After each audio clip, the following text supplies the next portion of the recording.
Hello everyone and welcome to the weird, scary and horrible parts of humanity. Today I'm going to read a book to you, but not just any book. This is the most factual representation of Kevin Barlow and Geoffrey Chambers' failed drug run that we have. For those of you who don't know, the pair unsuccessfully attempted to smuggle heroin from Malaysia into Australia in 1983 and were executed in 1986. Two of only 6 Australians who have been executed since Australia abolished the death penalty and since Australia's last execution of Ronald Ryan in 1967. I did do one of my earliest videos on Barlow and Chambers and also read the book A Long Way From Home, A Mother's Story by Barbara Barlow. However, including Dada's death, this is by far the most accurate representation that we have of Barlow and Chambers, and I truly wish that a journalist had had the gumption of David Williams, who wrote this book, and looked into Van Tuong Nguyen as well as the Bali Nine. And with that, let's begin. This book is dedicated to my wife, who supported me far beyond the call of duty. This little piggy stayed home. Barlow, Chambers, and the Mafia by David Williams. Introduction. When a convicted heroin dealer serving time in Western Australia's Fremantle prison approached me in June 1988 with a story he described as the truth behind the failed drug run of Kevin Barlow and Geoffrey Chambers, I jumped at it. What journalist in his right mind wouldn't? Even then, 2 years after their executions, there were glaring questions about the circumstances of the ill-fated trip. Who sent them? From whom did they buy the heroin? How true were the claims that the Mafia had infiltrated Western Australian society and was controlling the drug trade? I immediately embarked on an investigation I envisioned would take me 3 months. 3 months dragged into 6. And after a year I was still going. People in the drug trade don't share their information freely, and putting the pieces of a Barlow Chambers puzzle together was a slow, hard and often dangerous slog. However, the pieces did eventually come together, and of the intricate jigsaw puzzle I unearthed, a goodly portion now fills these pages, as complete as I can present. Much of this book, I know, will not make nice reading. There is no happy ending. Drug trafficking certainly is not a nice subject, but it tells for the first time the circumstances which led to the deaths of Barlow and Chambers, 2 young men who could have been virtually anybody's sons. In an odd sort of way, I believe this story probably shows a human face to crime, or at least parts of it. Criminals, whatever we think of them, are not entirely dissimilar to respectable members of society. They laugh, they love, they gamble, they frequently bungle. One point I wish to make in respect of this text: because of the nature of the information I received throughout my investigation, many conversations and events have been embellished for continuity. However, in all cases, the book is based on fact, and wherever possible, the actual people involved were approached for comment. There are many people I would like to acknowledge for helping me along. Unfortunately, most are too afraid to reveal their names. Of those that remain, I must acknowledge Bob Cronin, the editor of the Western Australian at the time I was approached, who had enough faith in the story to let me continue my investigations. Timothy Whittingham and Matthew Whittingham provided some priceless information and accessibility to John Asick, and without their help, the compilation of the book would not have been possible. Carmelo Amalfi and Carlo Vittigalli, both of the Western Australian, pushed me along when things became dreary, and Dr. O was a friendly face and a helping hand. My ultimate thanks, though, go to the one who showed me that anyone can mount up with wings as eagles, if they just have the faith. D.W. Prologue. In the first week of July 1986, a beloved senior member of the National Crime Authority flew from Melbourne to Perth. His destination, Fremantle Prison, Western Australia's oldest high-security jail. His appointment was with one of its most errant inmates, John Asick, an arrogant and violent Maltese with a police record stretching back to his teens. Ironically, the officer needed his help, and badly. Detective Sergeant Carl Mengler sat with his assistant in the interview room, his elbows resting on a small wooden table. Behind him was the door to the prison chapel, to his left the door to the inner prison. In front of him were some papers and a tape recorder. Now and again he glanced to his left, waiting for the prison door to swing open, expecting Asiak to come bounding in, laughing and cursing, performing his almost rehearsed entrance. Mengler sighed. Time was running out. His crusade to save Kevin Barlow from the gallows was coming to an end, and as much as he hated to admit it, Askiak remained his last hope. He pulled at his lip, raising his dark, heavy eyebrows, almost in defeat, then, as the door opened, smoothed back his silvery grey hair. "I told you last time I wasn't going to say anything." Askiak stood in the doorway, thrusting his finger at Mengler. Beside him, a warder held the door open. Askiak's body was the size and shape of a small bull. Tattoos covered his large forearms, and his neck and shoulders rippled beneath his t-shirt. His skin was rough, his tightly cropped hair jet black and oily. A closed beard covered the lower half of his face, and a big bulbous nose separated his piggy eyes.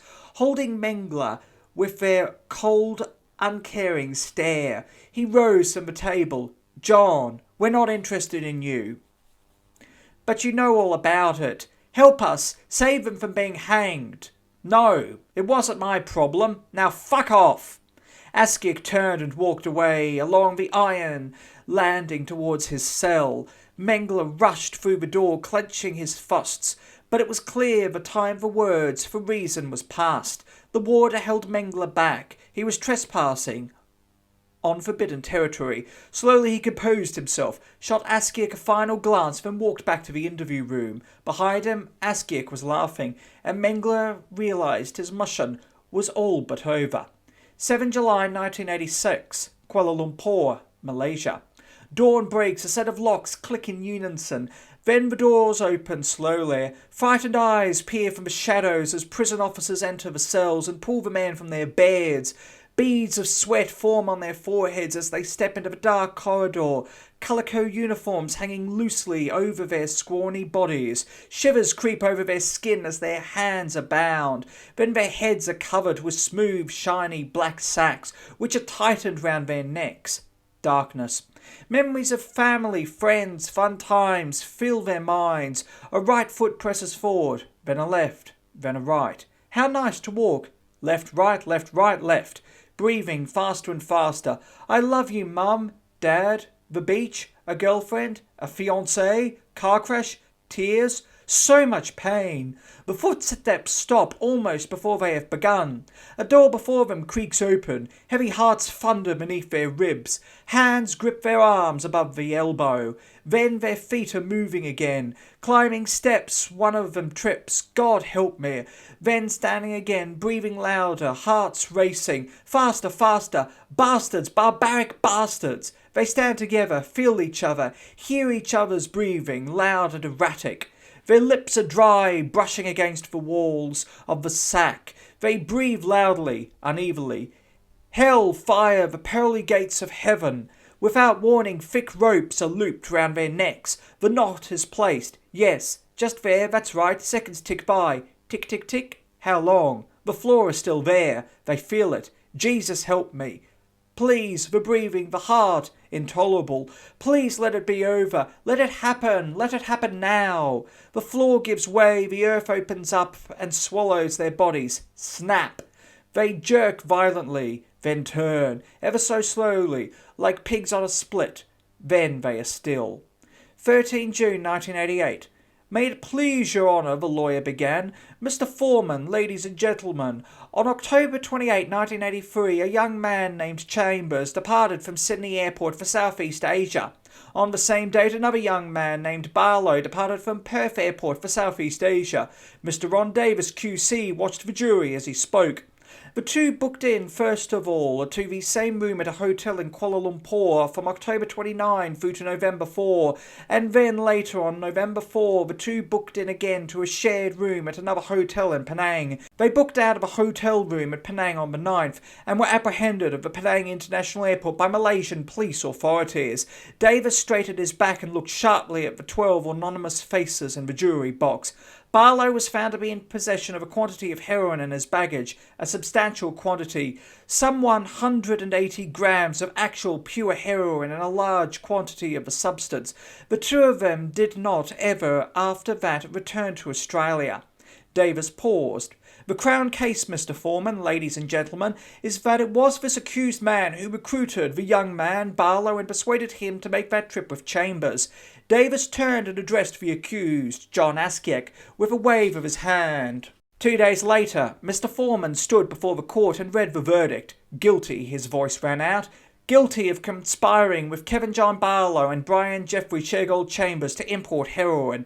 Guilty of sending them to their deaths. As the two police officers led Askiak from the courtroom, he turned towards the public gallery and glared at a man sitting by himself towards the back. "You're next," was all he had time to shout before the officers bustled him away.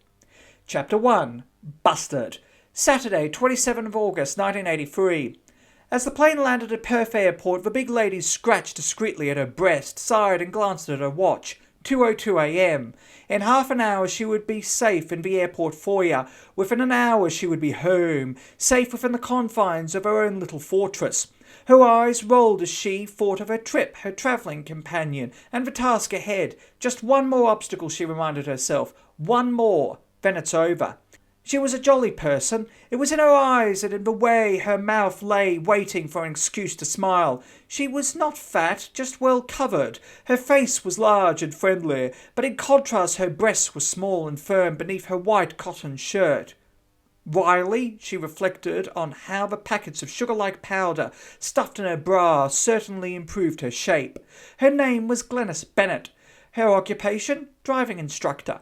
The lines beneath her eyes and the sagged cheeks suggested she was 40, maybe 50 years old. Her soft, friendly features betrayed the mother in her, but there was something there that suggested a loathing of the establishment, a slight curl of a lip, a defiant glint in the eye, but she hid it well.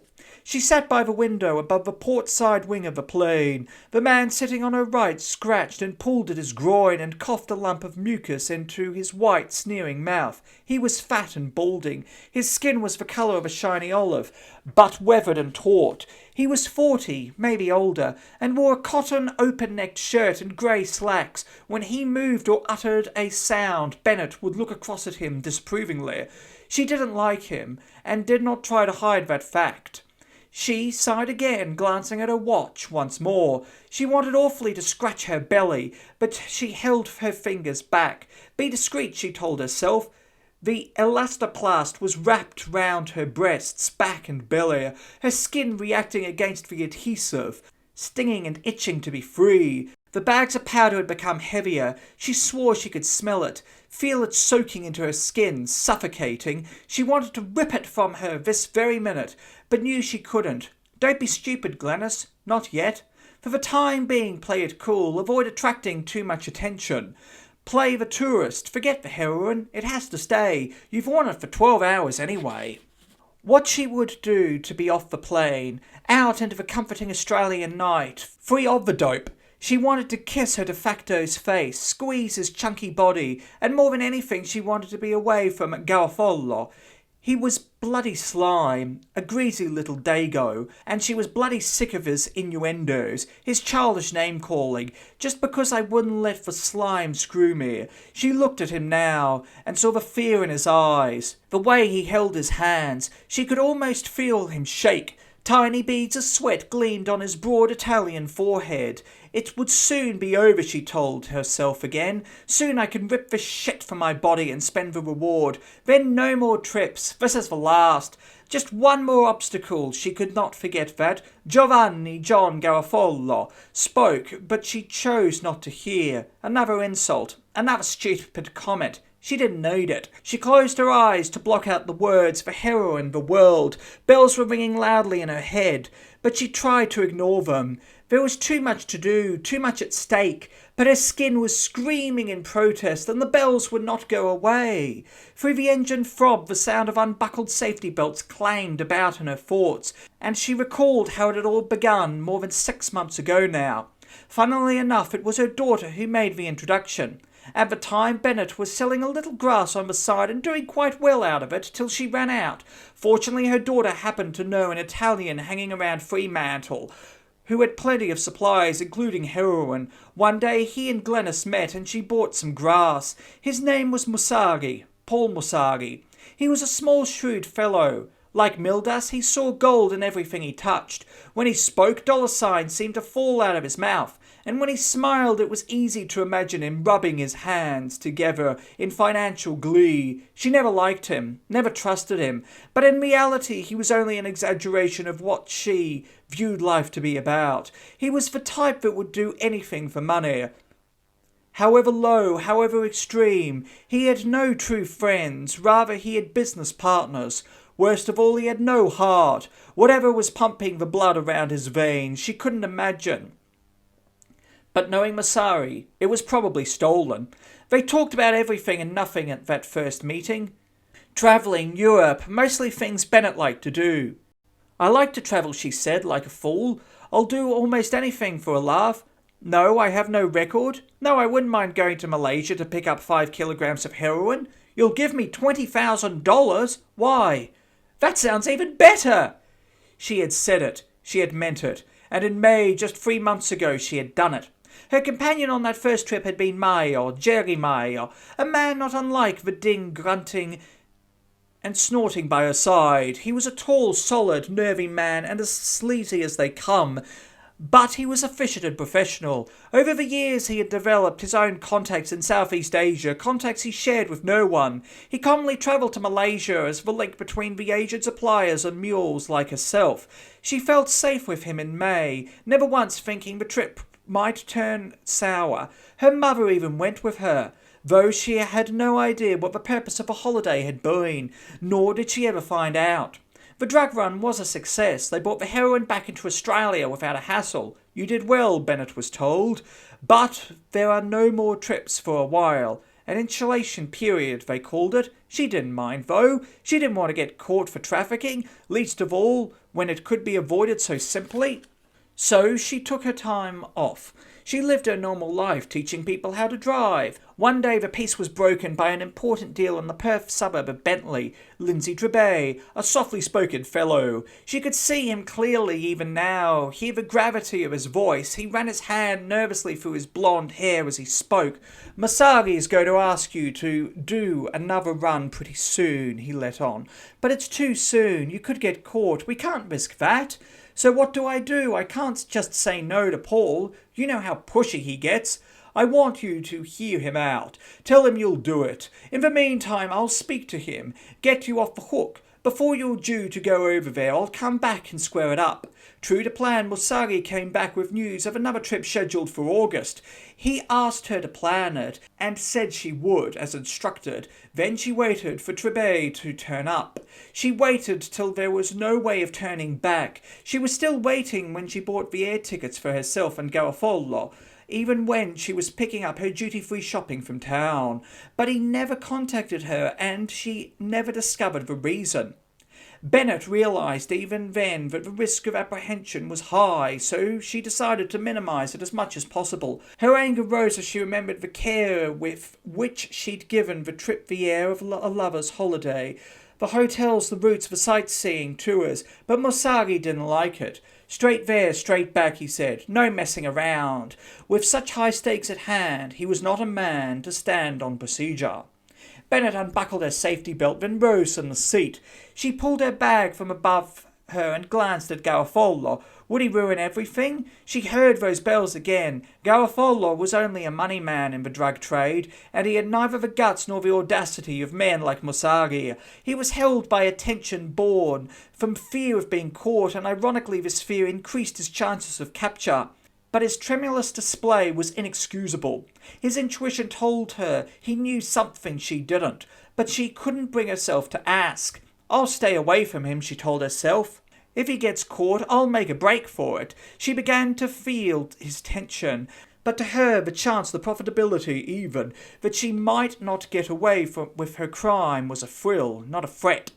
They were off the plane and walking towards two immigration officers. As they did so, a family of four pushed between them, and for a few brief moments Glenys was free of Garofalo. She heard the words, anything to declare. She said something in reply, handed over her passport, and passed through to collect her suitcase. There she stood, reunited with Garofalo, waiting for their bags to come through. He was so nervous, she thought, and the bells were still ringing. Their trip began 10 days before, on 17 August. The day could not have been more chaotic, and should have served as a warning for her to stay in Perth. Her car was off the road, her mother had a turn, and by the time she'd gone to town to pick up her duty-free goods, she was late for the plane. As fate would have it, it waited. She rushed aboard, conscious of the eyes upon her, and pressed down the aisle till she came to a row of seats with an empty plane. There was Garofalo, grinning up at her. He seemed to be bulging even more than usual, hardly surprising, for his jacket pockets were stuffed with banknotes, more than $30,000, he told her. On Thursday he would give it to Charlie, and he buys the stuff. She would have preferred to catch the train from Kuala Lumpur to Penang, but Mosagi had told them not to. It was quicker to fly, he said, but what difference did a few hours make? They'd stayed in KL for 5 days, all the time playing the tourist, peering in shop windows, marvelling at the sights. For her it came naturally. She loved to travel, loved Asia, the food, the things, to see, the people. They were due to spend 5 days on Penang Island and flew there on the Monday. They arrived early in the afternoon and took a taxi to their hotel, the Merlin in Georgetown. By this time Garofalo was getting nasty, and she couldn't explain why. Maybe it was the way she'd rebuffed his amorous advances. "I don't like screwing men who have their tops of their heads showing," she'd said. It was a little more than Garofalo's honour could take, and his offence was dished back repeatedly. But it was on the Wednesday that the trip had turned sour. They had 2 more days to go, then they'd be home. The following day they were due to meet Charlie, who was to give them the heroin, and on Friday morning they would package it for the return trip. All signs suggested they would be in the clear. It was 8 o'clock or thereabouts, breakfast time. Garofalo had risen earlier than usual and was out of a room while she dressed. When he returned he was flustered and speaking so quickly she found it hard to keep up. "Guess who's downstairs?" he was saying. "I've no idea, John. We're in the middle of Penang. Tell me." "Mayo, you'd better stay up here. There'll be hell to pay if he sees you." "I'm not staying up here," she said. "I want some breakfast. If he sees me, he sees me. What's it to him?" Mayo was in the dining room and bore down on her as she walked in. He was waving his arms and shouting as he negotiated the tables. People turned their heads to watch. "I don't know what Mosagi is playing at," he was shouting, "sending you over here so quickly." Then he mumbled something about having a cut, and she realised he'd wanted to be a part of the deal. Later she found out that Mosagi didn't trust them, neither did his partners. Mayo was loose with both his money and his mouth, and the decision had been made to cut him out of a deal. Bennett, though, was only the mule, and she was not part of their politics, and left the dining room to avoid the stares. Garofalo would have to be the diplomat. Mayo left Penang that day after he and Garofalo had spent time together, drinking and talking. Mayo even gave Garofalo the key to his room. Garofalo never revealed to Bennett the topics of their conversations, which caused the warning bells to sound. For some reason she felt it wasn't an accident that she and Garofalo had been spotted, and the anger she had seen in Mayo's face should not have been underestimated. But wisely she blocked out the thought. It wasn't worth thinking about Mayo, Garofalo, Musagi, or any bloody body. A job had to be done, and she was determined to do it. Bennett's suitcase came through, and she gathered it up with her strong but delicate hands. "I'll get a taxi and wait for you outside," she said to Garofalo. "Okay," he said as she walked away, past the customs officer, and out to the front of the airport. She had made it. She felt the breath rush from her body as she let out her chest. The officers hadn't even looked through her suitcase, but had it been too easy? "Oh, forget the bells," she thought. "Go home, have a shower, have a sleep, enjoy." The night seemed warm, as if Penang was still with her. Enjoy. But in fact, there was a chill in the air. It had been raining early, and the roads were still glistening. She breathed deeply, watching puffs of vapour disappear into the night. She put the suitcase on the ground, rubbed her arms to stave off the cold, and waited for a taxi to show. All around people were rushing to cars parked across the road, anxious to get home. How distant now Thursday morning seemed, though it was only 2 days ago. Charlie had called for home early, she remembered, and Garofalo had gone out alone. A short while later he came back holding a plastic shopping bag. Inside was another bag containing 3 pounds of brown rocky heroin. Garofalo told her the rest of the heroin could be picked up from Charlie that evening. They would drive to his hotel together. Evening had fallen quickly and they'd caught a taxi across the island to the Batu Feringhi Strip, an area famous for its hotels, its beaches and its whores. It was one of Charlie's favourite spots, and the hotel he stayed at, the Rasa Sayang, one of the finest. She had met him a few times before that evening. He was a strange fellow, quiet and sober, troubled but calculating.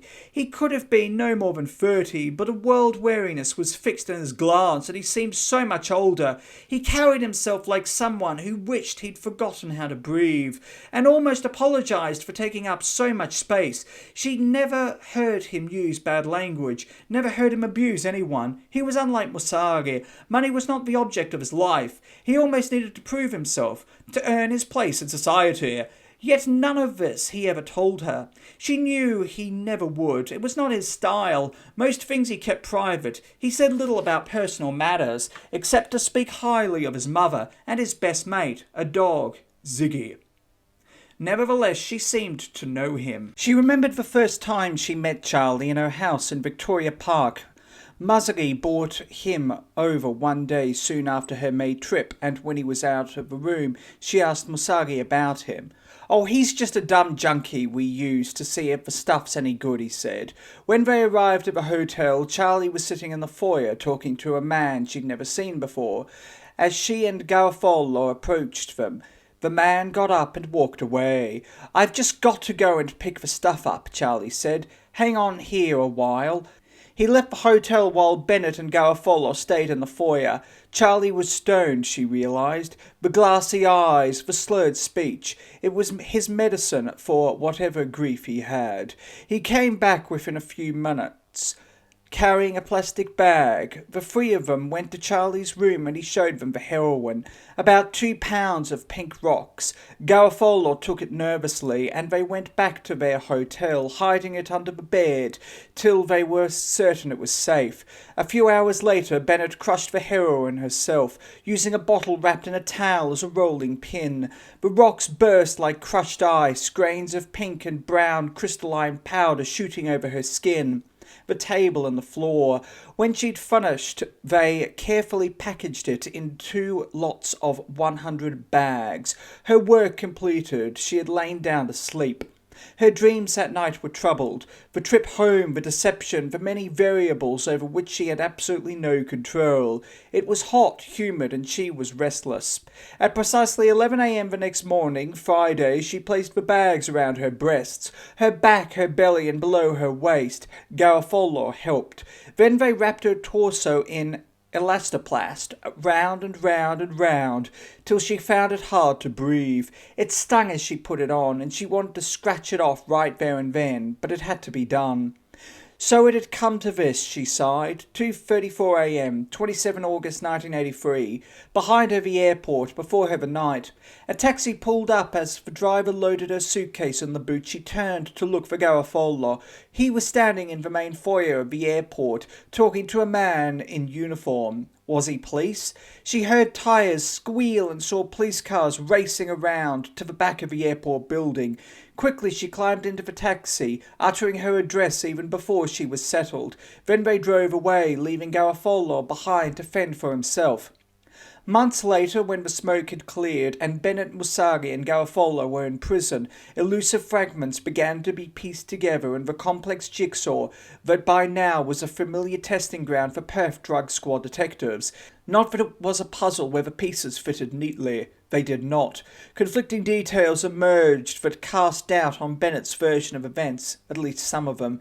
Detectives claimed that even before Bennett and Garofalo flew from Perth, they had information that their purpose was to import heroin into Western Australia.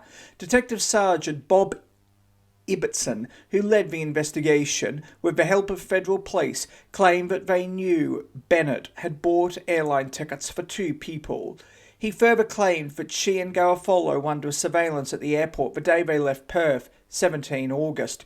Far from Bennett rushing late and alone to catch the plane which her cohort had boarded previously, Ibbotson vowed the pair were together prior to embarkation. Pointedly, they were standing some 6 metres apart despite being booked to sit alongside one another, a fact which confirmed their devious intentions. By direct contrast, members of the drug ring believed Ibbotson only found out about the trip when Bennett and Garofalo were in Penang. He was tipped off, they say, by a disgruntled Italian heroin dealer called Jerry Mayo, a claim Ibbotson denies. Following the alleged tip-off, which sources said occurred on the Wednesday, Mayo left Penang. Daily checks were made with Malaysian Airlines to see when Bennett and Garofalo were due back in Australia. When Saturday, 27 August, was confirmed, 20 members of an undercover surveillance team were put on standby and special arrangements were made with the Customs Department to ensure Bennett, who they knew would be carrying the heroin, was allowed to leave the airport without being searched. As Ibbotson told a court later, they wanted her to lead them to a third person believed to be involved. In other words, the mule was allowed to run. Late in the evening of 26 August, a further check was made with the pilot of the plane carrying the 2 suspected drug traffickers. He confirmed that Garofalo and Bennett were sitting together. By the time they got off the plane, every possible eventuality seemed to be covered. Yet it still took 2 strokes of luck for the operation to work. The first came when Garofalo found his suitcase had gone missing, hence his conversation with the uniformed officer. A pure accident was how the police later described it. By the time formalities had been completed with airport officials, Bennett, the heroin still strapped around her body, had left the airport without him. A taxi had taken her home to Westminster Street, Victoria Park, and she had been followed all the way by surveillance teams. While she was inside the house, detaching the heroin, armed officers hid in the bushes at the top of the street.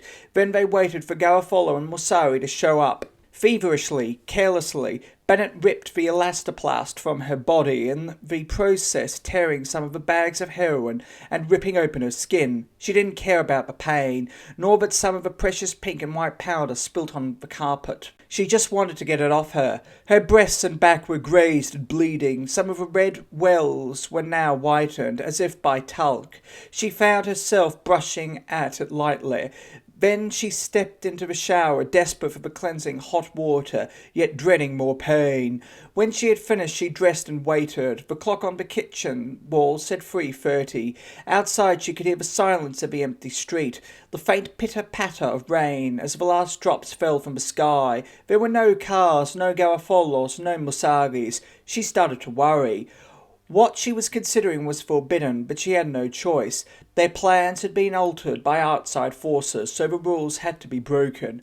"Paul, it's Glennis here," she said into the mouthpiece. "I know I shouldn't call, but Garofalo hasn't shown up.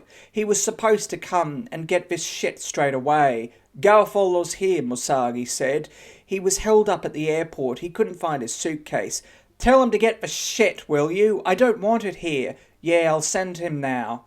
All 3 knew the operation had turned sour. From Garofalo's suitcase to the ease with which Glennis had left the airport, something was wrong.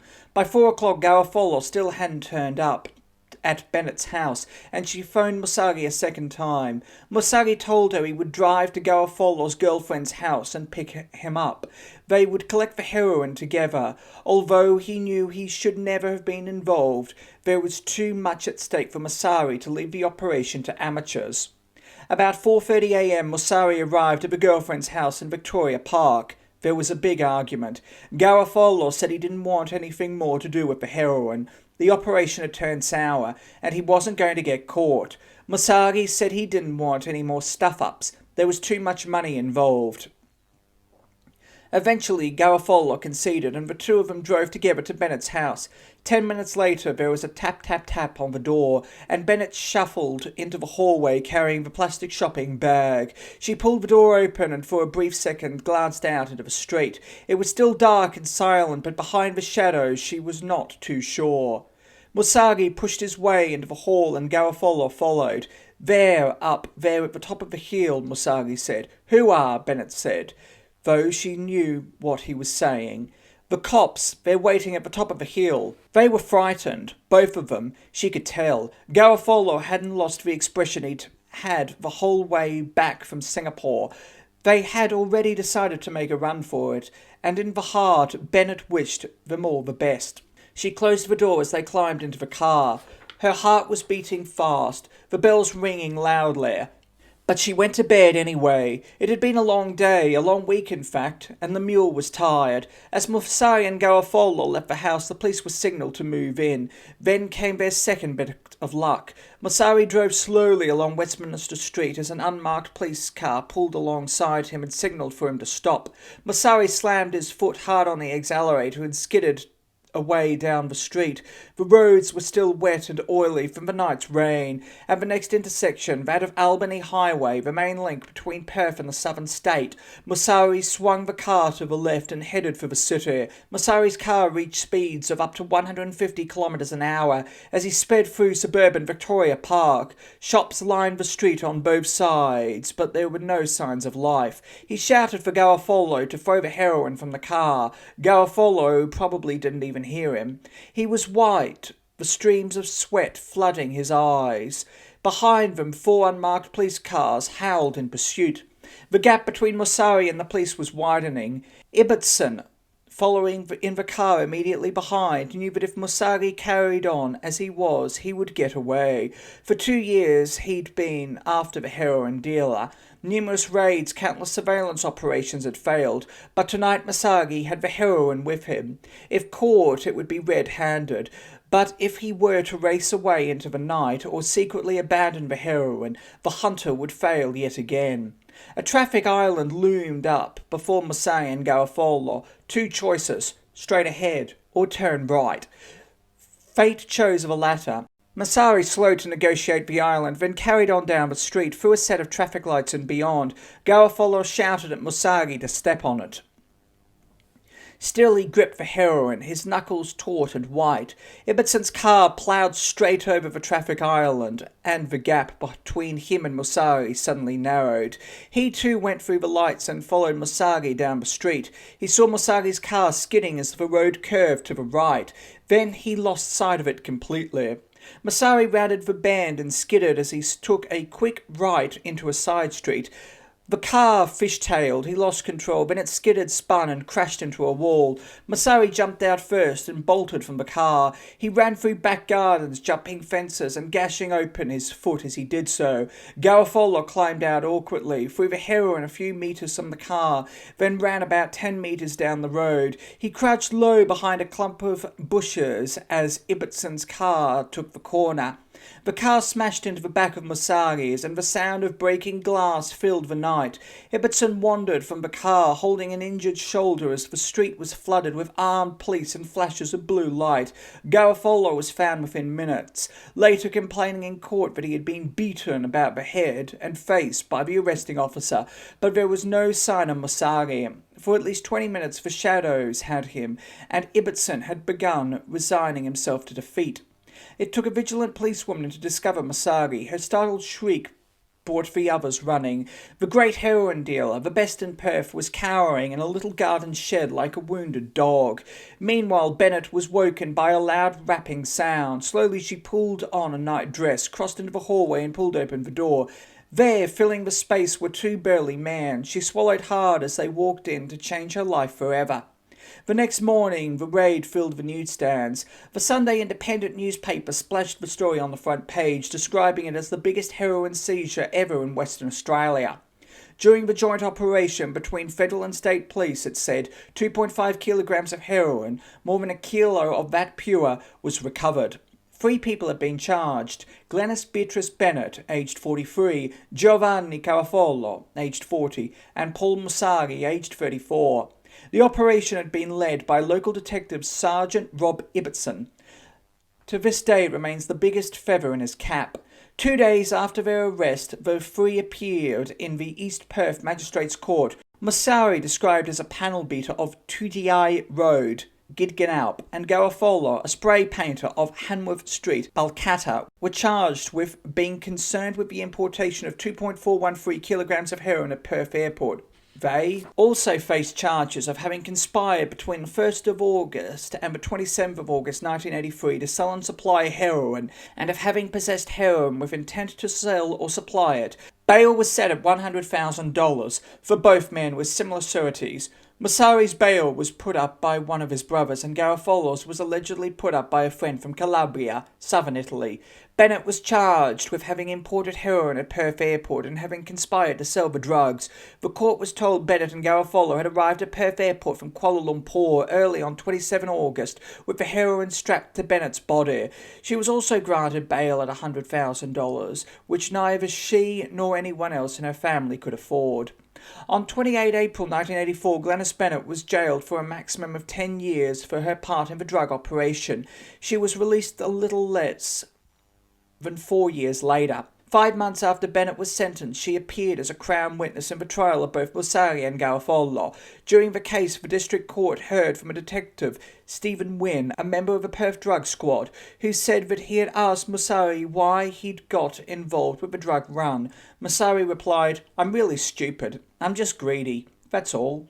But Massari was more stupid than even Wynne could have imagined. His involvement ensured the net he had cast would not drift idly in shallow, unfinished waters. One day, who could tell when, strong hands might grasp the net and haul it in, vengeful hands trained in violence. There was a final chapter to the Massari raid, which not even Ibbotson realised till years later. On Sunday 28 August, the day after Bennett, Massari and Garofalo were caught, the Malaysian contact Charlie strolled nonchalantly through Sydney Airport. He was not watched or followed and did not get caught. Jerry Mayo returned to Australia later. Some underworld figures said he had travelled to Norway from Malaysia, while others believe he went to England. All agreed, though, that Miles stopped off in Calabria on the way back to get some heroin of his own. As Bennett and others found out later, he had reportedly organised a tip-off to the Perth Drug Squad on the Wednesday he left Penang. Allegedly, it was only on the Wednesday of that week that Drug Squad detectives started to make inquiries about Garofalo and Bennett's return trip. Mayo was apparently so annoyed at being refused to cut him the deal that he decided to put one over on Massari. Criminal sources even speculated that by dobbing Massari and Garofalo into the police, Mayo was using them as decoys while he prepared to bring his own heroin back into Perth. But what no one knew was that the same night Bennett was crushing the heroin in Penang with a bottle, Charlie was burying a pound of the substance beneath a palm tree on Ferengi Beach. The heroin was stolen from the brown and pink packages Charlie had delivered to Garofalo, done under orders from Paul Massari. Massari had instructed Charlie before he left for Malaysia to bury this amount without Garofalo and Bennett's knowledge, for secret retrieval at a later date. The scheme was vintage Massari. He was a con man even in his school days, and had been secretly pilfering from his partners for years, but this con did not pay off, and it backfired for Charlie too. As it turned out, that pound of heroin was to be the death of him, literally. Although Charlie was one of the most efficient heroin couriers working out of Australia, he pushed his luck once too often. He stole the heroin as Massari had instructed and buried it on the beach when Garofalo and Bennett left his hotel room, and there it stayed for 2 months till Charlie, better known as Brian Geoffrey Chambers, went back to Penang with a young man named Kevin Barlow to dig it up. Chapter 2. A Sentimental Journey. The station wagon cost them only $40. It was bought from a wrecker's yard in Fremantle, and its most colourful feature had been a big red sticker slapped on one side of the windscreen till they ripped it off. It was just what they needed, a clapped-out old car nobody either cared about or would notice on the street. The tyres were bald, the lights were broken, the engine leaked oil, but they didn't mind.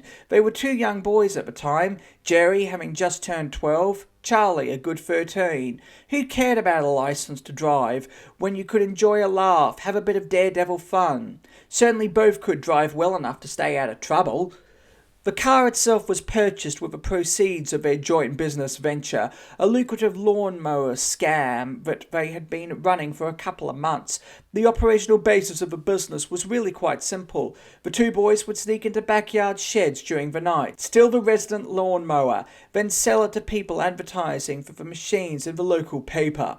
In the few weeks of operation they had raised more than $100 and had encountered no opposition or hiccups till now. They were driving through the streets of Bicton when it happened. Jerry was at the wheel while Charlie sat next to him in the passenger seat. They smoked as they drove, skidding, laughing and joking till Jerry saw the blue flashing lights. Shit. Pigs. As he slowed the car to a stop, the previous night's stolen mower still in the back, his stomach rolled and rolled till he thought he would vomit, and his hands became awfully sticky. The two burly officers surveyed the car carefully for what seemed like ages. They made Jerry pull the bonnet, pump the brakes, turn on the headlights. Examination complete, the senior of the two men bent towards Jerry through the open window. "You look a bit young to be driving, sonny," he said. "Do you have a license?" "Yeah, mate," Jerry answered. He glanced at Charlie, who was grinning like an idiot at the windscreen. "What's your date of birth, then?" the officer asked. Jerry told him the rehearsed act. "Perfect." The officer asked for his license. Actually, I haven't got it on me. It's at home. We can get it if you like. I live just round the corner." His voice came over as a high-pitched squeak, more noticeable now than it ever had been. In the rear-view mirror he could see the handle of a mower, and he swallowed hard as the officer stepped back from the car. "Well, you're not going anywhere in this heap. It shouldn't be on the road." The officer's partner was smoothing a red sticker on the windscreen above Charlie's beaming face. "You'll have to come with us." They drove in the police car to Jerry's house, no more than 2 blocks away. Jerry was fidgeting nervously, while Charlie tried hard to restrain his mirth. "We're in trouble, mate," Jerry said in a stifled tone. "Don't worry," Charlie whispered back. "Just get inside the house, then nick off." The car pulled up at the address Jerry had given. The young boy ran inside the house to fetch his license, taking care to close the front door behind him. More than 5 minutes went by before the officer suspected Jerry was not going to come out. When they knocked on the door, there was no answer, and they made their way to the back. Charlie watched them from the car, then laughed as they hurried back. "Your mate has gone and done a bunk," the senior officer said, climbing into the passenger seat. "He's in trouble when we get him. You realise that, don't you?" Charlie agreed that Jerry had done a really bad thing and offered to help. "He's probably gone to my house," he told them. "If you drive us there, I'll persuade him to give himself in." "What's your name, then?" the officer asked. "Geoff Chambers. I live at 249 Preston Point Road, just round the corner." "I know where it is," the officer snapped. "Come on." They drove to Charlie's house and pulled up sharply at the front. Jerry secretly watched them from the top of the street. The two officers followed Charlie up the garden path, then watched in shock as he jumped inside and slammed the door shut in their faces. "Open this door, you little shit!" the senior officer screamed. "Have you got a warrant?" they heard Charlie's young voice ask. "No, of course we haven't." "You can fuck off then," Charlie shouted. The officers stood still for a moment's silent reflection, then walked awkwardly back to their car. From the beginning of 1981 to the end of 1983, Geoffrey Chambers made at least 12 overseas trips. Each time his purpose was to bring heroin back into Australia. Before that, he travelled regularly to Sydney and Melbourne, either to deal in illicit drugs with his own contacts or to smuggle heroin into Perth for the local syndicate. Geoffrey Chambers had an extraordinary ability to obtain consistently high-grade heroin and to smuggle it successfully through customs, an ability based on years of experience as a cool and smooth petty thief. His prowess as a heroin trafficker earned him the respect of and the privilege of full access to crime bosses in Perth and Sydney, many of them leading businessmen with direct financial and familial ties to Mafia strongholds in Calabria and Sicily. He visited them regularly, delivering money and heroin, receiving the payment and planning further drug runs. His customers, a tight-knit group of addicts and dealers, called him by his work name, Charlie, and knew that the heroin they bought from him was usually the best money could buy. Yet for more than 10 years he kept this part of his life hidden from his parents, Brian and Sue Chambers. For almost 2 years after he was caught for heroin trafficking in Penang, they loyally professed his innocence. To them he was Geoff, Charlie to his friends, unfortunate victim of circumstances, brilliant student, ceiling fixer, and good Samaritan. But this was a facade. Underneath he was a criminal, a thief, a drug dealer. Even the day before he died he refused to admit to his life of crime. To his family, to reporters, to the courts, he proclaimed his innocence, blaming Kevin Barlow for a crime for which they had both been convicted. When Chambers was executed, he took with him his vast knowledge of the underworld, protecting men who couldn't care less whether he lived or died. What possessed him to do so may never be fully realised. Those who knew Geoff Chambers loved him. He was funny, kind-hearted, giving. He was extremely cool and calm in difficult situations, level-headed, intelligent and quick-witted. People often felt drawn to him because of his charming nature, yet he was quiet, extremely private. He kept his problems to himself, and had the uncommon ability to keep a secret, a quality his underworld connections found admirable. Since Chambers' death, his father, saddened and mellowed by events beyond his control, often observed that he didn't really know his son. Even though they worked together for years, Geoff kept to himself, refusing to open up and share his troubles. Chambers felt closer to his sister Catherine. She knew about his heroin trafficking, his addiction and his connection with the underworld, yet she too kept it to herself. Chambers was born on 30 April 1957 at a private hospital in Mount Lawley, close to Perth. His parents had been married for 3 years and already had a 2-year-old daughter, Margaret. At the time, Brian Chambers Sr. owned an earth-moving business, Chambers & Co., and when his wife was well enough, the young family set off in their little caravan while he bulldozed his way around the state. Brian and Sue were both country people. The country was where they were born, where they grew up, and where they eventually met. In 1949, their respective families lived on neighbouring farms in Kappakup, in Western Australia's mid-south. Sue was 17, Brian 5 years her senior. Their friendship began at a local community dance and over the next 5 years was slowly but surely nurtured, and in August 1954 they were married. In his day, Brian Chambers was a strapping young man. Yet he too was a quiet, almost placid person. His younger bride's character was more vibrant, much stronger, a character which in later years was to be displayed by the media to the world. In June 1960, Sue Chambers gave birth to Catherine, and 16 months later their second son, Michael, was born. It was only then that the family decided to settle down. Brian Chambers sold his earth-moving business and became a representative of a takeover company, while the family moved into a rented house in Rivervale, east of Perth. It was there that young Geoffrey's school career began. Throughout his early school years, Chambers showed obvious potential, both scholastically and in his relationships with other children. Shortly after he started school, the family moved to Bicton near Fremantle, where Chambers met most of the friends with whom he associated during his teens and early 20s. By this time, Brian Chambers had turned to ceiling fixing as a trade, a career destined to welcome the young Geoffrey, who early on showed above-average ability in the mathematics and an eagerness to work. Media reports at the time of Chambers' trial in Malaysia often told what a brilliant child he had been. Always near the top of the class, he never really had to try to do well, it was claimed. His initial ambition was to be a veterinary surgeon, and this was supported by his prowess in maths and science. He was also described as a good Samaritan in a Perth Daily News article on 22 January 1986. The story led with a letter written to Chambers' lawyer Rob Cannon by another well-known Perth lawyer. The article did not name. You may remember it read that my wife and I adopted a baby girl 23 years ago whose natural father was a Malaysian student and whose mother was a local girl. When our daughter first went to school, she was the subject of racial persecution by some nasty children who used to tease her and call her Ching Chong Chinaman. One of the bigger boys intervened and stopped these children persecuting our daughter. That boy was Brian Geoffrey Chambers.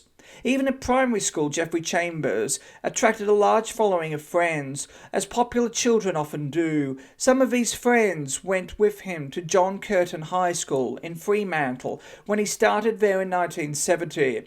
These friends, 3 in particular, were all to take similar paths to Chambers, to hard drugs and theft, but they were lucky enough to turn from it before it was too late.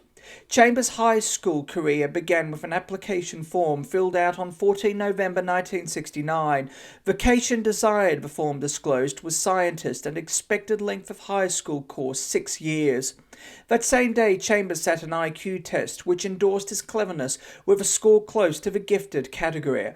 According to teachers of the day, he had the ability to be whatever he chose. His desire to be a scientist, they said, was more than adequately supported by his mental capabilities. But during his teenage years, Geoffrey Chambers rejected his academic career, turning instead to drugs and crime.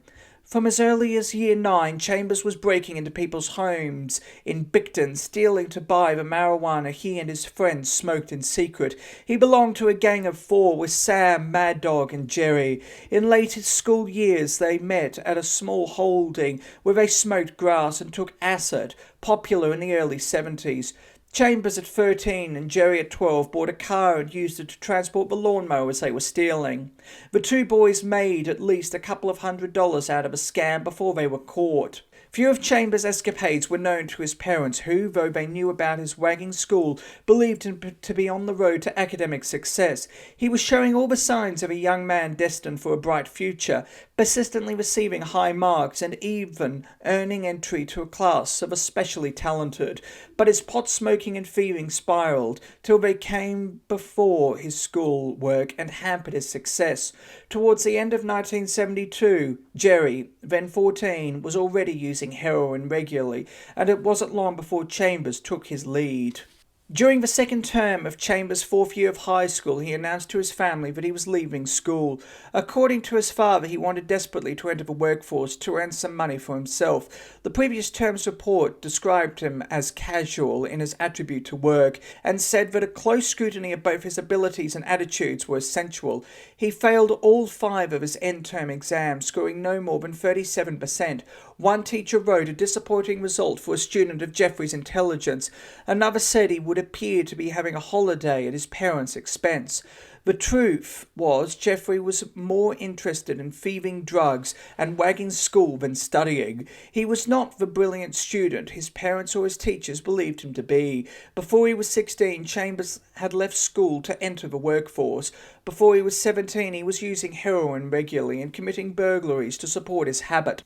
Shortly after leaving school, Chambers worked with his father as a ceiling fixer, together with friend Sam. It was while giving quotes that Chambers' ability in maths often shone through. While his father would sit down and work out the estimates with a pencil, Chambers would do the calculations in his head.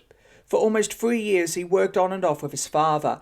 Other times he worked with Sam, travelling with him to Port Hedland in Queensland. According to Brian Chambers, money seemed to be no big deal to Geoffrey. If he had it, he would often lend it to his father. If he was short, he would borrow it. On the building sites, they worked like mates. Geoffrey never shared his secrets with his father, but then he never had. Brian Chambers claimed he never once had reason to suspect his son was using heroin, let alone selling it. He was gentle, pleasant and hard-working, not the type to be involved in that kind of thing at all. The year 1977 signalled a dramatic change in direction for Geoffrey Chambers' involvement with heroin. From being a simple user and small-time dealer, he began importing high-grade Thai heroin and trafficking it throughout Australia. Earlier in the year, Chambers had said goodbye to the false security he found in Perth, explaining that there was too much work to be found in Darwin in the aftermath of Cyclone Tracy. Before he left, he bought a Holden station wagon, having asked his father to guarantee the loan. He was then aged 19.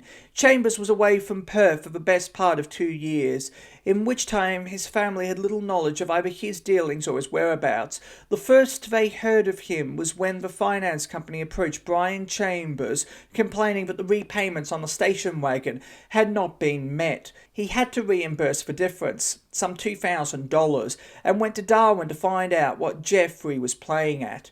But Chambers had left Darwin to travel around the east coast. His father further discovered that Chambers had been in trouble in Darwin for possessing cannabis seeds, and had sold the station wagon without informing the finance company. It was a big letdown to the older man. In fact, Chambers had met a girl in Darwin, and the two had become a latter-day Bonnie and Clyde team. Together they were wanted by police throughout the Northern Territory. Her name was Dang. She was an illegal immigrant from Thailand, where she had powerful contacts in the opium trade. Together they imported high-grade heroin for street sales. With the profits, they bought an MG sports car and travelled to Sydney, where they sold the heroin to big players based around King's Cross. Dealers who bought heroin from Dang and Chambers in 1978 have since spent time in Fremantle prison, claimed theirs was some of the best grade of drug available in Australia at the time. Before Chambers' 21st birthday in April 1978, he returned with Dang to Perth, hoping to move back home with her. His family was outraged when she was introduced, a short, scruffy wog in their eyes. They refused to let her stay in the house, and Chambers was forced to move into a nearby flat. The pair now became heavily involved with the local drug scene, run almost exclusively at the time by a band of Italian immigrants. In particular, they dealt with a man called Paul Mosaghi, a middleman for the local syndicate, a group of Italians operating out of a restaurant near Chambers' home in Bicton. Chambers and Dang would visit the restaurant late at night, pick what they wanted from the kitchen, then talk with the owner and Mosaghi in private. They were seen doing so by a man who had been working in the kitchen for a couple of months, a man who more than 5 years later would be instrumental in Chambers' last drug run, John Askiak. The relationship between Chambers and Dang, however, came to an abrupt end early in 1979.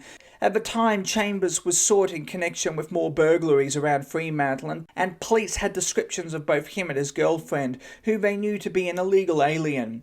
The crunch occurred one day in a main street of Fremantle amid screeching tyres and flashing blue lights. Brian Chambers had lost his licence for drink driving, and his son was taking him around in the station wagon they used for work. Chambers had recently sold his MG sports car, receiving as part payment a sum of cash and the balance as a cheque, which he was banking when he was recognised by a police officer. Chambers was arrested on the spot. Outside the bank, his father and Dang sat in disbelief while Chambers was escorted handcuffed into the street. Sirens howled as police cars pulled up before them.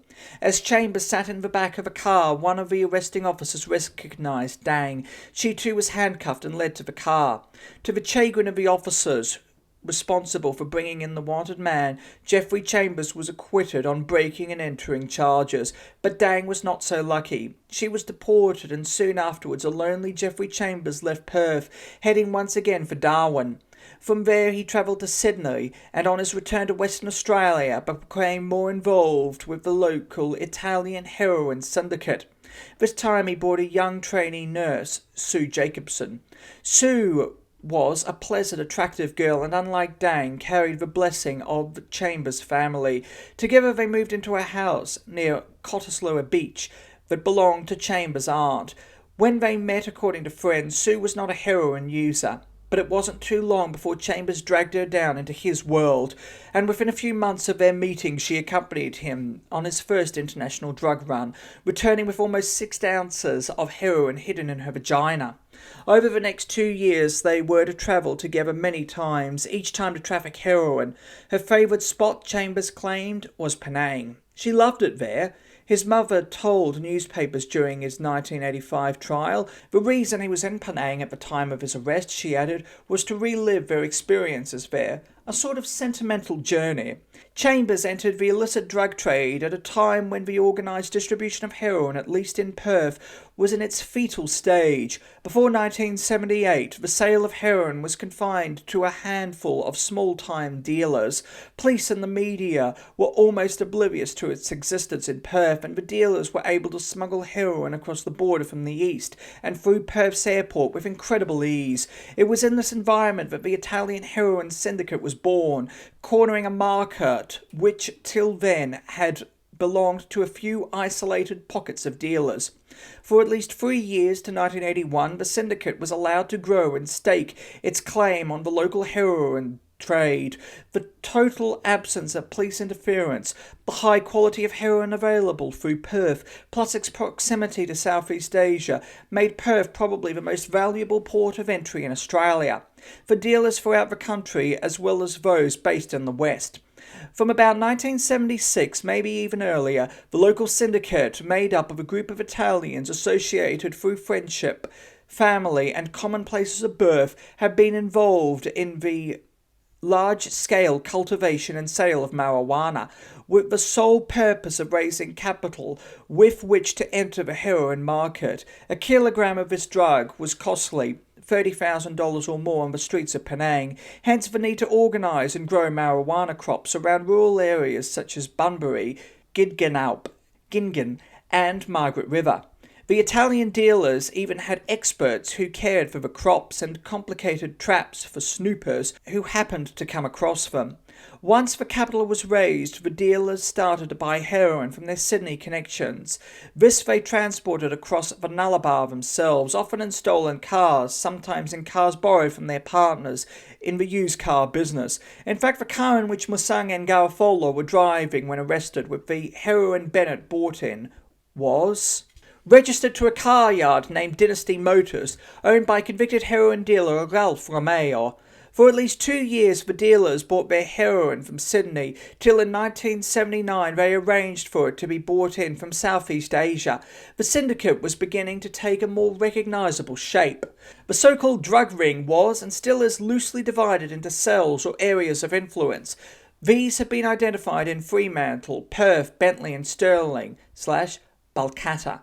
Each cell is headed by 3 or 4 close associates, often friends born in the same regions of Calabria or Sicily. 3 or 4 influential businessmen ruled above their cells, their positions decided by their wealth, influence, connections, and most importantly, their ability to stay out of jail.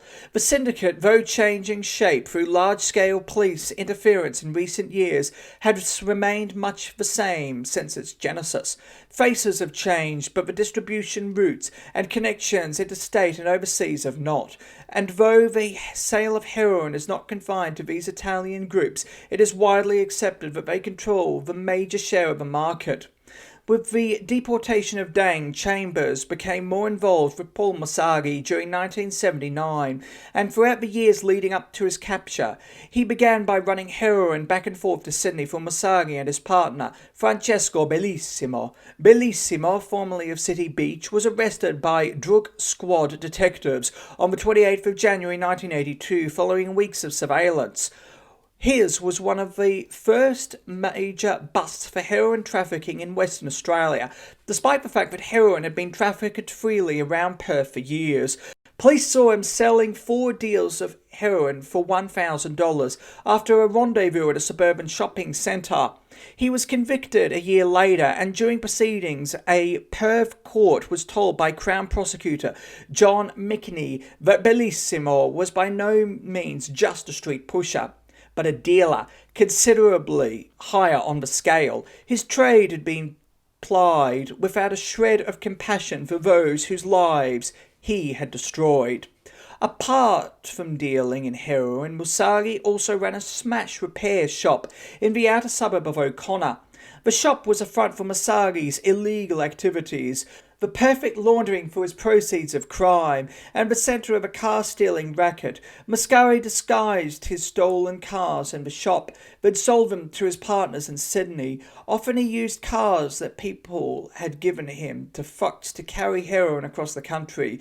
He had stole diesel motors and sold them to Cray fishermen at Two Rocks, north of Perth. According to close friends of Musagi, he was devoid of morals. He would do absolutely anything for money. His close associates were a group of Italians based in Fremantle, though his strong association with the gambling clubs in Perth meant he also had partners based in the city. Each cell of a syndicate, apart from Stirling, used Musagi to organise drug runs, at first to Sydney and Melbourne, then in later years to Malaysia.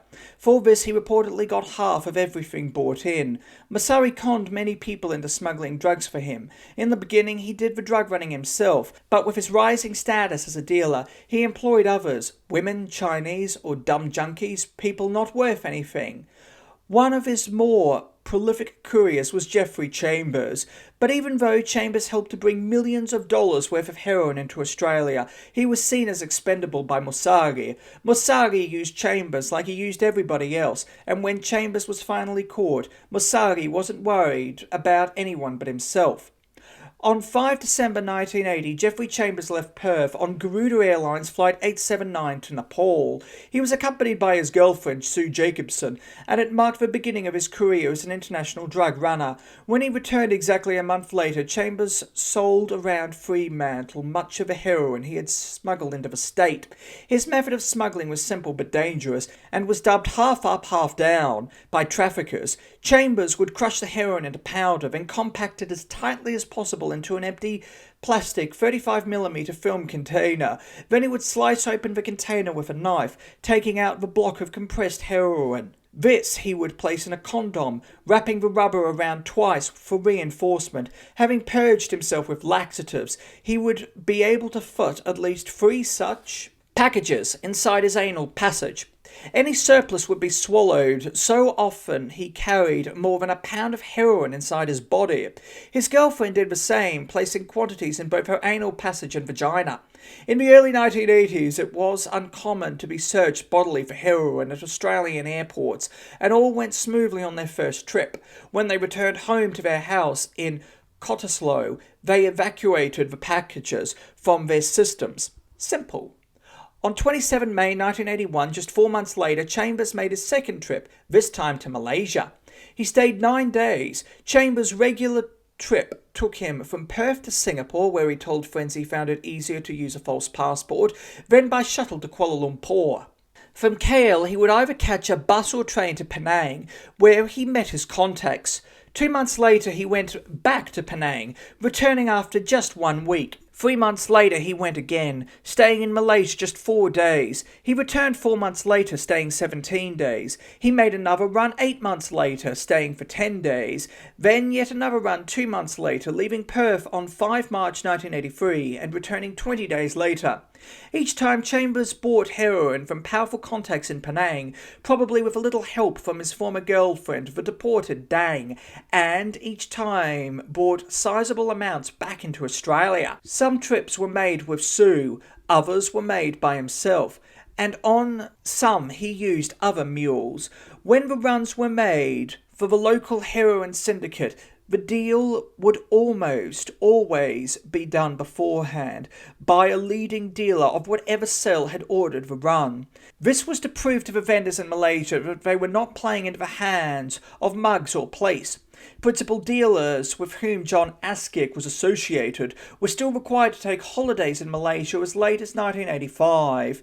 Friends of Chambers claimed that many of his trips were done purely to support his own habit. On these trips, usually no more than 6 or 8 ounces would be brought back. However, sources said that every trip was made for Musagi, who in turn was working for the Italian syndicate. The actual amount of heroin in dollar value brought into Australia by Chambers would be impossible to calculate. Because of varying grades of heroin he imported, the unknown amounts that both he and Musagi pilfered from each trip, and the actual numbers of trips Chambers made, he made many on false or borrowed passports, there was no way of estimating the value of his trafficking. Yet the number of known trips he made, plus the extremely high quality of heroin he was known to bring back, suggested the amount imported would have been in the millions. $20 million plus would not be an exaggeration. When Musagi and Garofalo were caught with 2.5 kilograms of heroin, police estimated its street value to be $6 million. Chambers defiantly made at least 10 trips on his own passport, at least one on his brother Michael's, and more using false documents provided by powerful connections in Sydney. For at least 2 years, Geoffrey Chambers smuggled heroin through Perth Airport without any hassles, but in March 1983, he did a trip with Sue Jacobson, which had something ominous about it. Although he was able to bring a few ounces of heroin into Perth for the first time in his career, he felt things were going wrong. They'd bought the drug as usual without any problem, crushed it and packaged it routinely, then placed it in their bodies for a return trip. A domestic flight took them from Penang to Singapore, Chambers' favourite airport, but it was there that the police swooped. Chambers had been carrying 2 small vials in his jacket pocket. Heroin for his own use. A customs officer found it, and Chambers and Jacobson were taken to the airport's narcotics room to undergo a full-body search. Death by hanging was the punishment in Singapore then for trafficking heroin. As Chambers explained to friends later, he could feel the noose tightening around his neck. But this time Chambers simply bought his way out of trouble. He could afford to. He told the officers the heroin was for his own use, and as he bragged later to friends, they let him go. Then, just a few days later, Chambers was robbed at gunpoint. Hooded men carrying sawn-off shotguns broke into his house during the night. "We know you've bought some heroin in, Charlie," they were saying. "Cough up. Come on. Where is it?" Jacobson was howling, Chambers shaking with terror. The guns were pressed into their bellies, the thieves screaming for the heroin. There were only 2 ounces left, but they took it anyway. They messed up the house as they left, warning Chambers to keep the incident to himself if he valued his life. Chambers told no one except his close friend, Jerry, and his sister, Catherine. He was scared, for probably the first time in his life. It disturbed him further when the house was broken into a month later. There was no heroin this time, but the robbers made sure their instruction was noticed.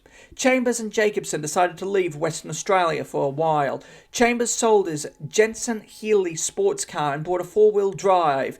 Jacobson's brother was getting married in May, and they used that as an excuse to travel to Melbourne together, thinking they were leaving their problems behind. But disaster struck, this time in the form of a horror car smash. They were both stoned when it happened. Barbiturates, grass, alcohol. Chambers named them all. He was at the wheel, he told friends. Sue was in the passenger seat. The road was uneven, bending. Near Penang, South Australia. It was dark. No excuses, he explained. Just reasons. Chambers rolled the car. He told friends that it rolled and rolled and rolled till he thought it would never stop. Sue was thrown from the vehicle, entering a coma which lasted 5 days. Chambers sat by her bed in an Adelaide hospital waiting for her to regain consciousness, but she never did.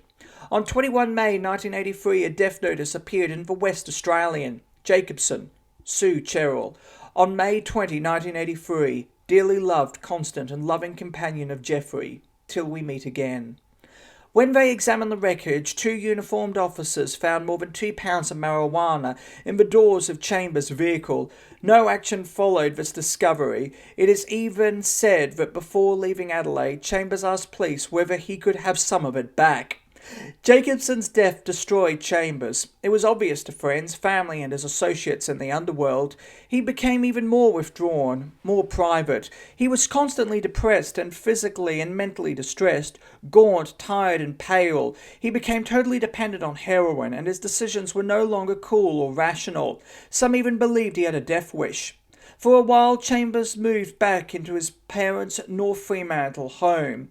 To clear his mind, he worked with his father, as he had on and off while he'd been living with Jacobson. His father had lost his license again, and Chambers drove him wherever he had to go. It was on these trips that Chambers would visit a number of Italians around the southern suburbs. His father had never met them, and Chambers never offered any introduction or explanation about how he knew them or who they were. It was during this period that Mr. Chambers found a small envelope of white powder, no bigger than a matchbox, on the shelf by the toilet in his home. He kept his find hidden from his son, but took it to a chemist he knew, asking whether it could be analysed. The chemist suspected heroin, but to be sure he had it sent to Sydney for proper analysis. Throughout the days that followed, Geoffrey Chambers wandered about the house looking worried, asking family members whether they had seen a small white envelope. Each one denied they had, including his father. Within a month, the chemist returned the tests to Mr. Chambers. Heroin, he told him, A1 pure. Mr. Chambers challenged his son, but Geoffrey shrugged it off. He never explained how he came to have the powder or what he intended to do with it. Mr. Chambers let the incident pass, putting it down to Geoffrey's depression. Looking back on the episode, he wishes he'd told the police. At least that way Geoffrey would have been in prison when the affair with Barlow was taking place. Towards the middle of July, Chambers told his family he was going to Esperance to work on a pig farm owned by some Italian friends. In reality, he was preparing for the trip he had organised for the end of July, and another intended for the end of August, with Giovanni Carafolo and Glenys Bennett. In the meantime, he moved into a house rented by his sister Catherine, a big white house on Canning Highway, Bicton. On 26 July, he left Perth for Malaysia and returned to the house a week later. 3 weeks later, he made his way to Sydney, and from there he flew on Malaysian Airlines Flight 002A to Singapore. He met Garofalo and Bennett, stole the pound of heroin as ordered by Musari, and returned through Sydney Airport the day after they were caught. During the weeks following the bust, Chambers had much to do with Musari. It was Musari who caused Chambers to go to Malaysia with Kevin Barlow, a decision friends claim Chambers never would have made before Jacobson died. But even when Chambers was facing death by hanging for trying to import heroin for Paul Musari, he never told Australian police about him or his partners. One reason was that Musari had always promised to buy Chambers' way out of trouble. The day Chambers was hanged, he still believed that. Another reason was that if Chambers had talked, his life, once he returned to Australia, would not have been worth living. The men he worked for were not worth crossing. Outsiders called them the mob. Some even called them the Mafia. And in keeping with the traditions inherent in the groups, Chambers kept his mouth shut as any man of honour would. Chapter 3. Man of Honour. For at least 3 decades there has existed in Perth elements of ethnic criminal society, one which must be understood before the Barlow Chambers story can be viewed in its true perspective. Over the past 15 or so years, this society, made up primarily of Italians or Sicilian and Calabrian descent, has become somewhat organised, and since the late 1970s has controlled the trade of illicit drugs on the streets of Perth. More importantly, it has become pivotal in the importation and distribution of illegal drugs throughout Australia, from marijuana to harder drugs like heroin and cocaine. The group's importance in the Australia-wide trade of drugs is undeniable. In reality, the society is no more than a loose, some would say chaotically, organised network of ethnic criminals linked more often than not through familial friendship and business ties. Very often these relationships go back to common origins in identifiable districts and villages in Sicily and Calabria. For this reason, the group lives with the label the world has come to fear: Mafia. To claim this network was an organised secret society with bosses, cut and dried ranks and board meetings would be wrong. Very often crime writers and journalists, by boxing the society, have often done more harm than good. They describe it as a secret society, bound by historical blood rights, a criminal brotherhood, master society, and even a closely organised and secretive organisation based on tribal or clannish loyalties. More commonly, it has been referred to as the Honoured Society, a name used to describe a Calabrian mafia prominent in the Griffith, New South Wales marijuana industry. Unfortunately for sensationalists who would like to believe otherwise, the Honoured Society, at least in Perth, does not exist. What does exist is a network of criminals which freely embraces Czechs, Germans, Australians and Greeks, as well as Italians, and which is capable of resisting complete obliteration by the law through organised means. It is a network embracing the traffic of illegal drugs, illegal gambling, horse race fixing, car stealing, and police and political corruption. Links with the network can be found in almost all underworld activities in Perth, and direct links with certain members can be found to powerful crime figures in Melbourne, Sydney and Southeast Asia. While many of the members' dealings are only small time, others have accumulated vast amounts from their illegal activities. These, some have been inclined to call them, are the Mr. Big Enoughs, men who own large amounts of real estate, profitable car yards, successful companies, nightclubs, restaurants, huge houses, and respect. They are able, through complicated legal and economic channels, to invest their illegally acquired capital in the legal business sector, so that these days it is no longer uncommon to find that the place where you buy your car, eat your favourite food, or buy your jewellery is owned by a heroin dealer, car thief, or horse race fixer. Since Barlow Chambers first hit the Australian press, journalists have searched, often in vain, for the man behind their failed drug run. On 14 July 1986, just a week after the two men were hanged, Melbourne crime writer John Sylvester pointed to the Honoured Society as having been responsible for their deaths, as he has on numerous other occasions. Geoffrey Chambers, he wrote, one of the two Australians hanged in Malaysia last week, worked for the Australian arm of a Mafia-style group, the Honoured Society, according to police informants. Police investigations are said to have shown that Chambers helped the group to import into Australia heroin worth more than $10 million. The informants say that the drug smuggling syndicate is still active, despite claims that its leaders are in jail. Sylvester was right in saying the syndicate was still active, though massive changes have been forced on it since the time of Barlow Chambers. The syndicate is not only active but thriving. But Sylvester was wrong to call the group the Honoured Society, a term which derives from the Greek "ndrangheta." Until recently, this word was used in the province of Reggio Calabria, on Italy's southwestern tip, to indicate a high degree of heroism and virtue. It was embodied in a group of men called the Ndranghetisti, the Calabrian Mafia, who were reputed to have had no scruples, were proud of their valour, and scorned danger. The Ndranghetisti always behaved modestly, never drawing attention to themselves or to their accomplishments. Money was not the goal of life for them. Their goal was ultimate respect from their fellow man, earned more often than not through violence. The key to the Ndranghetista's way of life was omerta, meaning the ability to be a man. Omerta applied exclusively to these men. It was the system of rules by which they lived. Codes of silence, valour and fear, and death faced anyone who was seen to break it. Many members of Perth's Italian underworld are descendants of these men, and in some ways omerta is still adhered to. They live by the rules they themselves set. They hate publicity, but like to be seen to be doing good. Respect is ever important. But one major difference separates this modern mafioso, a man recognised as being as part of a mafia, from that of traditional Italy.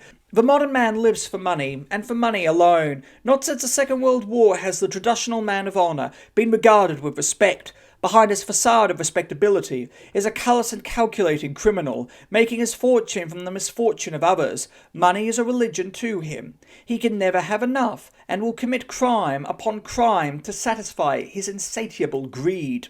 It was not until the late 70s that these refugees of Italy's traditional mafia looked to the heroin trade for the accumulation of wealth.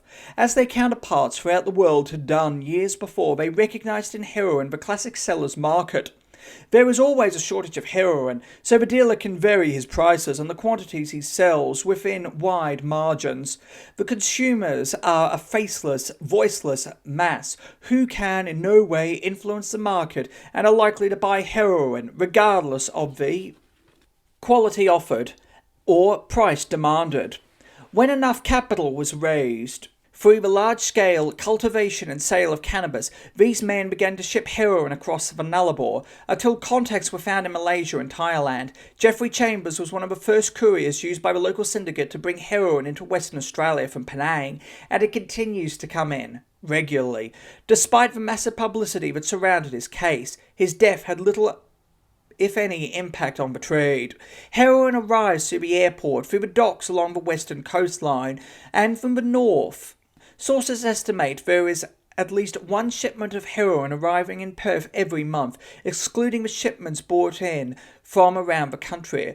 The syndicate's methods of importation and distribution have become more and more complex as the law has encroached on its existing channels, yet the network of distributions remain vaguely the same. Spreading to Victoria, New South Wales, even England and Italy, the mafioso of the Perth heroin market has become a shrewd businessman, and his connections are far-reaching. These connections are what enable him to break the law with impunity and acquire much-wanted wealth with the minimum of risk. Within the mountain region separating one village from another throughout the Mezzogiorno, the southern regions of Italy encompassing Calabria and Sicily, the traditional mafia was found to be arranged in cells, or ciosse.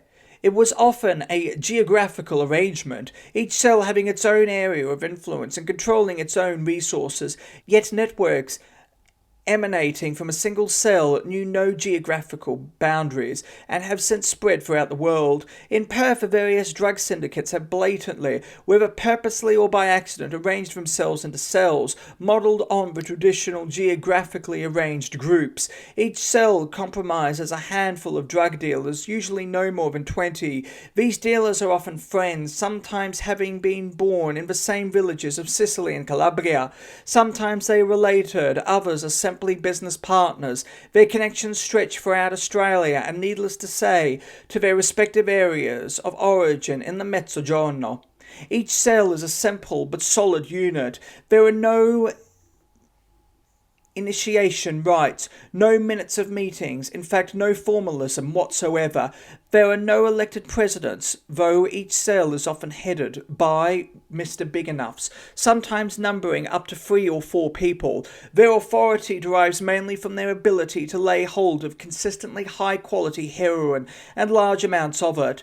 One week one dealer may have more heroin than another, so he is seen as the boss. The next week the situation can be entirely different, but their authority also derives from their ability to commit criminal acts without being caught.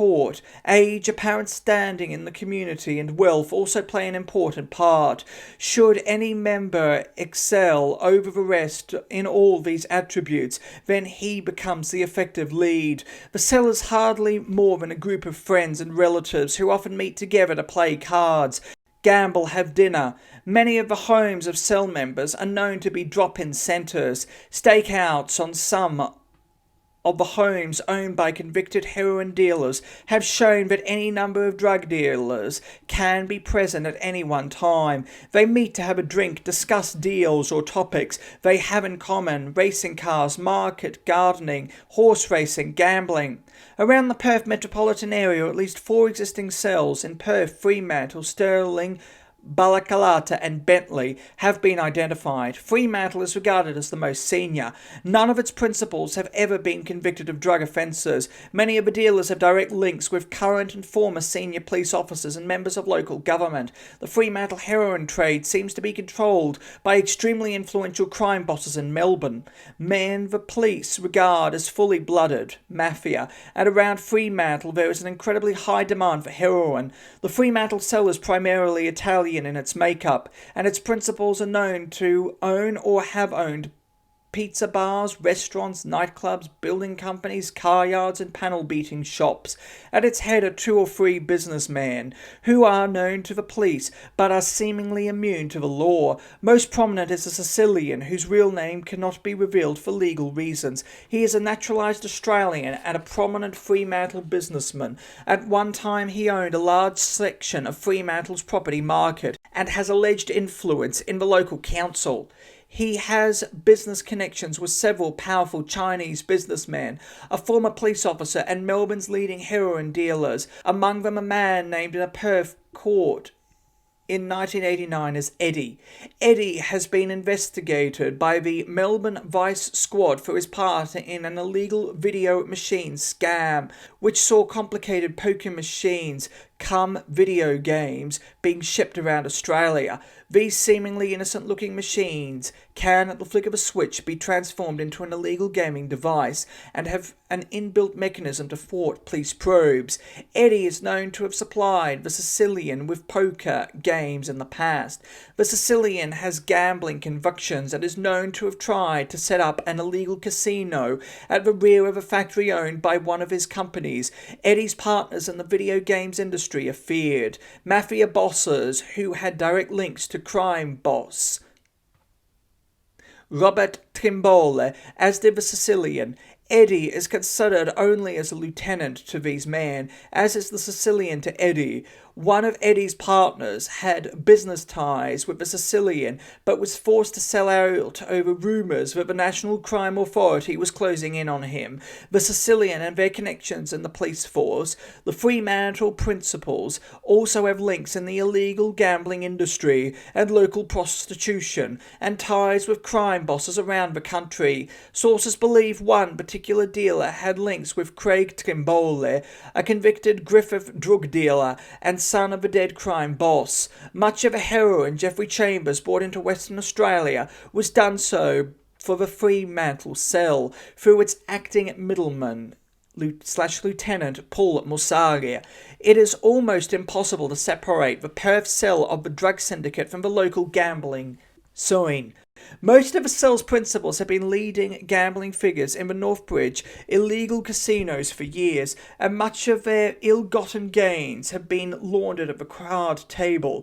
Principals have included Ralph Romero, now serving a 12-year sentence for heroin, Tony Ricciardello, also serving a 12-year sentence for heroin, Paul Musari and Giovanni Carafolo, both in prison at least till 1992.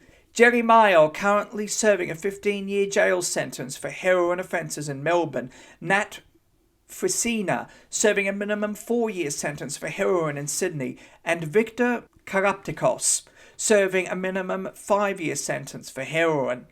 All were leading figures in the Northbridge gambling scene. Romero's longtime gambling mate Michael Blondie Onoskayans has also been before the courts on heroin charges, as has Craig Patrick Martin, considered to be one of the most senior dealers in the Northbridge scene at the moment. Assets belonging to some of the dealers have included stakes in the gambling and horse racing industry, nightclubs, car yards, restaurants, pizza bars, and smash repair shops. Some have also been involved in prostitution and stolen cars, and have powerful connections in Calabria, Sicily, Sydney, and Melbourne. With the arrest and conviction of its leading members, the Bentley cell has been largely wound up since the Barlow Chambers affair. These casualties include milkman Lindsay Treby, convicted of 2 separate heroin charges, heroin addict and dealer Bruce Walker, and Nat Frisina. Frisina was said to be the mastermind behind many of the marijuana crops growing around the Perth area. Some of Geoffrey Chambers' trips were done for this group, and Paul Masari also acted as a middleman in the organisation of some imports. The Stirling Balcatta suburbs are characterised by an unusually high concentration of European immigrants, a handful convicted of drug offences in their new country. Heading this cell is a man who has never been convicted for drugs, though the Western Australian Drug Squad and Federal Police have targeted him for some years. The man is Australian, though from Italian descent, and he is the respectable owner of a profitable car yard and director of a number of companies, including a gold mining company linked to the conviction of 2 heroin dealers in 1987. He was given the code name Cadellino in an article in the West Australian in May 1989, which outlined many of his known connections. Among these were political links. Cadellino is a close friend of Eddie, the Melbourne dealer with business links to the Sicilian. He was named in several trials of prominent heroin dealers during 1989, and his name appeared in a letter written by convicted heroin dealer Alan Harriman from Fremantle Prison in 1988. Cadellino's close friends include several convicted drug dealers from the Stirling cell, including Joe Cardellier, convicted for marijuana and heroin offences, and Ivan Jack Marjanovic, who has multiple convictions for marijuana and heroin offences and is currently serving time in Fremantle Prison. Other friends include brothers Arturo and Saverio Frank Sam Roddy, who have been convicted of marijuana offences, Tony Pitassi, a convicted cannabis dealer who pleaded guilty to further marijuana charges in August 1989, and John Kizzen, a convicted heroin dealer and close friend of influential Perth dealer Craig Martin. He and Martin were reportedly ranked highly in both the current marijuana and heroin trades. Some sources believe that with the incarceration of Jack Marjanovic, John Kizzen took over a large part of the cannabis industry. In each cell there were dealers with direct links to Mafia strongholds in the Mezzogiorno and throughout Australia. Links have been traced back to the Griffith marijuana industry, Sydney's King's Cross and Melbourne. Paul Masagi is known to have had links to a powerful businessman implicated in the disgrace of former New South Wales Prison Minister Rex Jackson. Each cell is known to buy and sell heroin for the other, and the leading dealers of each group often employ the same middlemen, such as Paul Masagi, to organise drug runs. Yet, as in traditional Mafia Italy, members of each cell cannot cross into another's territory to sell his goods. Sources in the Western Australian drug squad admit the meetings are often held between the principals of each cell to discuss boundaries and means of distribution. But the activities of these criminals are not only confined to drugs. They have been known to buy and sell stolen cars from each other, operate large-scale insurance fraud, and launder illegal drug money through their many businesses, often for a commission. Some are prominent in the racing industry, and horse race fuxing is a major pastime for some dealers. Complicated business links between dealers, even with dealers of other cells, make it hard for the police to trace the path of their dirty money. But in no way are their activities organised to any great extent, and there is certainly no formal hierarchy in the police drug scene. Basically, every dealer is out for himself, some more so than others. The drug scene is known to produce the worst criminal type possible. Drug dealers have no morals, no loyalties. Their greed is fed by the destruction of other human beings. Some dealers have been known to inform on other dealers who have got in the way. Others will be used till they're not needed. Their networks of distribution have not been set up to any particular plan. They just happen. Dealer Mr. X will know another dealer, who in turn will know another. That dealer will know a crooked gambling boss, who will know a heroin dealer, who in turn knows dealer Mr. X. This meandering process encompasses most of the organised criminal scum festering in Western Australia. For almost 2 decades now, the Perth Drug Syndicate has enjoyed immunity from public interest. It has existed silently, supported by the indifferent attitude of a man on the street. It's evident throughout many seemingly legitimate businesses, as well as those industries synonymous with organised crime. The underworld in Perth is now stronger and more integrated in many innocent facets of society than ever before. From 1977 to 1984, much of Perth Mafia activity centred on a popular Bicton restaurant owned by an Italian who was naturalised in the late 1970s. Many of the Fremantle heroin dealers were allegedly silent partners in the restaurant, and much of the Fremantle cell's illegal money was laundered through its books. Heroin couriers were often paid in the restaurant, and many trips were organised in its dining room. When large gatherings of mafiosi from around Australia took place in Perth, the restaurant was normally the place they were held.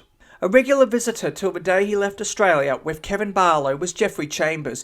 Chambers dropped in on the restaurant to visit the owner and his partner, Paul Masagi. Often Chambers had his girlfriend with him, and the two would pick what they wanted from the kitchen, then move outside to speak privately to the owner and Masagi. Their activities were watched closely by a man who began working in the restaurant in October 1978. The man was a big homeless European who had recently married the sister-in-law of one of the restaurant's owners. His name was John Askiak, and though he was not privy to the dealings, he had come to know the owner, and Musari well. Throughout the months Askiek was working at the restaurant, he came to meet most of the principals of the Italian heroin trade in Perth. They passed through the restaurant's doors regularly, and Askiek came to know everyone by sight, name, and rank. He came to realise that the people he was meeting were at the time on the verge of establishing the current heroin trade, a trade he was destined to join more than 6 years later. Chapter 4. The Purple Circle, October 1978, Picton, Western Australia. It was raining heavily and had been all night. Water ran in torrents over the oily road, and the car slid as it braked carelessly to make a right-hand turn. Smoke poured from the engine. The tyres were bald and the wipers refused to work. Rain cascaded over the visor, down the glass, then divided into deltas over the bonnet. The driver was a big man, and his big hands gripped the wheel tightly. He hunched over the wheel as he drove, trying hard to see through the windscreen. Beside him sat a young girl, no more than 18 years old. She was blonde and very pretty, but she held her face fiercely, and her arms were folded in defiance across her chest. They did not talk, they did not engage. They did not exchange glances. As it rounded the corner, the car slowed to a stop, then pulled up outside a white building to the left of the road. Across the street to the right of the car was a hotel, big and dumpy looking. John Askiek searched the badly lit street with his eyes. Smoke poured from the engine still. There were no people, but cars lined the footpath on both sides of the road. Beyond the restaurant he could see houses surrounded by large trees. They seemed to go for quite a way, carrying on down towards the river, which he knew was there somehow. "Is this it?" he said finally. His voice was deep and arrogant. It was marked with a slight accent. "Yeah, come on," the girl answered, reaching for the handle of the door. "Let's go in." "Nah, you go in. I don't know them. Just see if we can get a meal or something." "Come on, John." "Nah, fuck you, Jill. Go on. Just see if we can get a meal or something." Jill pushed open the door and rushed through the rain to the restaurant. The entry was a big solid door to the right, and she held her cardigan tightly round her shoulders as she disappeared inside. Askiek sat alone for half an hour, probably more. It was past midnight, Sunday morning now, and again customers left the restaurant, and his tired eyes followed them to their cars. His head was resting on the window of his door, and his hands fiddled with an empty cigarette packet on his lap. The rain was easing slightly. He could hear its tap tap tap tap on the roof. The engine had finally died and was going tick tick tick tick tick in time with the rain. The sounds were mesmeric, and Askiek closed his eyes to sleep. As his large head rubbed against the cold, hard glass, his visage softened. Then the rap of a heavy hand on the windscreen woke him with a start. The man staring at him through the rain drops on the window was small and had thick dark hair. A heavy moustache lay across his lips, and his face had the shape and texture of a southern European. He was knocking again and shouting at the glass, separating himself from Askiek. "Don't stay out here," he was saying. "Come on, come in." He gestured with his arm for Askiek to follow. He turned and hurried from the car to the restaurant. Askiek opened the door and followed him, watching the street with caution as he went inside. Jill looked up as Askiek walked through the door. She was sitting with a group of Italians to the left of the dining room. All four of them laughing and telling stories around the room tables had been cleared, and small piles of dust were evident on the floor. "Well, John, I'm Frank, the owner," the small Italian said. Askiek nodded. Frank grabbed his elbow and led him to the table where Jill was sitting. "This is Nick, my partner, Paul and Vincent Musagi." "Long time no see, Paul," Askiek said, recognising the man next to Jill. Frank pulled a chair from the top of one of the tables and placed it next to Musagi. "Here, sit down, John. I'll give you and Jill a meal. You must be starving." Then he strode quickly to the kitchen, letting the door swing as he disappeared. In the few months following the meeting at the restaurant, much happened that was to shape the future of John Askiek. Within a few days, Frank gave Jill and Askiek jobs. Jill as waitress, Askiek as odd job man. While Askiek was never paid, he and Jill were allowed to eat at the restaurant any time they wanted. They stayed for the time at the Britannia Private Hotel in Northbridge, Perth. During a period of no more than 6 months, Askiak was introduced to many of Frank's associates, Italian small businessmen living around Fremantle and Perth. Although he was excluded from their dealings, he was trusted with the knowledge of their modes of business. He heard and saw much, and the associates were to play major roles in his future. 3 weeks after the meeting, on 24 October 1978, Jill turned 18. She and Askiak were married in the Perth Registrar's office the same day. Shortly afterwards, they moved into a block of flats in Mossman Park, where they planned to stay for some time, but their material bliss was interrupted one day in April the following year when a Fremantle CIB officer put pressure on Askiak to leave the state. The officer had seen Askiak on television speaking about the existence of a Purple Circle, an elite group of Fremantle prison officers who were responsible, he claimed, for the deaths of a number of prisoners in the segregation cells. The officer threatened to set Askiak up on a charge and place him at the mercy of the prison officers he had publicly denigrated. For Askiak, the dice was loaded, and he and Jill were forced to leave Western Australia. In the war-torn remains of Malta, 2 people were busily trying to make love. Lying flat with her back pressed hard on the dusty ground, a woman aged about 20 searched the bright blue sky with her eyes as her young lover grappled and groped at her dirty black skirt and top. She was not good-looking. Dust from the ruins had settled on her greasy black hair, and dirt from the rubble had smeared her harsh face. Her figure was hidden beneath her lover's loose clothing, but her legs were dumpy and covered from ankle to thigh with thick black strands of hair. Her lover was a young boy, aged about 7. His dirty shorts were pulled down, exposing white buttocks which beat an awkward rhythm. His face was pressed hard into the woman's cleavage, and one hand grabbed at her bare thigh for support. Despite his energetic thrusting, the boy found he was unable to keep an erection. Only by using his left hand between the woman's legs as a guide was there any chance of success. "Have you had enough?" the woman groaned after several minutes of a strange display of amour. "Nothing's happened." "All right," he said as he rolled from the woman and clumsily pulled his shorts to his waist. Offering his thanks, he clambered to his feet. The woman shrugged and strode off through the ruins, fastening her dirty shirt as she went. The young boy's name was John Askiak. The year was 1953. For 7 years the scattered ruins of Malta had been his home. He had no mother. He was told she had died in the war, and his father had disappeared shortly after fleeing with him as a baby from Trieste, Italy. Orphaned, he had become, like many others, a part of the human floatism that the Second World War generated, and was destined to drift directionless upon so many shores. Left to fend for himself, he skipped school for the next 3 years to arrange dates between local prostitutes and the visiting sailors for a commission.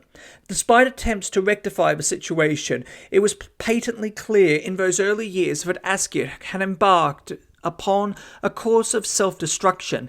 It was night time towards the end of 1956 when John Askiak was taken from Malta. He was 10 years old. Without explanation, he was dragged from his bed and taken to the harbour where a Fremantle-bound ship was ready to depart.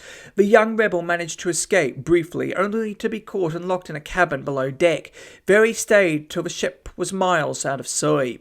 3 weeks later, the ship entered the Fremantle harbour. Askiak wandered aimlessly about the wharf till 2 men dressed in black habits accosted him. "We are Christian brothers," they said, "come to take you away." He was led to a white utility and instructed to sit between the pair, away from the doors. "We're taking you to a school in Tarden," they said, "an agricultural school. There you'll learn how to read and write, cook and clean." There were 60 other boys there too. The drive north took 5 hours, an eternity to the frightened young newcomer. There was nothing strange or uncommon about Askiak's treatment. Under a Catholic migration scheme, much of the same was happening to hundreds of other young boys from across Europe, England and Ireland. Many of the children were taken by force, having no parents or relatives to turn to for help. Others left their countries and often their parents willingly, sympathising with the enormous task of having to bring up children in countries ravaged by war. Australia, they were told, was the lucky country. The scheme operated from 1946 till 1969, during which time many of the children were taken to the Christian Brothers orphanages in Western Australia, Clontarf, Bindoon, Castledarragh and Tarden. They were brought up in the strictest of Catholic traditions, taught to clean, to cook, to pray. For many boys, the discipline was a privilege, and to this day they pay their highest respect to the schools. But for many, including Askiek, the authority bred rebellion. Askiek spent about 4 years at the school. He was given a basic education, in which religious studies played a large part, but no amount of religious teaching or discipline could alter his religious spirit. In 1961, when another boy broke a pair of his sunglasses, Askiek split open the boy's head with a rock. The welfare department heard of the incident, and Askiek was expelled and sent to a Perth receiving home for wayward youngsters, but he managed to leave a small mark at Tarden. As a break from duties, the boys were often treated to hunting expeditions by one of the more adventurous brothers. It was on one such expedition that John Askiek was lost for more than 24 hours. Nearly the whole school was called out to look for him, pupils, brothers, even the chef. He was finally found playing by himself near a lake in the middle of a bush. To this day it is known as Askiek's Lake, his very own legacy. Askiek stayed at the Mount Lawley receiving home for more than a year before moving to Tudor Lodge boys' home in nearby Hyde Park. It was there one day towards the end of 1962 that a middle-aged man was brought to see him. "I'm your father," the stranger said. It was disturbing and confusing for a youth who had never known his natural parents, and not surprisingly he resisted the man's overtures. Then a voice of authority in the form of a welfare officer interceded with a clear message. Askiek must go forthwith to the airport. The same day he flew out to Melbourne with the man. There they were met by an English woman, the wife of his father, and a young boy and girl, his new stepbrother and stepsister. Askiek was taken to the family home at Auburn, near Hawthorne, and within a few days he had a job at the local brickworks. But just as he was settling into a steady routine, Askiek's newfound security came to an end. He had taken to drinking secretly, though underage. When his father found out, he reported the young man to police. As a result, he lost his job and any faith he might have had of a peaceful family life.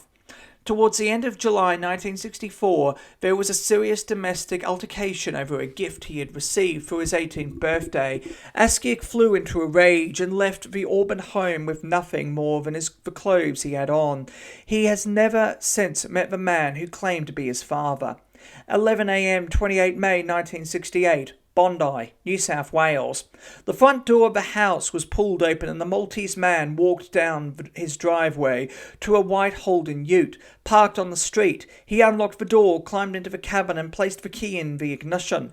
There were 2 clicks as the key was turned, then a bang. The explosion was heard for miles around. People ran out of their homes, the flames and black plumes of smoke filling the street. The man's friend saw the explosion and ran to the car. He pulled the body out onto the road. It was charred and bleeding badly. "Joe, Joe, don't worry," he was crying. "Joe, I'll save you. Don't worry." A neighbour ran over with a blanket and helped pull the man to the side of the road. She shouted for the people standing around to help, but they just stood still in shock. Within minutes, police cars had arrived at the scene, followed almost immediately by an ambulance. As the man struggled to speak, detectives knelt by his side with their ears to his blackened lips. People stood around them as they did so, trying hard to hear what he was saying, but his voice was croaky and the blood flowed ominously down his cheek. Joseph Borg was, at the time of his death, described as the Vice King of Sydney, rumoured to be one of the most hated and feared men in the city's underworld. A near illiterate Maltese immigrant, Borg had, within 15 short years, amassed a small fortune from brothels, massage parlours and street prostitution. He was known as the Writer because of the letters he wrote to senior police officers complaining about overzealous vice squad police. Described as one of the best-dressed criminals in Sydney's underworld, Borg owned a string of brothels in the red light district of Darlinghurst in eastern Sydney, no less than 26 properties. Aged just 35, he was reported to earn more than $10,000 a week from vice operations. His murder threw Sydney's underworld into turmoil. Brothels closed down, friends and associates of Borg fled the city, and police predicted a gang war. As it turned out, killing followed, killing in the competition for the lucrative vice income left in the air by Borg's death. A few days after the bombing, police revealed that Borg had slept with a loaded pistol for at least 2 weeks prior to his murder. He had been threatened by three men, regarded as probably the most ruthless in the local underworld, for refusing to let them in on his prostitution racket.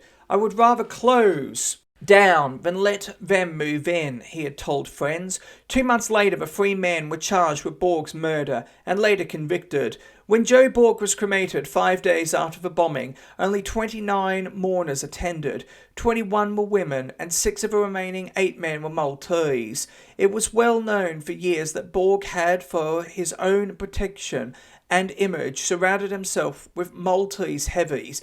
These heavies also collected money from his girls and put the heat on clients who refused to pay. Some were very close to Borg, but others, though part of the image, played minor roles. John Askick was one of those minor heavies and had been for about 6 months before Borg's death. After leaving Auburn, much of Askick's time had been spent in prison. In January 1965, he was jailed for 6 months in Camberwell, Victoria, for breaking and entering. 7 months later, he was jailed for another 3 months for loitering. 1 month out of prison, he was caught breaking into a house in Launceston. He was jailed for 4 months for the theft and 1 month for consorting. Exactly 6 months later, again 1 month out of prison, he was found guilty of assaulting a woman and was jailed for 1 month. He was out for just 2 months when jailed for 2.5 years for assault and false pretences and larceny in Prahran, Victoria. Askick was released in March 1968 and headed for King's Cross. He began working on the street, selling himself to older women for money, suits, gold watches, chains and rings. By mid-1968, Askick was rubbing shoulders with leading Sydney underworld figures, mostly owners of gambling clubs, nightclubs and brothels. One of these men was Joseph Borg. When Borg was killed, Askick, like many others close to him, fled Sydney out of fear for his life. As police had predicted, a gang war was ready to erupt, and Askick wanted no part of it.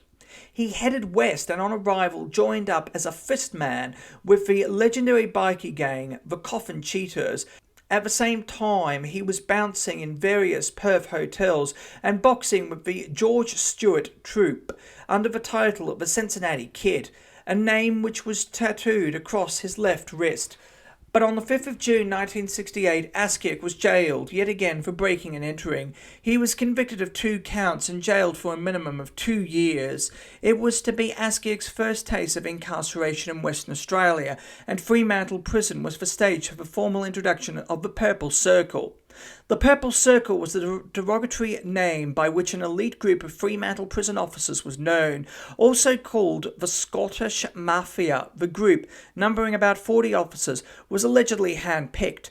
The tight-knit and exclusive gang practically controlled the prison through self-appointed key union and administrative positions. It was claimed to have been brought together in 1969 when a large influx of former British Army men and prison warders from the United Kingdom banded together to beat the system. The group was feared by prisoners and wardens alike and was known to be ruthless with prisoners who refused to do exactly as they were told. Media controversy surrounding the Purple Circle surfaced in 1979 when the group tried to have an officer transferred because he submitted a report on the bashing of an Aboriginal prisoner, Ronald Slater.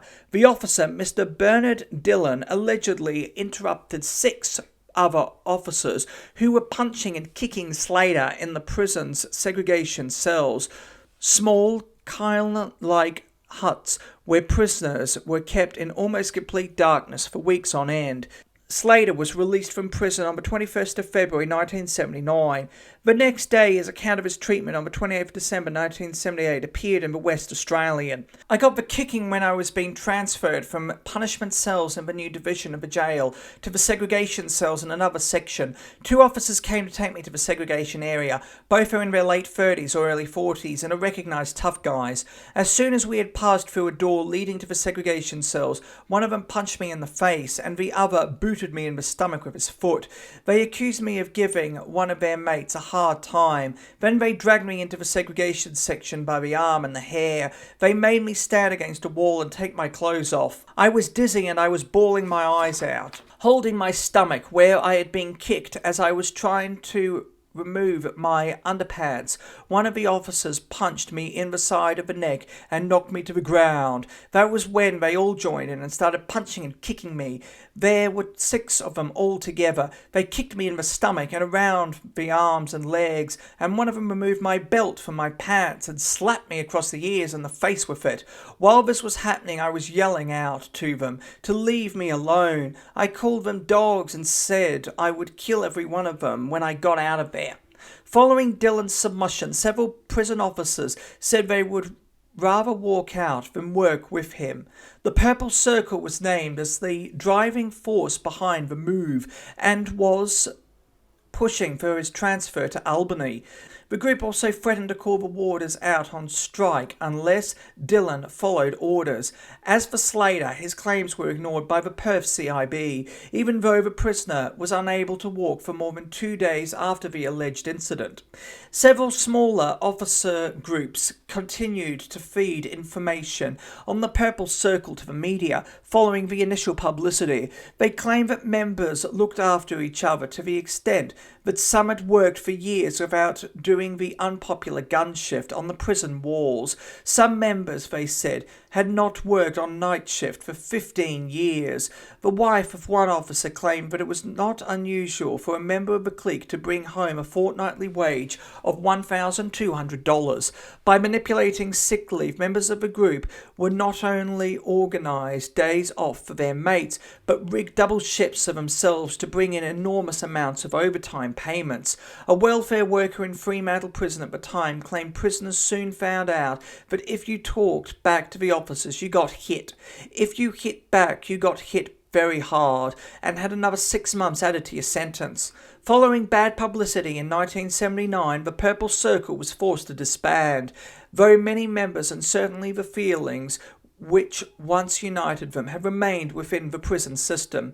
In early 1970, John Askiak was involved in a fight with an Aboriginal in the remand yard of a prison. It was broken up by prison officers and Askiak was thrown into the segregation cells, or the black hole, as many of the prisoners called them. Askiak's cell was numbered 13. According to Askiak, he was bashed as soon as he was taken there. Bashings he attributes to the men he knew to be members of the Purple Circle. They had formed a gauntlet along the passage, running in between the 2 rows of cells, a passage just high enough for a person to stand upright. Askiak said he was forced to run between them as they brought their batons down on his body and around his head. He was still standing when the officers had finished, so they made him run along the passage again, still beating him with their sticks. Then they forced him into his cell, making him strip, and hosed him down with a high-pressure jet of water. According to Askiak, the treatment was handed out every day. He was given bread and water to eat and forced to stay in the cell block for the duration of his punishment. 3 weeks. When he threatened to have the officers up on assault charges, they dragged him to the prison's boardroom and sat him before 2 officials.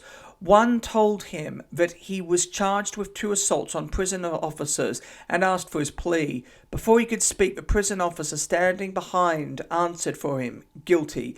Askiek was given 3 months cumulative to each charge, extending his sentence to a maximum of 2.5 years. Askiek was released from Fremantle Prison towards the end of 1970 and within a few months was ensconced in a New South Wales jail, the legacy of a car theft. Before he left Western Australia, though, Askiek was bitten by the gambling bug. Of the 6 illegal casinos in Northbridge at the time, his favourite was the Il Trovatore in James Street. Another regular at the club was one of Perth's most infamous conmen and petty thefts, Paul Massari. Massari was described as one of the biggest and the worst gamblers ever to see the inside of a casino. Although he and Askiek met a few times, they knew each other only as fellow gamblers, nothing more. In 1971, the heroin trade was virtually non-existent among the Italian community passing through the clubs, and Paul Massari was nowhere near what he would later become. From 1973 to 1976, John Askiek's livelihood was, as in his boyhood days in Malta, linked to prostitution. This time he was experienced, older, tougher, and running 7 girls of his own. They worked on the streets of Piggy, a small mining town in the north of South Australia, for 2 weeks at a time, maybe twice every 2 months. In return for his protection, his transport and his contacts, the girls paid Askiek 3/5 of their nightly income, which sometimes totaled more than $2,500. Askiek prided himself on his prowess as a pimp and his ability to make sure that his girls got the most from their evenings. He would insist that each one was taken out to dinner by her customer, who in turn was encouraged to drink much alcohol. During the night, when the customer was inebriated and flat on his back in bed, the girl would sneak out and take on a few more smaller orders. She would return to the first customer before daybreak, have a shower, then wake him up and tell him it was time to go. His life at the time was shared with a young woman called Sandra, who Askiek had met in Perth after being jailed for the abduction of a 15-year-old girl in August 1971. Sandra left Western Australia with Askiek just a few days after they met early in 1972.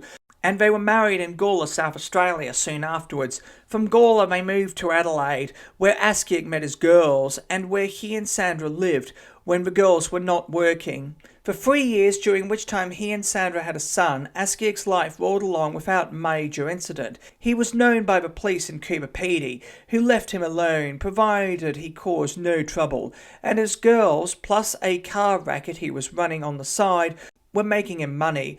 But in 1975, Askiek caught Sandra in bed with another man, and his temper caused him to spend more time in prison. After beating up his wife's lover, he forced Sandra back on the bed. With his left arm pressing hard on her chest, he grabbed a bottle of aftershave from the bedside table, undid the cap, and shoved the contents between her legs. As she writhed and screamed with pain, he did the same with a bottle of gin. "Now, if you want to go and fuck someone," he shouted, "go out and do it." Sandra left the house bleeding badly and reported her husband to a friend in the local police. On 30 January 1975, John Askiek was convicted of assaulting his wife and carrying an offensive weapon. He spent the next 6 months in jail. The imprisonment signalled the end of his first marriage, and though Askiek did not know it then, heralded the dawn of a new era in his life, his association with the Mafia. It began on the beach in a popular bay in South Australia. It came in the form of a 15-year-old girl named Jill who claimed she loved Askiek. Although she was no criminal herself, Jill's contacts led her and Askiek to the Bicton restaurant. Jill had 3 sisters, one of whom was married to an Italian called Larry. Larry's brother Nick was a partner in the restaurant. At a later date, Larry lived in a house belonging to Paul Massari with his wife and another brother. He was said to have a silent interest in the restaurant, as did Massari and others. So when, near the end of 1978, John and Jill arrived in Perth to no home, no money and no car, it was logical to seek refuge at the family restaurant. During the time he worked in the restaurant, John Askiek met many of the principals of the Perth heroin trade. He also met their Sydney and Melbourne connections, many of whom he only remembered as owners of nightclubs and illegal casinos. Charlie, Geoff Chambers, would often visit the restaurant. Each time he would wander around the kitchen after midnight, grab whatever he wanted from the kitchen, talk business, then leave. Paul Masagi, according to Askiak, was at the restaurant almost all the time. His smash repair shop was just a few minutes away in O'Connor, and much of Masagi's drug money went into the restaurant for laundering. Although Askiak was not trusted to be in on business deals between Frank and Paul and their associates, he knew full well what was going on. Frank and Paul spoke openly about their heroin ventures, as did the dealers who visited the restaurant, and when Askiak attended the Northbridge and Fremantle illegal casinos, he often watched deals being made between Musagi and his Perth partners. The dealers welcomed him into their gang as a mateship that John Askiak never intended to dishonour. 3 weeks after their arrival in Perth, Jill and John were married and moved into a block of Mossman Park flats. It was there one night towards the end of February 1979 that Askiak saw a television news item on allegations of bashings in Fremantle prison. The subject of the interview was Aboriginal Ronald Slater, released from Fremantle prison that day, the 20th.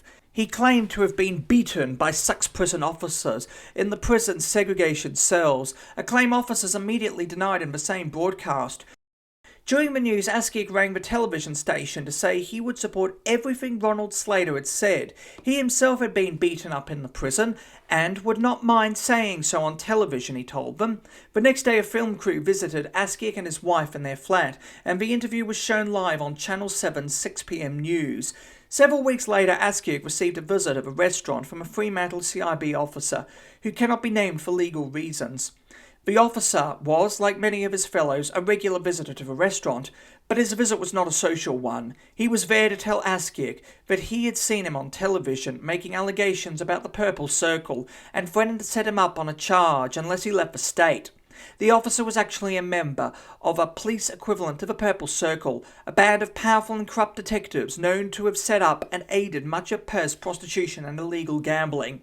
For Askiak, the TV interview was to prove costly. Within weeks he had packed his bags. The prospect of being held at the mercy of the Purple Circle was too much for him, so he and Jill left the restaurant and the state to travel around Australia again. It was more than 3 years before they returned, in which time the principals of the Italian drug ring had established themselves in the heroin trade, and the Barlow and Chambers affair was about to begin. Father George Skelly was 70 when he was murdered. One night, the Roman Catholic priest was found lying in a pool of blood on the floor of his Brunswick mansion, outside Melbourne. 3 weeks later, on the 4th of August 1980, he died. The murderer, police said later, had posed as someone seeking help. Father Skelly, who was saying his rosary at the time, heard the knock at the front door and let him in. The killer pushed him to the ground, then bashed the old man repeatedly with a wooden chair. He took $20 from the priest's pocket, then fled. His death was recorded in the newspapers, and a massive police hunt for the killer ensued. At the time of his murder, Father Skelly was the provisional head of the Mission Society of St. Paul in Australia, and prominent among Melbourne's Maltese community. His killer was believed to be a Maltese man with a name tattooed across his left wrist, the Cincinnati Kid. Elsewhere in the country, after travelling up and down the east coast, John and Jill Askiak had reached Darwin in mid-1980. There, as Askiak soon found out, jobs were scarce for men with his limited abilities, so he drew the dole while Jill worked at the casino. According to Askiak, he was caught and charged and convicted of welfare fraud and was thrown in jail again.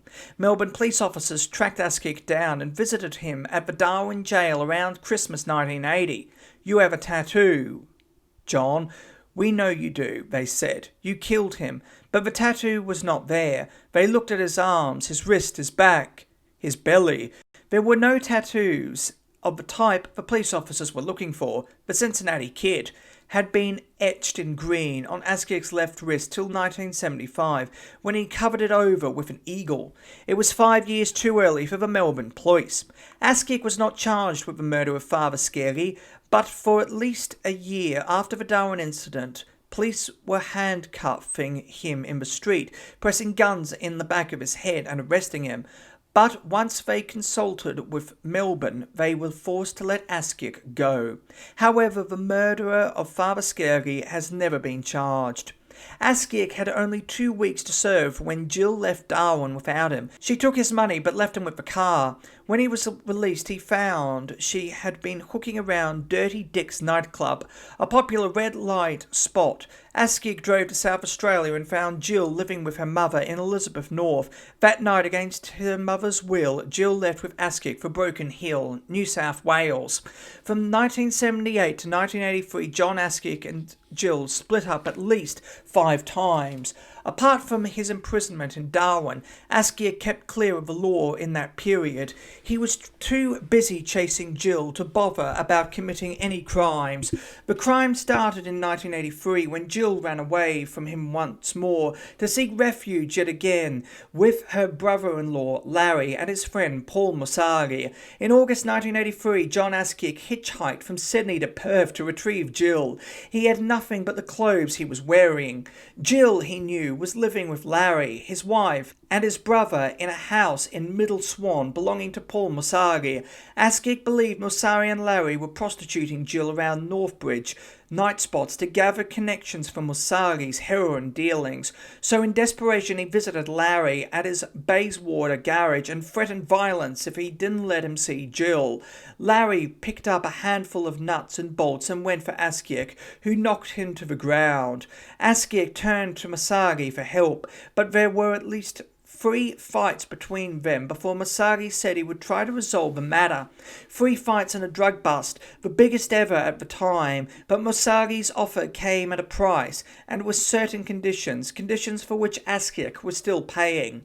On the 28th of August 1983, Paul Mosari was caught with 2 kilos of heroin with partner Giovanni Carafolo and drug trafficker Glennis Bennett. 2 days later, Mosari was remanded for trial. At the time, John Askiak was hanging around Mosari at the Smash Repair Shop, the restaurant and the gambling clubs. He was staying in sleazy Northbridge hotels, but often slept on the floor of Mosari's shed.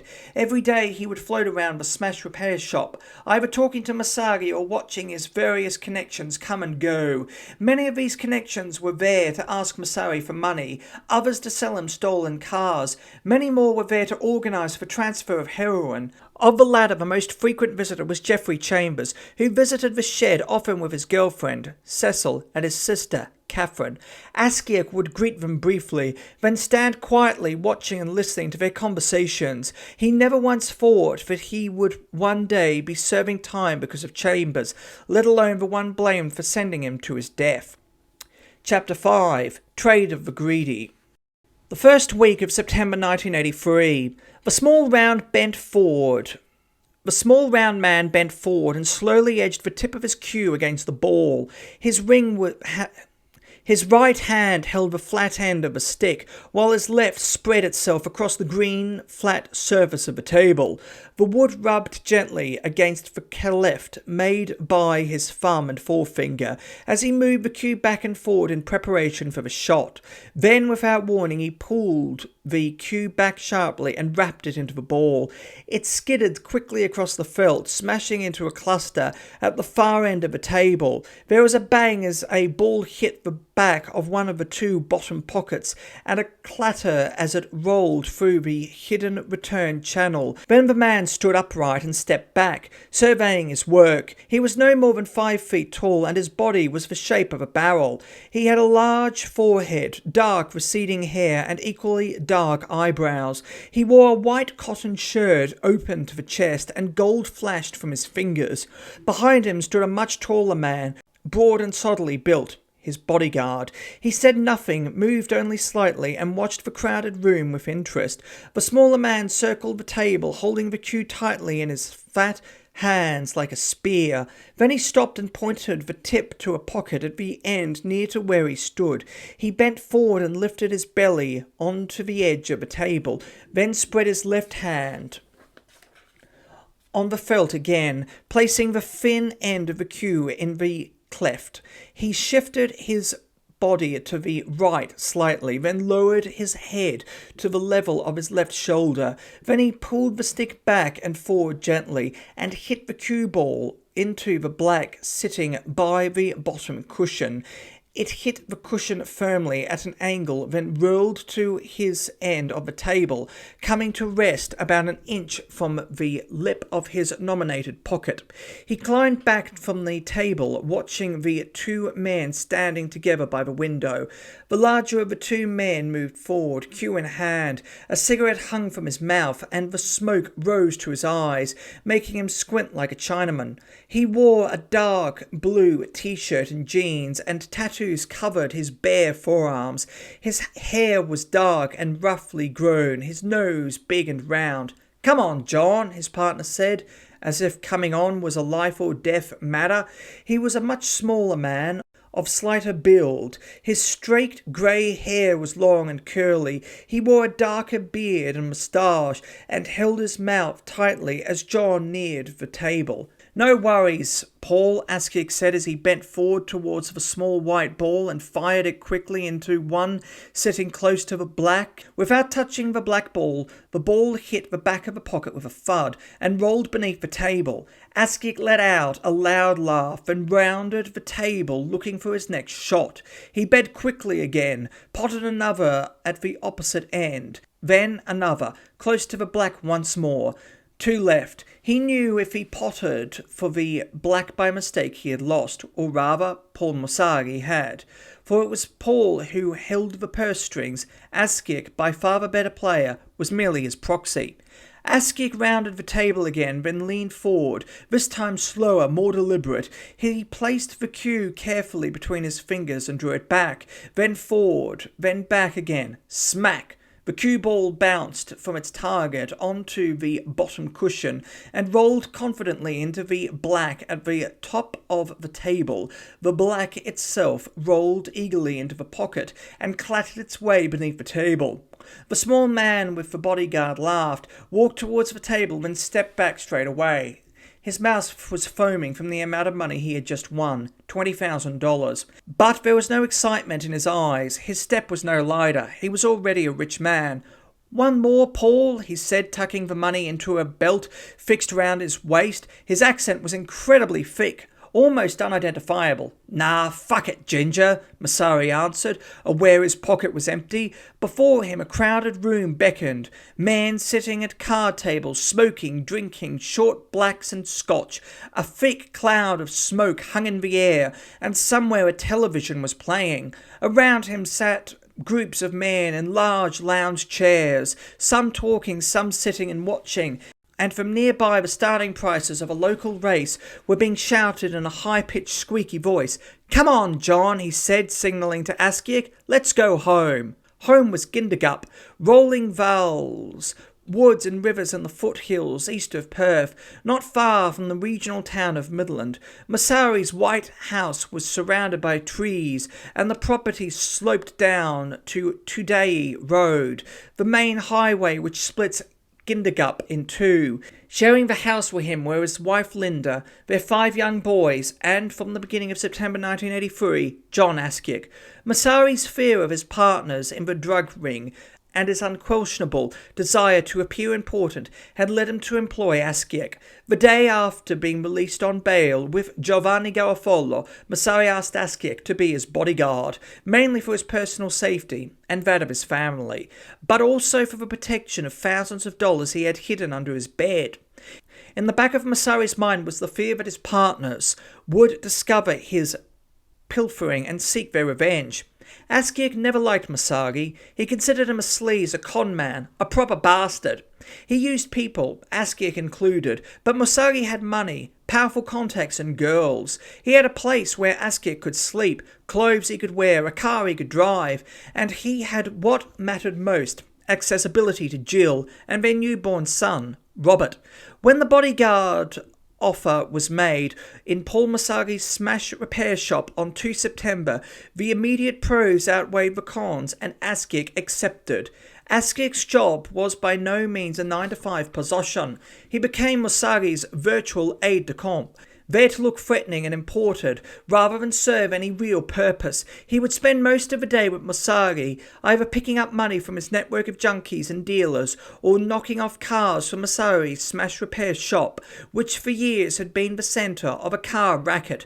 Stolen cars were either sold to Musagi's Sydney contacts or refurbished to transport heroin from Perth to the East Coast. Sometimes the two went hand in glove. On the home front, Askiek was required to rake Musagi's boys every morning, make their breakfast, get them dressed and drive them to their Midland school. Odd jobs around the property were always there to be done, killing sheep, fixing fences, and often Askiek did menial work on another rural property Musari owned in Gingen, northeast of Perth. Musari was grooming Askiek to be caretaker for the property, on which he planned to grow extensive marijuana crops. All jobs Askiek did without complaining. His greatest wish had come true, to belong and to be needed, but Neville was something else. Neville was the name of Musagi's girlfriend, a 19-year-old prostitute brought from Sydney to provide certain pleasures to the principals of the drug ring. She was blonde, sexy and beautiful, a high-class escort girl and heroin user. Musagi had fallen in love with Neville, and she with him, and set her up in a duplex in Daniela. He protected and possessed her like a priceless jewel, and his jealousy towards her knew no bounds, to the extent that he beat her when man so much as looked at her. She became one of Askiek's biggest responsibilities. He had to make sure she had everything she wished in terms of money, clothes, food. When she went to the beach, which she often did, Askiek was to make sure no one looked at her or approached her. The same applied in the gambling clubs when Musagi bothered to take her, or at the many race meetings they attended together. In the evenings when Musagi was either gambling or playing with Neville, Askiek would stay home with Linda. Sometimes it would be 2 or 3 o'clock in the morning before Musagi relieved Askiek of his duties. It was during these times that Askiek would answer the phone for Musagi, taking messages like a secretary. Among the callers were Musagi's Eastern States contacts, the most prominent being an extremely powerful businessman. Askiek often took orders from the businessman for heroin, in serving time for corruption charges. Askiek often took orders from the businessman for heroin, and in time came to fear him. Even from prison, where the man is serving time for corruption charges, he has a lot of pull, according to Askiek. A contract has been placed on Musagi's life. Since the businessman learned in the months following his arrest of Musagi's pilfering, it was rumoured among members of the drug ring that the money which Musagi often threw around in public belonged to the businessman. When Askiek first moved in with him, Musagi was a rich man. Hundreds of thousands of dollars were kept safely beneath his bed, away from the prying eyes of the police, bank managers and the taxman. Although it also fell under Askiek's protective responsibilities, the money didn't last long enough for anyone to try to steal it. Within a week, Askiek saw it drastically whittled away. It disappeared with frightening pace at the racetrack and the gambling clubs. Musagi had been a big gambler for years, but after his arrest the bug took him over, and it was this transition from rich to poor which caused Musagi to consider Kevin Barlow as mule for the ill-fated drug run to Malaysia.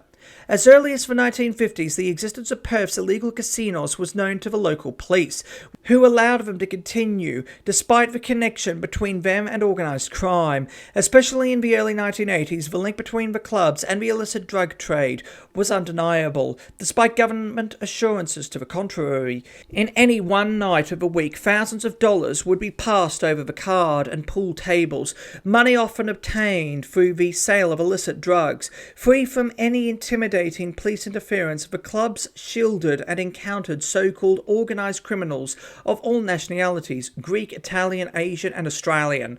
They ran on the pretext of allowing ethnic groups the chance to gamble the way they always had, but at the end of the day, they were run to help the proprietors get rich. The clubs were situated in close proximity throughout Northbridge's nightclub restaurant belt. 4 were within a few hundred metres of each other in James Street: the Il Trovatore, the Roma Club, the Petrus Club and the International Club. Club 27 was round the corner from Il Trovatore in Lake Street, and Ginger's, the Perth home of Two Up, was in William Street. If they had anything in common, it was in the rich carpeting, plush lounge chairs, abundant food and drink, and lots of smoke. At most, venues, gamblers could play Manila, Russian poker, dice and pool with blackjack, rummy and stud poker confined to secret clubs. The atmosphere inside the clubs was like that at any serious gambling venue. The majority of men were there to win money. If they wanted to talk, they did it away from the gamblers. Although Asians and Europeans made up a large percentage of regular customers, attendance at the clubs was by no means exclusive. The presence of women was a rarity, and when a new face entered the club, all gambling would stop while the person was scrutinized. Only when they passed this check would gambling resume. On a busy night, more than 500 people could pass through a single club, and over the course of a month, more than $1 million would change hands. For at least 15 years now, the clubs have harboured and supplied valuable meeting places to the principals of Perth's Italian underworld, many of them compulsive gamblers. In suitably darkened corners, deals can be made without fear or interference, and in the true nature of omerta, the dealers are protected by their fellow gamblers. According to Askiak, who often gambled with them, many senior members of the heroin ring have laundered their illegal money simply by sitting at the card tables for a while, then leaving it. If police were to attempt to follow the paper trail left by the sale of heroin, the owners and the organisers of the clubs would simply testify that the money had been won gambling. The practice has gone on for years, and toleration and containment, crooked cops, and recent legislation allowing social gambling have only served to help the Mr. Biggs of the heroin trade that little bit extra. Paul Musagi was a well-known figure in the Northbridge clubs for at least 16 years before his arrest. A heavy gambler, he was known to hang around with a group of Italians, many of whom have featured in heroin cases, Ralph Romeo and Michael Blondie Onosaisakansk, both leading Perth gamblers with gambling convictions, had convictions and 5-year jail sentences for heroin dealing quashed by appeal judges in August 1988. On 25 April 1989, Romero and fellow gambler Anthony Sergiottoni Ricciardello, one-time operator of the Patras Gambling Club, were each jailed for 25 years for conspiracy to possess heroin with intent to sell or supply it. Jerry Mayo, known to constantly borrow gambling money from his mates in the early 1980s, till an unexplained fortune landed in his lap, and described as a professional gambler by the police, was sentenced in Melbourne in March 1988 to 18 years jail for possession of heroin and conspiracy to sell or supply. Victor Carptesos, said to have operated the Russian poker table at the Il Trovatore, was acquitted of drug charges with Michael Onoskayans in February 1986, but a month later was jailed for 10 years for possession of heroin, and John Askiak, who was first jailed on heroin charges in 1986, was convicted of conspiring with Barlow Chambers to import heroin 2 years later. They were fellow gamblers, and they were all known by police to have regular dealings with each other. Musagi's favourite haunts were the Il Trovatore, the oldest of the Northbridge clubs, and Ginger's. According to Askiak, Musagi would often lose more than $200,000 in a single night of heavy gambling. $100,000 would vanish on Russian poker, $40,000 on rummy, and at least $80,000 on pool. Playing the high-stakes card game, Manila, the amount Musagi lost would be limitless. Any money he had left would go on the horses, either at the track or to the SP bookmakers in the club. If he happened to win an SP bet, Musari had a contact at the track who would give him a winning ticket to cover the amount, for a cut, naturally.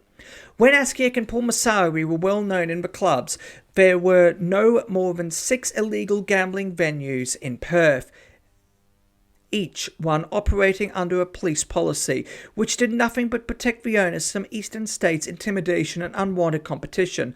Although the clubs were illegal, a blind eye was given to them as part of the containment and toleration policy adopted by the court government of the early 1980s. In essence, the policy was one of privilege and preferment. Former police officers agreed that if any more clubs surfaced, they would be raided every 10 minutes. The claim was backed by one of Perth's most well-known criminal lawyers, Ron Cannon. In an article in the West Australian on the 6th of August 1982, written at the time of the club's heyday, Cannon, a longtime friend of Bert Tudori, one of Northbridge's leading gambling figures, claimed the clubs were raided systematically every few months. No other clubs could start up, he said, because if they did, they would be raided daily and forced to close down. Still, the existing clubs were raided and arrests were often made, but it was common knowledge among gamblers that the club operators were generally tipped off. Senior police officers of the day claimed that to raid a gambling club successfully, a hand-picked team of detectives would have to be brought together no more than 5 minutes before entering the place, and told of the exercise at a point where none of the detectives could reach a phone. Otherwise, the gamblers would know they were coming, and the raid would be a lost cause. Other gamblers often witnessed the payment of money to police officers in the clubs. Payment for toleration and containment. Occasionally, patrons would be arrested, but maximum on-the-spot fines of $50 were no real deterrent. When police did raid the clubs, the housekeeper would simply alert the staff and patrons beforehand. All money and dice would be cleared from the tables, replaced with coffee and sandwiches, and all signs of gambling would disappear. In a Western Mail article dated 16 January 1982, Kerry Tangy, a former deputy head of the Perth Drug Squad who was dismissed from the West Australian Police Force after being acquitted of drug charges the previous year, claimed that he had been present at a 1980 Christmas party where senior members of the Perth CIB were paid off for favours. The event had taken place at a South Melbourne hotel, and the host was the senior member of the illegal casino network in North Perth. The article told of small white envelopes on the tables in the party room, each containing a Christmas card and a roll of folding money. Mr. Tangy also spoke of large sums of money, between $3,000 and $5,000 a month, changing hands as Perth's prostitutes and illegal casino operators paid off detectives. Tangy also said that the casinos were run by a godfather whose tentacles stretched to most of the illegal casinos operating in the city.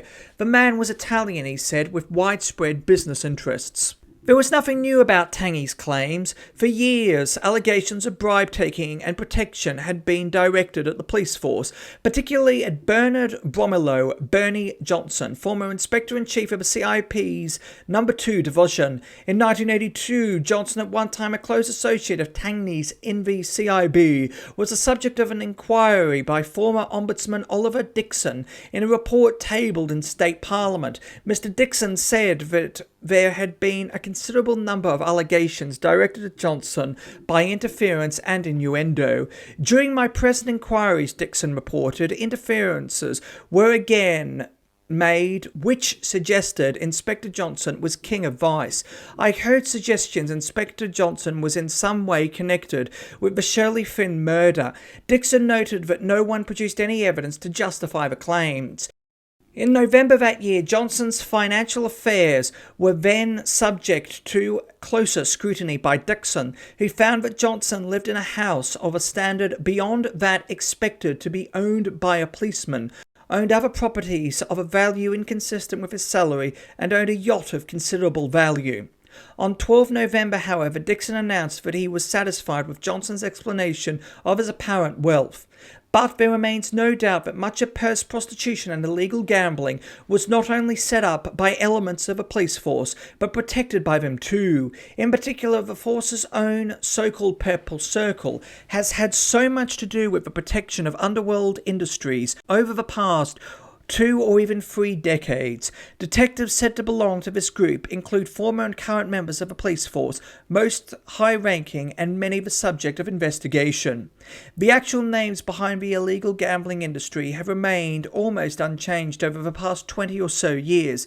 Vincenzo Rispoli, the Godfather, and nephews Carlo and Enrico, Bert Tudori and Rocco Antonetti, are names still associated with the clubs, which, before gambling became legalized to a point, fronted as coffee shops and function centres. Members of the Greek community are also behind some of the gambling venues, as well as the Chinese, and there is little doubt of the connection between local gambling and organised crime. Certain figures have known connections with the heroin trade and illegal prostitution.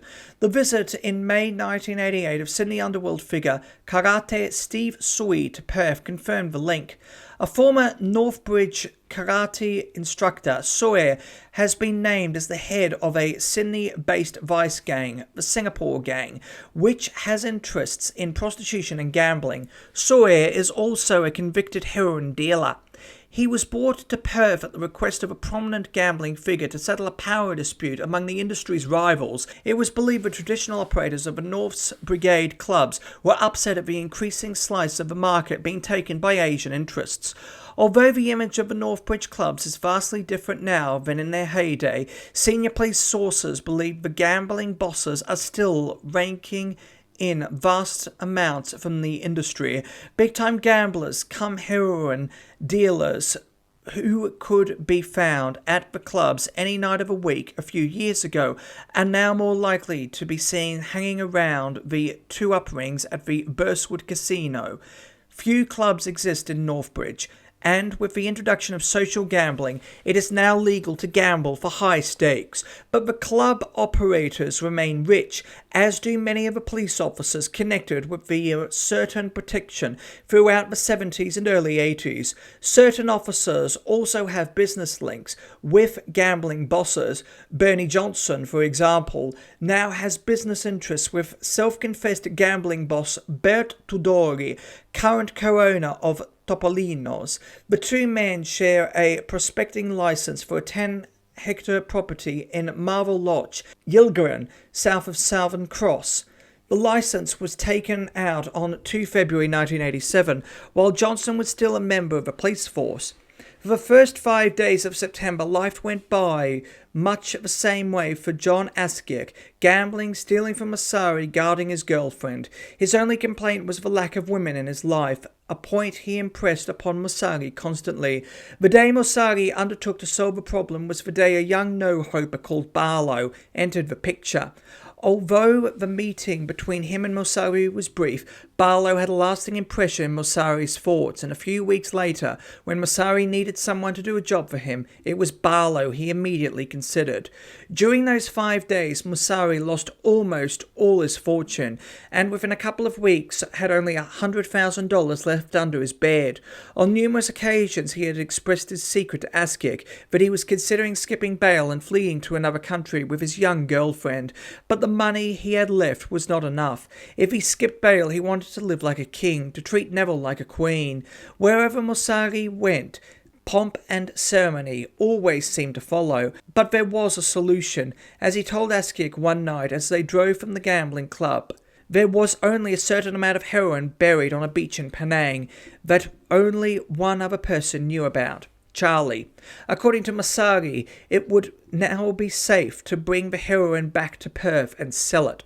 But a high-stakes failure at the pool's table, allegedly with Ginger Antonetti, owner of Ginger's 2-Up school, put paid to this notion.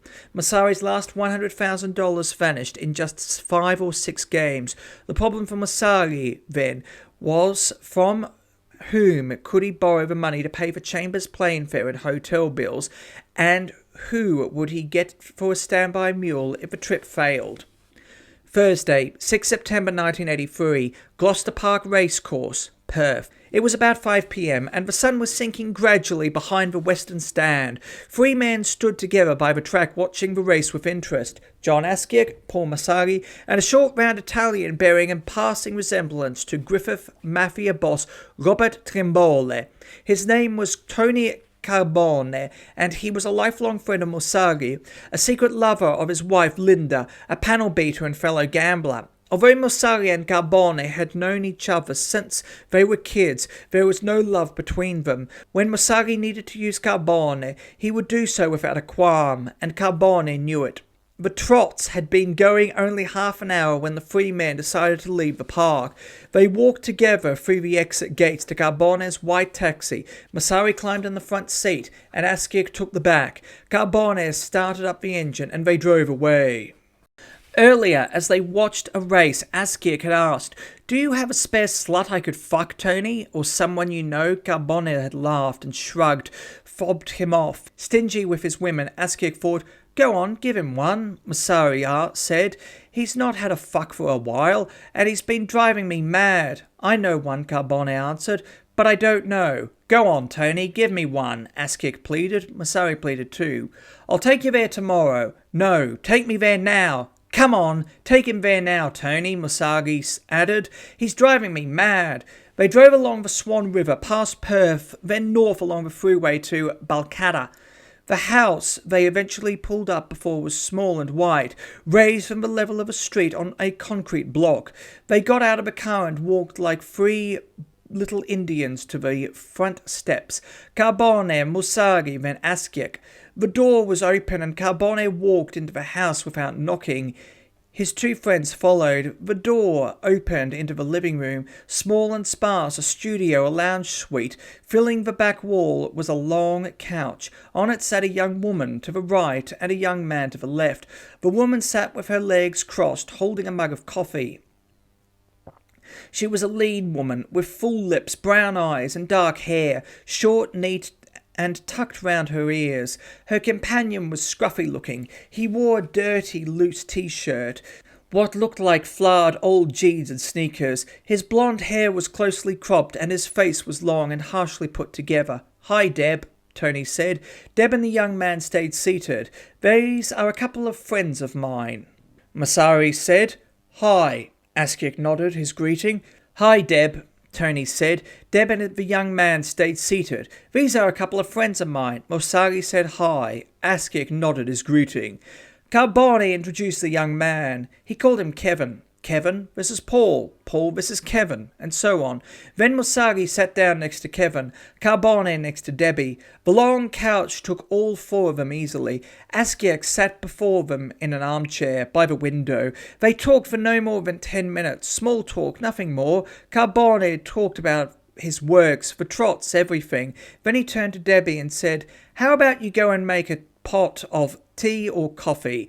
Debbie left the living room through a door leading to the back of the house. She walked casually, as if on show, holding her head in the peculiar way of people who feel singled out and beaten down by a hard life. Carbone left his seat and followed her. A couple of minutes went by before he returned alone. He bent towards Askiak, his mouth to his ear. "Before we leave," he whispered, "ask her out to dinner, and she'll go with you." Debbie entered the room with some coffee. They drank quickly and eventually talked with Mosagi's arrest a couple of weeks before. He told them of the car chase through the streets, how he ran away over fences through back gardens, and how he was finally caught. He enjoyed the story and everyone laughed as he told it. Then Carbone, Mosagi and Askiak got up to leave. Debbie rose too to see them to the door. Kevin stayed seated as he had done for the duration of the visit. Askiak was the last out the door. As he passed Debbie, he said, "Would you like to go out tonight? To tea at a restaurant?" "Oh, yes, all right," she answered quickly. Askiak picked Debbie up at 7:30 p.m. in a brown HR Holden with a white roof. They drove down the freeway to Canning Highway, just south of Perth, then carried on towards Fremantle and the sea. Askiak was telling Debbie he was a partner of a restaurant they were going to. He'd been a bodyguard for the owner, Frank. After Debbie had agreed to go out with him, Askiak called Frank to say he was coming and to make sure the waitress acted as if he owned the place. The meal went well, the food was good, Frank was friendly. They talked about their upbringings, comparing notes on how bad their lives had been.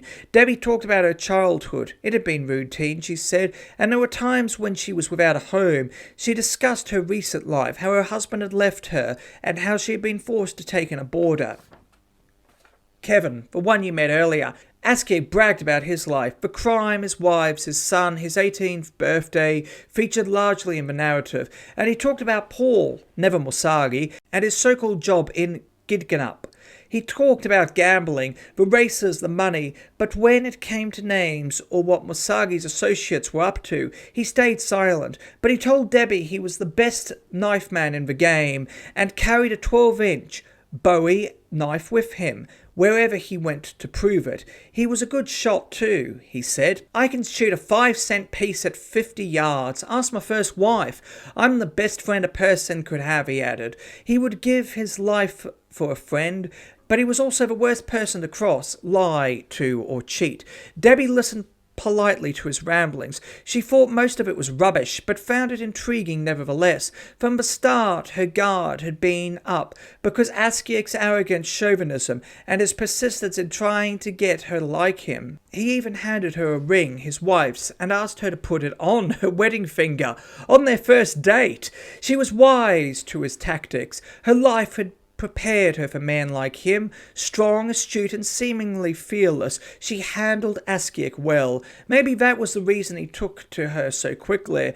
It was almost midnight when they left the restaurant. They bade fair farewells, thanked Frank for a lovely meal, it turned out to be free, and drove home. The music was loud, the bucket seats comfortable, and the joint soothing. They arrived home in Balcata within the half hour. Once the babysitters had left, they went to bed, where they stayed till the next morning. Askiak rose at 6, saying he had to look after Paul's kids and his 19-year-old slut in Daniela.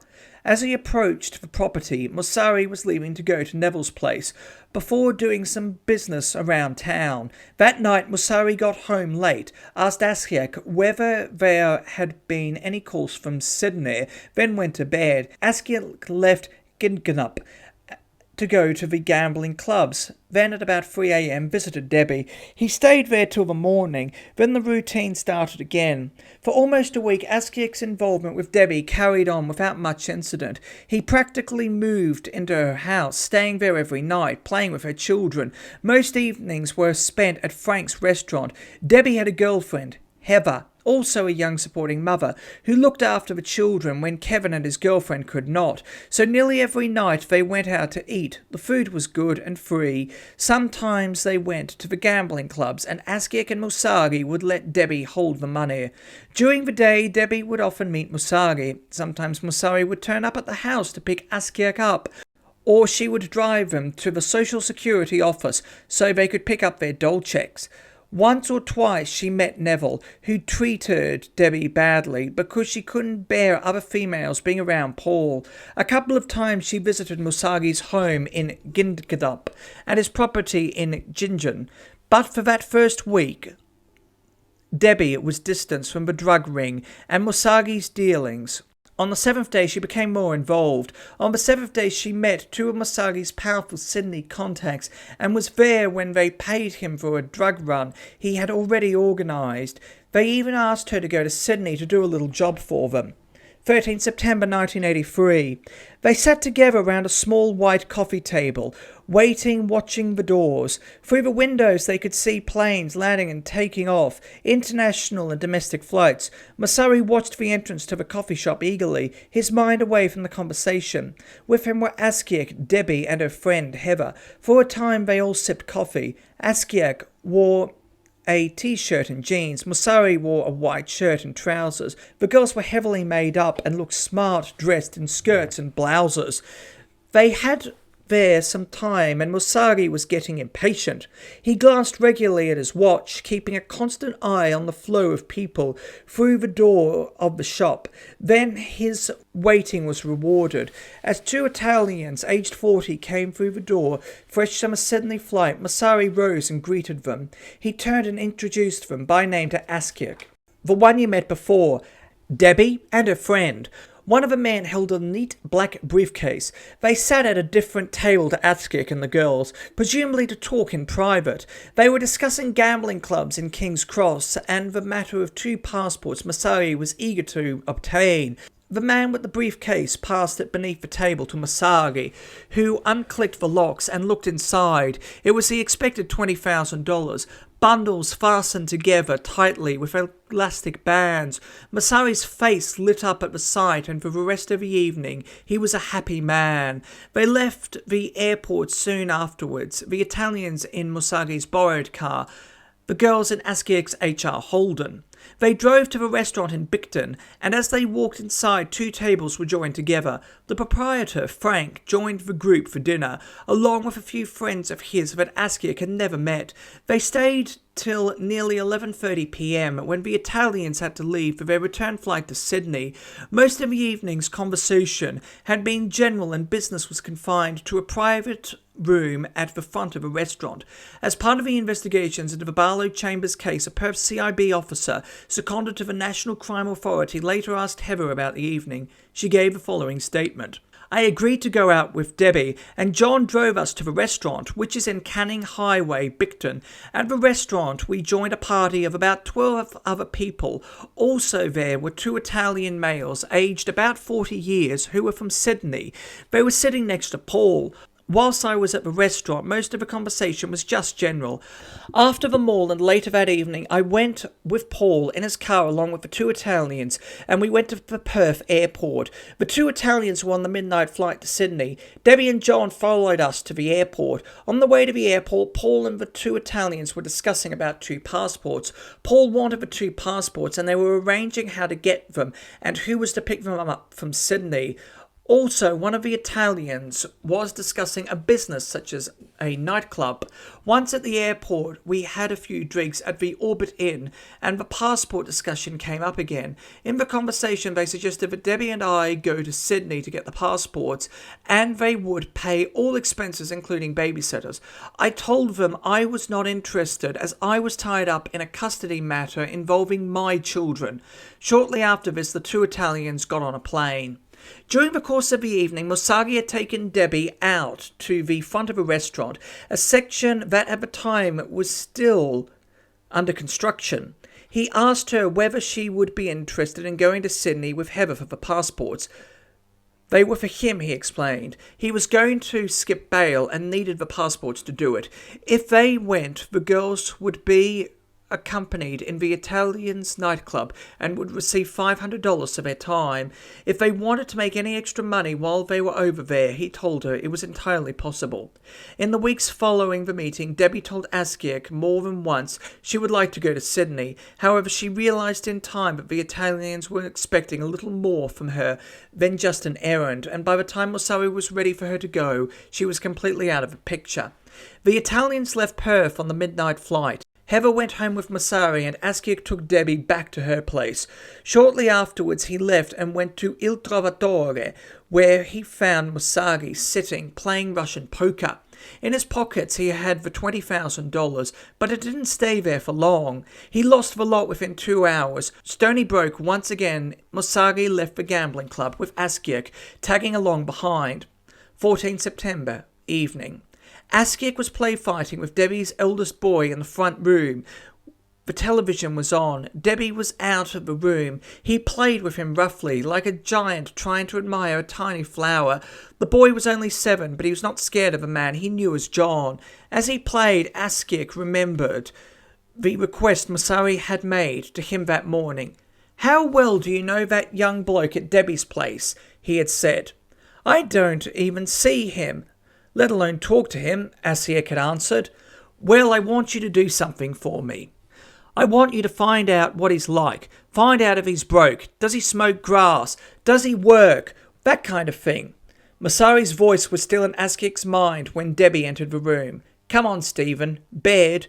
It was a gruff command. Stephen stopped fighting. John let him go, and he left the room with a reluctant good night. "Is Kevin in, Deb?" Askiak said. "Yeah, he's just out the back." "Why?" "I just want to chat, that's all." He walked through the door into the kitchen, then out to a long games room cum bedroom, where Kevin lay in one corner, on a small single bed. He was reading a magazine, but put it down when Askiak sat on the edge of the bed. "What you reading, man?" Askiak asked, nodding at the magazine. Kevin grunted something about cars and shit. "What do you doing here all day anyway?" he prodded further. "Don't you work?" "Nah, it's bullshit working when you can get money without it. I'm on workers' comp for an accident I had." Askiak could detect the slight English inflection in his voice, which lacked confidence. Barlow's eyes were downcast. A shadow of soft bristles covered the lower half of his face, and the stale smell of sweat hung thick in the air above him. "So, what do you get up to, then? Do you smoke grass?" "Yeah, I smoke grass, and I sell it on the side, too. I take speed and acid sometimes, but nothing heavy." He would have liked to tell Askic to mind his own bloody business, but somehow he couldn't. He was almost in awe of his physical presence, and his body was tensed, as if waiting for Askic to hit him hard, and his big fist. "Well, anyway, man, carry on reading," Askic said. "I was just curious." He liked to intimidate, but he was bored with Kevin. No personality. Chapter 6. A Room to Let. When Debbie Collier Long was later asked to reflect on the affair, it was the actual beginning of a story, which always seemed to elude her. When she spoke to journalists, to friends, to Kevin Barlow even, there was never any event to which she could point and say with confidence, "That was when the Barlow Chambers affair began." There always seemed to be too many contributing factors, too many circumstances, too many ifs and buts. It could have been the day John Askic walked into the house with Tony Carbone, or the day Kevin Barlow answered her advertisement in the Sunday Times. It may even have been the day she witnessed Askic asking Barlow whether or not he would like to go to Penang. But always there was one thing of which she was sure. If circumstances had treated everyone with a little more kindness, Kevin Barlow would still be alive.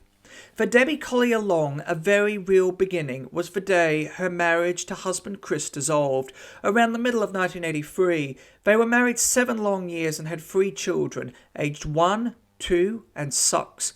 Theirs had been a reasonably stressful relationship, one that was born out of Debbie's eagerness for a little security, rather than a desire to share her life with the man she loved. As a child, Debbie had been subjected to abuse at varying degrees, and when Chris asked for her hand, the apparent fetters fell off. They were married on 3 September 1977, both still in their 20th year, and their first child, Jason, was born 16 days later. From there, life just seemed to get harder and harder. They were 17 when they met. Debbie was sharing a 1-bedroom flat with the girlfriend of Chris's best friend, hence their meeting. The mutual attraction was immediate, and the two started to go out together. For 3 years their relationship was a stormy one, breaking up, getting back together. Although Chris was good-looking, friendly and popular, he was inconsiderate. He thought only of himself, his wallet and his drink. His irresponsibility gradually worsened throughout their marriage, to the point where he gave Debbie and the children nothing, and even tried to take the little she received from welfare. For much of the time they lived in rental accommodation, often being evicted for not paying the rent. Sometimes they broke up, Debbie throwing Chris out when his selfishness became too much. He was a dirty man and a big drinker, but he always came back, and Debbie always accepted him, because she needed support with the children, however little he was willing to give. Towards mid-1983, Chris got his final marching orders. He tried to return, but Debbie refused, and the two were never reconciled. She had given him another chance earlier on in the year, when Chris had promised never to drink again, a promise she truly believed. But one day he looked through her back window to see him carting a pile of empty stubbies from the boot of his car. Enough, she decided, was enough. She was always a strong and resourceful woman. During the marriage she had clothed and fed her children with her own money.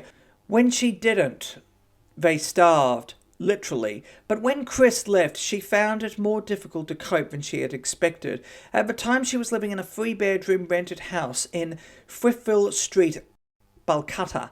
It was a decent size and a decent area, but the cost of renting it was too much, $75 a week on a supporting parent's pension, so she decided to take in a lodger.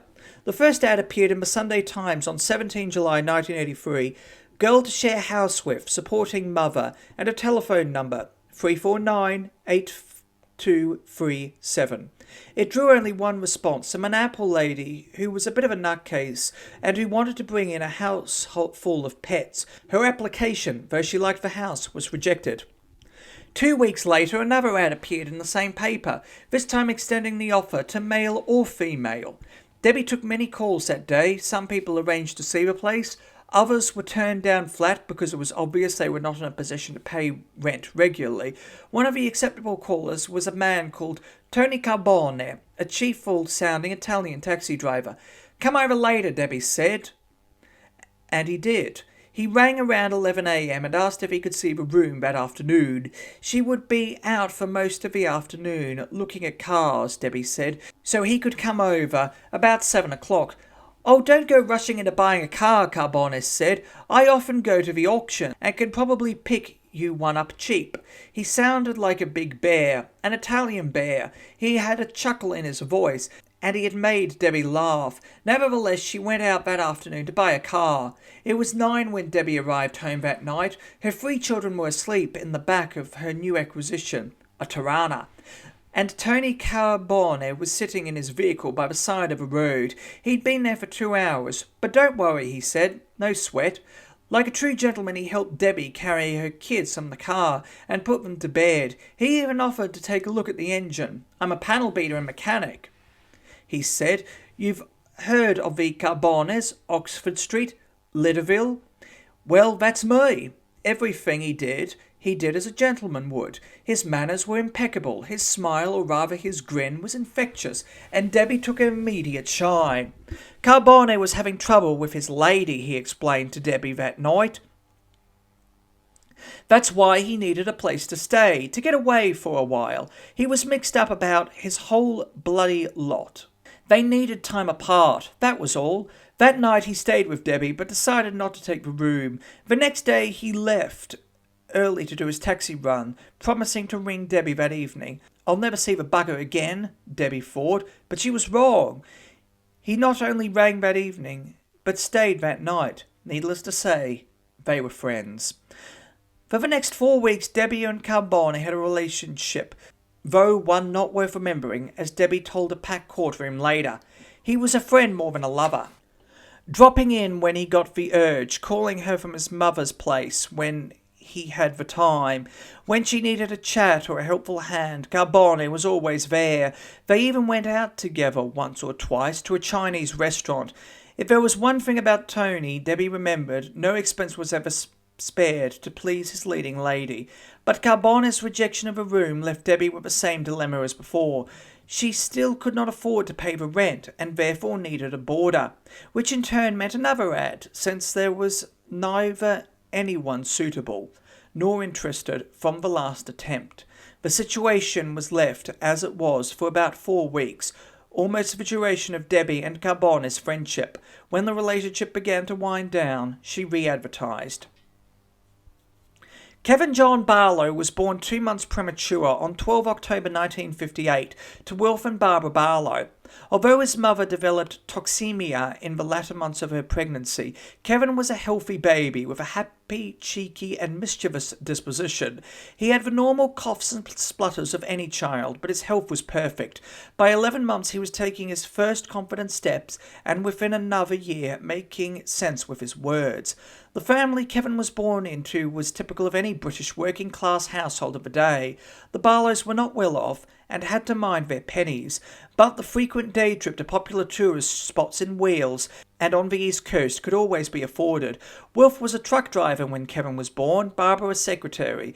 At the time they were living in her mother's house in the pottery town of Stoke-on-Trent in Britain's Midlands. Kevin grew up to be a normal child and did normal things. He became very attracted to his father at an early age and would often cry when Mr. Barlow left the house. One night his wailing became so bad the local police knocked on the door to check a report of child bashing. At school, Kevin excelled at little, but was never far below average. He enjoyed art, maths and English, and had a big group of friends with whom he spent most of his playing time.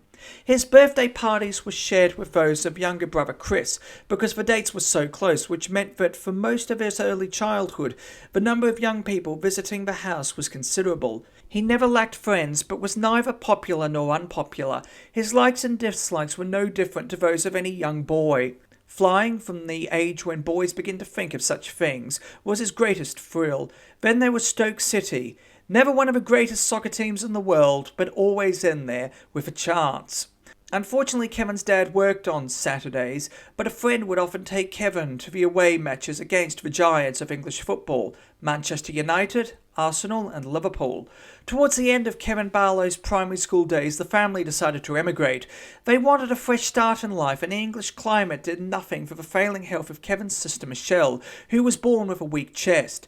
But the move upset Kevin a great deal. By the age of 12, he had amassed a fair number of friends, and though the chance of seeing a country he'd only ever read about excited him, the transition was traumatic and was to affect him more than his parents expected. On 14 September 1971, the Barlows arrived in Melbourne, ready to take on the world. For the children, there was no time for a holiday, and it stuck in Kevin's craw to have to attend primary school for another term. But according to his mother, he was as interested as the next Pom to find out all he could about Australia. In October that same year, the family was forced to leave Melbourne once again because of Michelle's health. They could have headed for either Perth or Adelaide, but they chose the latter, and by March the following year they had settled in the Adelaide suburb of Elizabeth Field. Kevin attended the Smithfield Plains High School for the rest of his school life, which ended abruptly towards the end of his 4th year. At the time, his interest lay in flying the guitar and hanging out with a crowd of boys frowned upon by the local community. A boisterous lot, they were blamed for a major proportion of a petty crime being committed in the area. One night a crowd of them broke into the Elizabeth Rugby Club, where the father of one boy worked. The police rushed in. Most of the group escaped into the shadows, but Kevin was caught. According to his mother, the police hounded him from that day on, so much so that he tattooed "I hate cops" on his arm. It was from that point, it seemed, that his relationship with authority took a nosedive. At school, Kevin's marks were average, and though he was good at maths and technical skills, he saw no future in remaining a student for any longer than necessary. Midway through his 4th year, he announced to his mother that he had a job and was going to leave school. The job was a general dog's boy in a furniture store, the first of many mundane jobs he took because he couldn't do anything else. In September 1979, the restless Kevin Barlow left the area and headed for Western Australia to live with a great uncle. Mrs. Barlow gradually lost track of him, and he became his own person, free from her possessive dominance. He was free to bum around, scrapping the odd bits of cash together to support his lazy, self-centered lifestyle. Anything that happened to him in between seemed insignificant. Even close friends of Kevin Barlow have since his death described him as a no-hoper, a bum. During his time in Western Australia, Barlow was not well liked. He did not dress well, he hated work, and he found it very hard to make friends. Certain limited things he enjoyed when he had company. Fishing was one, hanging around airports another. Although he enjoyed a drink, he was not an alcoholic. He preferred marijuana, speed and acid. He even had his own network of marijuana smugglers and users, a fact Paul Mosari was to use to his advantage at a later stage. When it came to work, 2 former employers described Kevin Barlow as a lazy no-hoper. One, the father of a close friend of Barlow, said he constantly had to tell him to pull up his socks and get on with the job.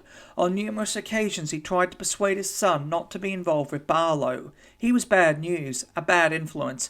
Barlow had a girlfriend, Michelle, who was, as he later told Debbie Collier Long, a bisexual. If Michelle could find a girl who she loved as much as I loved her, we would be a perfect threesome, he would say. According to a statement Michelle later gave police, the two met in mid-1981. Throughout their relationship, she said, Barlow constantly had money problems and debt collectors were always pursuing him about different matters. On the 20th of April 1982, Kevin Barlow started his work at the Aquila Steel Company in Welshpool near Perth. His pay was $219.60 a week, plus extra for working night shifts. After just a month, he bought a car, a 1979 silver Sigma sedan, but 2 months later, he claimed to have suffered a hernia at work. Although the company doubted his claim, friends actually said that the injury was the result of a car accident. Barlow was placed on workers' compensation, receiving $205.80 a week. Barlow's financial position crashed, and it took repeated visits by credit agents before he paid any money towards the car. It was finally repossessed in April 1983, and though it was redeemed the following month, the car was a constant source of worry for Barlow. After several more visits by credit agents, it was repossessed again, 9 days after his arrest in Penang. At the time, he still owed $6,727.85.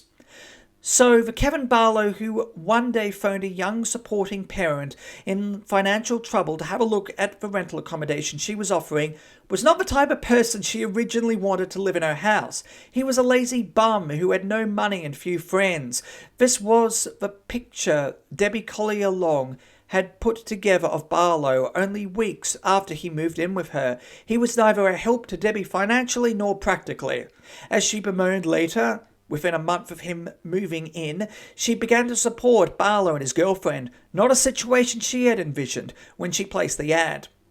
Kevin Barlow bought the 4 September 1983 issue of the Sunday Times from the Perth Airport newsagent and sat reading the to-let columns with his sister Michelle. She had been with him for about a week, sharing his run-down rented caravan at a Midland Park school in South Australia was out at the time, and as a birthday present, Barlow had sent her a return ticket to Perth.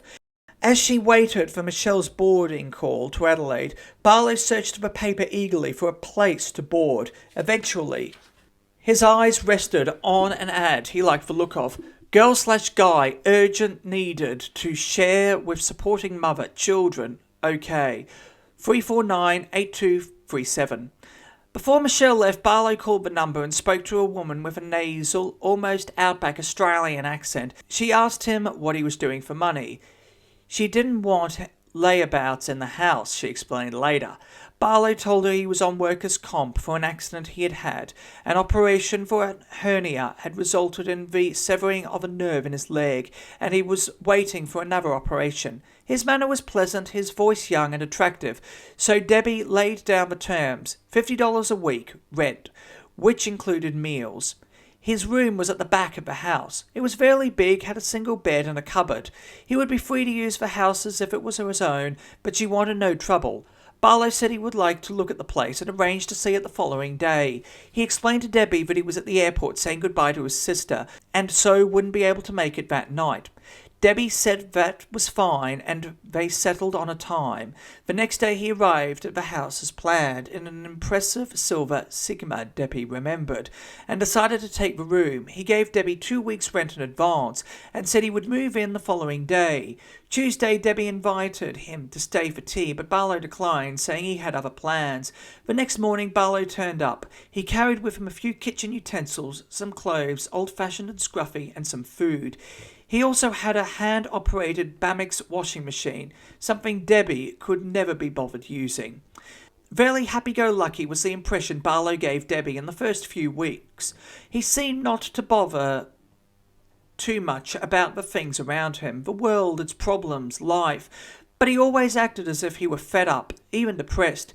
He related well to her children, the middle-aged boy especially, and when he wanted to be, he was both well-mannered and helpful. He liked to drink, often went out with a friend or his girlfriend, and regularly bowled, fished, and smoked marijuana. Surprisingly, something Debbie said later, they both had similar tastes in music, 60s rock and roll. His car was full of tapes, a lot of them by Bob Marley, but just as many by the Beatles. Quite often they would sit together chatting in the front room, listening to music, reading magazines. Oftentimes they would sit together and watch the television, always pleasantly talking to each other and sharing experiences. Although Barlow stayed with Debbie Collier Long for no more than 2 months, their relationship seemed longer. Maybe, as Debbie herself suggested, it was because so much happened in such a short space of time. On the other hand, maybe it was because they seemed to share so much of themselves with each other in the little time they had. Barlow would often open up and share his feelings with Debbie. He described her as a sort of mother figure, a listening ear to which he could whisper his darkest secrets. He told her of his difficulty in relating to his family, the way he lied to his mother, made up stories to keep her happy. He had always played second fiddle to his younger brother, he said, and he would never forgive his family for it. He'd left South Australia for that reason and never wanted to go back. He told her of his girlfriend and their aching desire for a child. They'd been trying for months, he said, but without success. And he told her of his money problems, the hassles he had with debt collectors. His car, which at the time, though he let Debbie drive, it was unlicensed. And everything else he wanted, but could not afford. But despite Barlow's outward niceties, his pleasant attitude, his openness and companionship, he was not a nice person. He was inconsiderate, lazy, dirty, and more often than not, a burden for Debbie. From the first night, Barlow's girlfriend practically moved in with him, spending 5 nights out of 7 at the house. They slept together on his little bed, rising when they smelled lunch, making love when there was every chance the kids would walk in on them. During the day, they often lazed around the house, eating Debbie's food using her space. Although sometimes they looked after her children, they complained at how much Debbie put on them, till she threatened to throw them both out. When guests came to the house, Debbie would often be embarrassed by Barlow's mess. He refused to tidy his room, clothes were thrown around everywhere, beer bottles stood by his bed. He went for days without showering, and never cleaned up after himself. He left it to Debbie, the mother of 3. After his initial payment, Barlow failed to pay his rent. One week he paid half of what he owed. The next he paid nothing, and paid nothing for the next few weeks. Most of the money went on drink, his bowling, and his marijuana. Certainly he did nothing to help around the house. He never once cooked a meal and rarely washed up. Debbie did his clothes, cleaned the house, cleaned his room, picked up after him. Far from being the ideal boarder Debbie had hoped for, Barlow became just another major hassle. Then on top of it, there was John. By the beginning of September 1983, Debbie Collier-Long was still under the impression that she and Tony Cabagane were going out together. Although they rarely went out and his visits came without warning or regularity, she enjoyed his company. So when Cabagane tricked Debbie into going out with a man she only ever knew as John, she was not very happy and had a relationship with him in spite of Cabagane. In fact, Cabagane has never forgiven himself for what he did to Debbie, and blames himself for the death of Barlow. Cabagane was convinced that if he had never introduced Askiak to Debbie, then Barlow would still be alive. The turning point in events was 6 September. The time was about 5:30 p.m. Debbie was sitting with Barlow on the lounge room couch. Barlow had moved in that day, and the two were quietly getting to know each other. Cabagane entered the house without knocking, as most of Debbie's associates did. The front door was almost always open, even during the night. Following him into the room were 2 other men. The first a short, strong man with long greyish hair, beard and moustache. He wore a coloured t-shirt and jeans. The man behind him was a little taller, with big tattooed arms, a big round belly and long black hair. A big nose stuck out from the middle of his face, and his lips were pursed and swollen. Cabagane introduced his 2 friends as Paul and John, no second names. Paul sat next to Barlow, to the left of the couch, and Tony sat next to Debbie, at the other end. John sat before them in a chair. Now and then Debbie would get up from the chair and stand by the window near John. At some point she heard John say to Cabagane, "Tell her not to wear too much makeup." He was an arrogant man, she decided even then. Barlow was overawed by the occasion, and sat as quiet as a mouse on the end of the couch. After some minutes, Cabagane suggested to Debbie that she make some tea or coffee, and she obliged by trotting into the kitchen. Cabagane followed. "How are you going, Debbie?" he asked when they were alone. "All right. How are your mates?" "All right. Who are your mates?" "They're just friends of mine. Paul was in the papers last week over a massive heroin bust, the biggest ever." Debbie made the coffee as they spoke. "So what are you doing here?" she asked. "Well, we just came over to see if you wanted to go out to tea tonight, to a restaurant." "Yeah, all right. Who's going?" "We all are, actually, Deb." "Would it be all right if John picked you up? I've got to work the taxi later on, and I'll go straight to the restaurant when I'm done." "No, it won't be a problem," she told him, and Tony went back into the front room as Debbie followed him. As Debbie followed, she saw Cabagane standing over John, but he moved away to the couch when he saw her. They stayed for about an hour, talking as they drank. Debbie asked Musagi about his card chase, and they all laughed heartily as he told the story. They were even disappointed when he'd finished. At 7:30 p.m, John came to the house to pick Debbie up. As planned, she climbed in the car and they drove to Frank's restaurant. On the way, though, John told Debbie there would be no one else at the restaurant and that Cabagane didn't want to see her any more. Throughout the evening, John made a fine display of arrogance. He said he used to be the owner's bodyguard and made as if he owned the place. He showed off, joked around too much, laughed loudly, and ate like an animal. During the meal, he gave Debbie a diamond ring and told her to put it on her wedding finger. "You're mine," it would have said. Get fucked. Not likely, John, Debbie said. For the rest of the evening, and indeed for the rest of their relationship, John was overpowering, demanding of attention and affection, and almost frightening. She was his property, and he swore he would kill any man who came near her. Debbie handled him as well as she was able, considering his size, his strength, and his arrogance. Although he never physically hurt Debbie, John's strong personality was incredibly overbearing, to the stage where she would do anything to get rid of him. In their time alone, Barlow and Debbie would often plan how they would make John leave. They would discuss what they thought he and Paul were up to what extent their criminal activities went. Barlow was afraid of John. Beside most men, Barlow was a wimp, but beside John, he felt like a fragile doll. One touch and unbroken, John noticed it and poked at Barlow's soft spots, and Barlow hated him for it. Nevertheless, the relationship between John and Debbie was far from dull, as she would readily admit. Through him she was introduced to a culture far removed from her own, a culture in which thousands of dollars was lost in the blink of an eye, cars were stolen, horse races foxed. One day towards the end of their relationship, she witnessed associates of Paul fixing a horse race, the jockey having hidden a buzzer beneath his saddle. On another, she was with Paul and John when they stole a four-wheel drive at the request of the owner. It was parked at the front of a white brick Noranda house, a mansion with electric gates, columns and balconies at every window. The keys were in the ignition when they arrived, and while Debbie drove him, John and Paul were in the hills, wrapping the vehicle round a few trees. Later, Askiak told Debbie the lot, laughing as he did so. Although she hated him from the outset, Debbie was excited by John's way of life, and in a way felt sorry for him. He was a social misfit, and all he wanted was to be needed. Unfortunately, Paul had picked him up when he was at his lowest. But John had a dark side which frightened Debbie, an anger which bordered on schizophrenia. One minute he was meek and mild, the next a raging bull. It was this Jekyll and Hyde personality that prompted Debbie to seek help. But only when John decided to involve her and the house in his drug dealings did she decide to act. 18 September, 8 a.m. Suddenly the door of the bedroom swung open and Kevin Barlow walked through holding 2 mugs of tea. John and Debbie sat up together and took the cups from him. Kevin perched himself on the dressing table by the bed and folded his arms.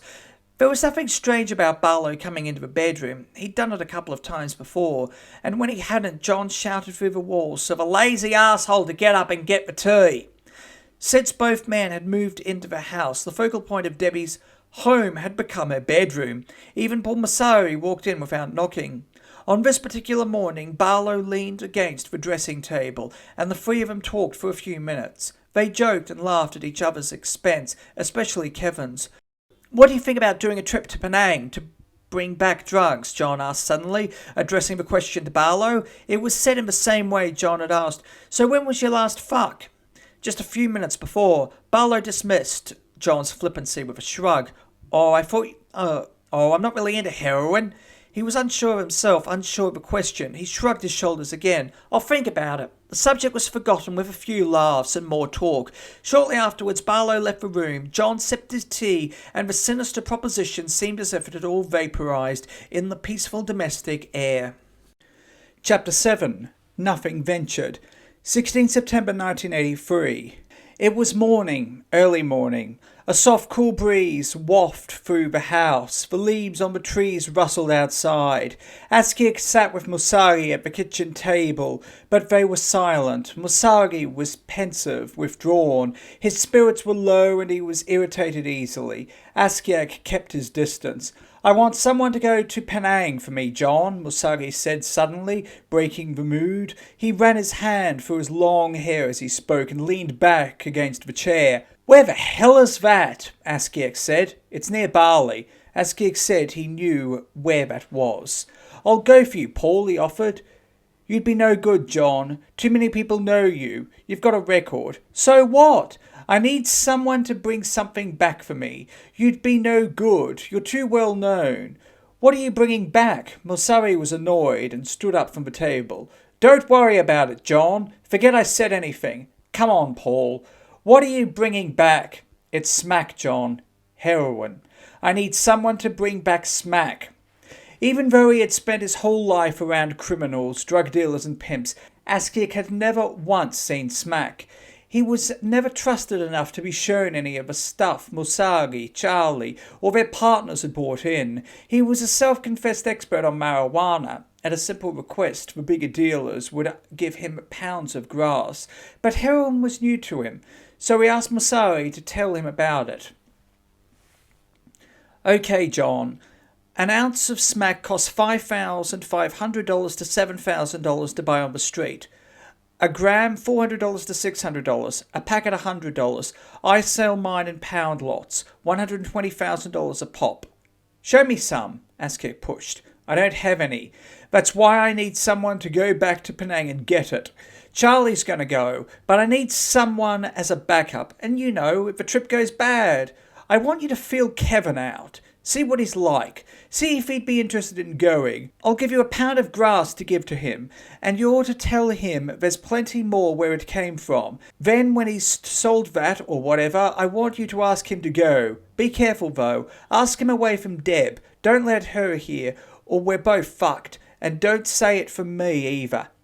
Askiak felt good. His first deal. He knew the secrets and prices and was actually going to recruit a mule. Askiak found Barlow on his bed that afternoon. He sat down as he had before, naturally intimidating. In his hand he had a plastic shopping bag and he held it up before Barlow, giving it a tempting little shake. Here's some grass for you, man. Do what you want with it. But if you sell it, I want some money back. Barlow took it without asking where it was from. He either knew or didn't care. Some of it he smoked himself, even Debbie tried a little, and Barlow sold the rest to some friends he had made in the area. He gave some of the money back to Askiak, who passed it on to Musagi. 2 days later, Askiak asked Barlow whether he would want to go to Penang. He asked him jokingly to feel him out, and Barlow didn't know whether to take him seriously or not. But contrary to Musagi's orders, the proposal was witnessed by Debbie, who later told the police what she had seen. While living with me at my house, John Askiak suggested to Kevin Barlow that he could earn $6,000 if he agreed to doing a drug run from Penang to Perth with another man whom John Askiak would arrange for him to see. I was present when John Askiak discussed the trip to Penang with Kevin Barlow for the purpose of bringing heroin back to Australia. I recall that it took place in my bedroom at about 8 a.m. or 9 a.m. one morning. John Askiak and I were in bed, and Kevin came into the bedroom to talk to us, as he frequently did. Prior to this, I had often heard them talking about marijuana, but this was the first time they had talked about heroin in my presence. Later in court, Debbie Collier Long testified that John Askiak did not mention heroin to Barlow on that first occasion. I recall that John Askiak said something very similar to this to Kevin Barlow. What do you think about doing a trip to Penang to bring back heroin? He put it much in the form of a joke to see what the reaction would be. I recall that Kevin Barlow declined to become involved with it and that he wouldn't do it because it was heroin and he wasn't into it. However, Kevin Barlow was depressed at the time and in financial trouble, and he then said he would think about it. This was discussed in my presence. Nothing much more was said that morning about the subject, but after a few days they started talking to each other away from me. That evening John Askiak ran into Charlie at the restaurant. He was with a girl who'd been hanging around him for years, a pretty young junkie, known to do anything for a score. Askiak asked Charlie whether Musagi had spoken to him. Charlie said that he had. He told me to see you, for you to introduce me to Kevin. Yeah, that's right, Askiak said. When do you want to come over? Well, I'm not happy with the idea at all, John, Charlie added. I'm going myself this time anyway. I'm not too happy about this Kevin bloke. He refused to say what his reservations were, and Charlie had a way of not allowing himself to be pushed. He held himself aloof from Askiak, having decided long before not to trust him with too much. Anyway, John, Charlie added, we're hanging out. Do you want to come over?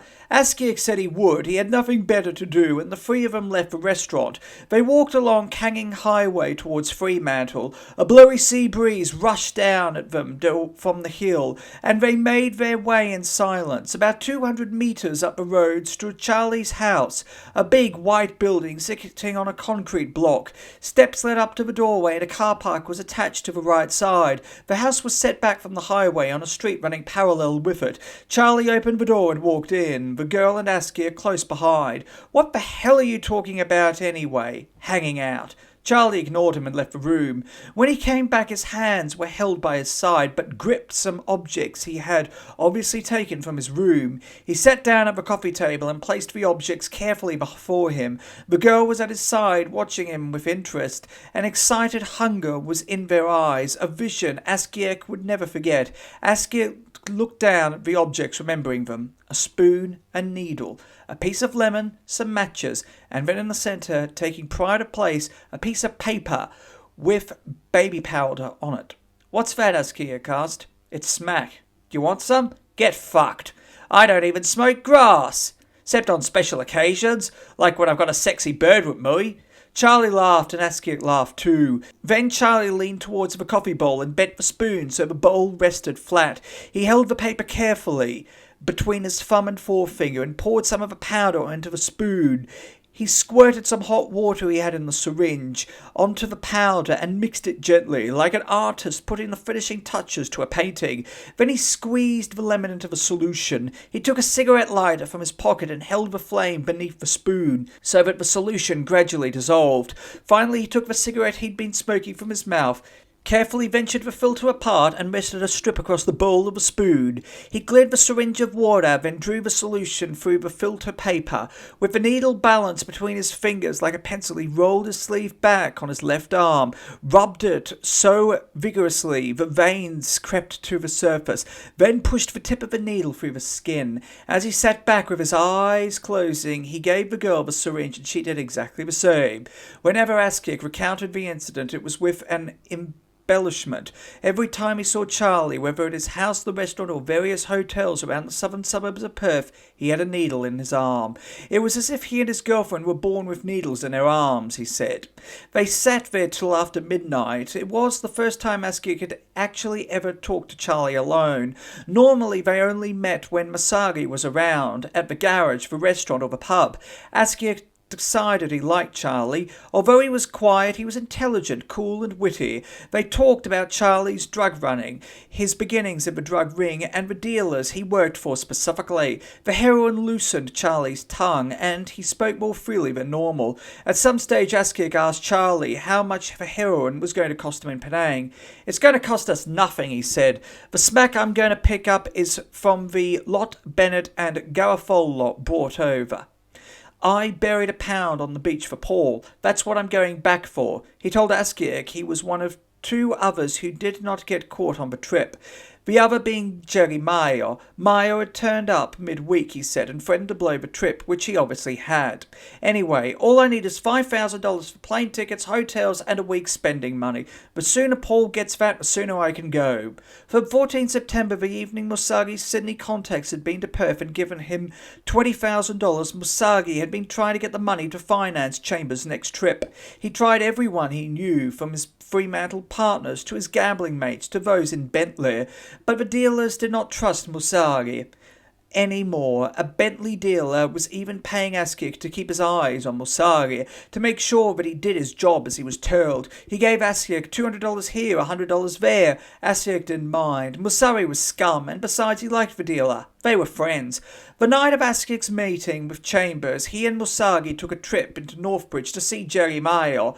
They found him outside January's brothel, a neat pink house next to the Il Trovatore gambling club in James Street. They both got out of a car and Musagi stood squarely in front of Mayo. Mayo was taller, sturdy, but just as Italian. More so. Behind Musagi stood Askiek, solid and aggressive. In his hand he held a long hunting knife, a bowie, 12 inches long with the tip. He was scraping the dirt from behind his fingernails, and Jerry watched him.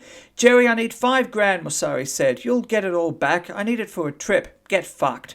"Come on, Jerry. I need it badly." "Get fucked, Paul. You're always fucking scrounging." "Jerry, for fuck's sake, just $5,000. They argued while Askiek ignored them, busily cleaning his fingers. The street was otherwise quiet, and players peered out from the club next door to see what was going on. Look, Jerry, if you don't give me the $5,000, Jonah's gonna fucking fix you, okay? Mayo glanced nervously at Asiak's knife and grinned. He stepped back and told Musagi to meet him at the club the next day. He would have the money with him. The next day, towards the middle of the afternoon, Asiak drove Musagi into Northbridge and parked outside the brothel. Musagi went inside alone and came out with the $5,000. They drove to Chambers' house and went inside without knocking. Charlie was sitting on the same couch as he had the night before, and the needle was still on the table. Musagi gave him the money, and Charlie said he would go to Penang straight away. Chambers left Perth some time within the next 2 days. About 2 weeks later, there was a phone call to Musagi's house from Queensland, and Asiak answered it. The line was crackling, and he found it hard to hear because of Charlie's soft voice. It softened, tired and worried, and the words he mumbled into the phone took a while before they hit. Asiak, and I need some money, he thought he heard, and I haven't gotten the smack. Tell Paul I've been arrested. On 23 September, just 3 weeks after Kevin Barlow had moved in with Debbie Collier along, his girlfriend Michelle broke up their relationship because she had found another man. According to those around him at the time, he was devastated, often breaking into tears at the mention of her name, always drunk and smoking marijuana like he'd never done before. For more than a month following the breakup, he was in a constant state of depression.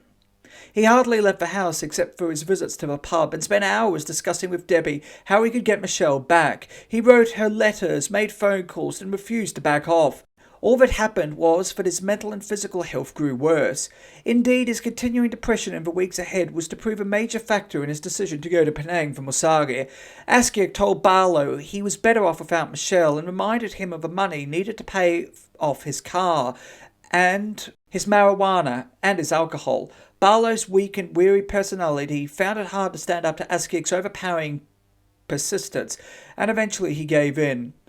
Far from flying direct to Penang from Perth, Charlie had gone to Queensland, where he visited his brother Michael, a photographer with the Townsville Bulletin. He allegedly told Michael he had been in Brisbane looking for work and had decided to drop in to see him. As part of their investigations, Michael Chambers was later interviewed by the police and gave the following statement. He, Chambers, stayed at the unit with me for about 1 week, and he then told me he was going to Singapore. I don't remember whether he mentioned Malaysia to me, but it was for a holiday. He said he was going to meet our sister, Catherine Ann Chambers, who was also going to Singapore, but leaving from Perth. I remember that I took him out to the airport when he left, but I can't remember whether the overseas flight left from here or not. After about 2 weeks, he again called around home. I remember that because I was at work and Brian rang up and told me that he needed the key to get into the flat. I remember that I put the flat key in a taxi and sent it around to the flat. Brian brought me back a watch band from overseas, and he stopped with me for about a week or more on his return. He also mentioned that he had met up with our sister Catherine while he was overseas. He then left, and the next time I heard of him was when he had been arrested in Malaysia on drug charges. Sometime after this, Michael Chambers claimed he took out his passport from a brown wallet in his wardrobe. He told police he took it out because he intended to visit Geoffrey, then in custody in Penang prison. As I looked through my passport, I saw that it had some additional travel movement stamps. I then realised that Brian had taken my passport and used it to travel to Asia when he was staying with me. The reason I believed it was my brother, Brian, was that the stamps were made around about the time he had been with me in Townsville and left to go over there to Asia. I then decided not to go over there because I thought that the additional stamps in my passport could have been used against Brian, and at the time he was in the process of appealing the conviction. I have been shown 2 copies of what I've been told are PAX cards, although they are in the name of Michael William Chambers, born 29/10/61, who departed Australia on 23/9/83 and arrived back in Australia on 3/10/83. I can say that it is not my writing and that I did not leave Australia and return as recorded in these cards. If my brother did use my passport to travel overseas, he did it without my permission or knowledge. At the time of discovering that Brian had used my passport, I disposed of it by placing it in the rubbish at home. I acted out of fear that either the Malaysian or Australian authorities may take action against Brian. On 23 September 1983, Brian Geoffrey Chambers had flown to Singapore on his brother's passport from Queensland. From Singapore, he made his way, probably by plane, to Kuala Lumpur, then on to Penang. Little more than a week later, on 3 October, he was back in Queensland, scared, tired, and sucked. He called Masagi that night and was disappointed when Askiak answered the phone. "Look, John," he mumbled into the phone, "you've got to tell Paul that I need some money. I've been arrested in Queensland for using a bum passport, and I need some money to get out on bail." "What about the smack, Charlie? Did you get it?" "No, I was raided in Penang." "Don't worry, I hadn't picked it up, so they couldn't keep me. But I couldn't afford to bring it back. But I spent the $5,000. Tell Paul I need the money." Chambers was not arrested in Queensland, as he told Askiak, or else police would have confiscated his brother's passport, which they did not. It was doubtful whether he was actually raided in Penang, but the excuse convinced Askiak and Musagi. The latter sent money to Queensland to enable Chambers to return to Perth. He was a mess, emotionally, mentally, physically, in desperate need of heroin. Just as desperate as Musagi was for money, Chambers knew that he would have to get to Penang. His mind was set on not taking Kevin Barlow. However, the chances of finding another mule in such a short space of time were rapidly disappearing, and neither Musagi nor Chambers could wait much longer. About 5 October, Chambers went to see his family at their home in North Fremantle and was visited by Sam, an old school friend. Sam loved Charlie as a brother, describing him as one of the most caring and gentle men he knew. He was shocked at his devastated appearance, he told police later. He suggested to Charlie that the two of them go away for a while, and Charlie agreed.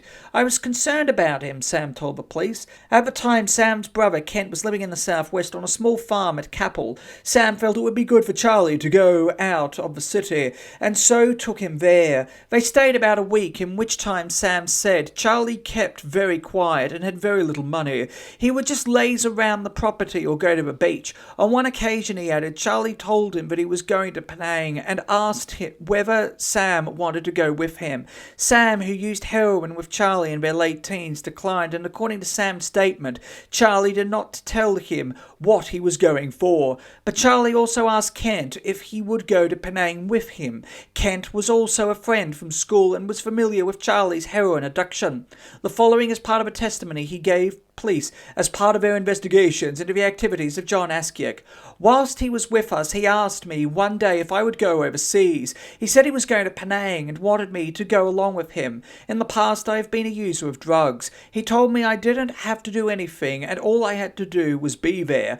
Brian Chambers also told me that on this trip he would be doing a run. I knew that he meant a drug run. I laughed at him and told him that I was out of the scene, and I had a wife and children, and I was not interested. After this conversation, he stayed around for a couple of days and then left and went to Perth. Shortly after he arrived in Perth, he left on an overseas trip. I also knew Brian Chambers as Charlie, and in fact I have always called him Charlie." Chambers got back to Perth, and after a week's rest, knowing he would have to use Kevin Barlow to get the heroin. Towards the end of October's second week, Musagi told him to visit Debbie's house and check Barlow out. If he wasn't suitable, they would look for someone else. During Chambers' stay in Capel, however, Barlow had already agreed to go to Penang for a miserly $6,000. When Musagi heard that Chambers had come back to Australia empty-handed, he was livid. Again, he needed someone to lend him some money, and this time a mule would have to be used. Musari asked Askiak once more whether Kevin would be interested in going. Askiak said he probably would be, as now he was depressed and desperately needed money to continue his car repayments. Again, Askiak agreed to put the proposal to Barlow. About 6 October, Askiak approached Barlow in his room at the back of the house, again with a pound of marijuana. Barlow took it gratefully, and Askiak proposed the trip to Penang for the second time. This time it was not put to him as a joke, and Barlow said he would consider it. Away from Barlow that day, Askiak told Debbie that he thought he could persuade Kevin into going to Penang because he was upset and short of money. Later, Barlow told Debbie that on instructions from John, he was not supposed to say anything, but he had asked him to go to Penang. Barlow said he was considering it seriously. He would get $6,000, he said. They discussed it between them, and Debbie told Barlow he was foolish. The next day, Askiak again asked Barlow to go to Penang. He told him that once he agreed, an experienced courier would come to the house to check him out. He reassured Barlow that he would not get caught, as the courier had done it heaps. It was a desperate Kevin Barlow who said yes to John Askiak that day. The next day, Barlow again spoke privately to Debbie. Debbie, I've agreed to go to Penang. I needed the money bad, Deb, or I wouldn't have said I would. Do you know what you'll be bringing back? She asked. Yeah, heroin. But it'll be all right. I'm going with someone who's done it heaps before. There's no way we'll get caught. This sort of thing happens all the time. Chapter 8. The Final Countdown. Thursday, 13 October, midday. Charlie came without fanfare, rolling up at the house as anyone else would. John, Kevin, the postman. When Asiak heard his rapping on the front door, he peered out from the bedroom and saw Charlie standing nonchalantly beneath the porch. He wore a pair of sunnies and held his hands in his pockets. Cool. Not surprisingly, the lady peering from a hidden window across the street did not recognize him and did not care. He was just another of Debbie's many visitors, another male, Charlie. Askiak said, "Hi, Charlie, come on in." So Charlie pulled open the flywire door. Debbie came from the bedroom to see, and her eldest boy stood pulling his lip by the lounge room door. "Debbie, this is Charlie," Askiak said. "He wants to see Kevin. Is he in?" "Go on down the back and have a look for yourself," she said abruptly. "I wouldn't know." She watched Charlie politely, secretly wishing he would clear off. "I don't want him here," she'd told John. "You're not involving my house in your stupid games." But he was here, and Askiak was bigger than she was, so she let him through.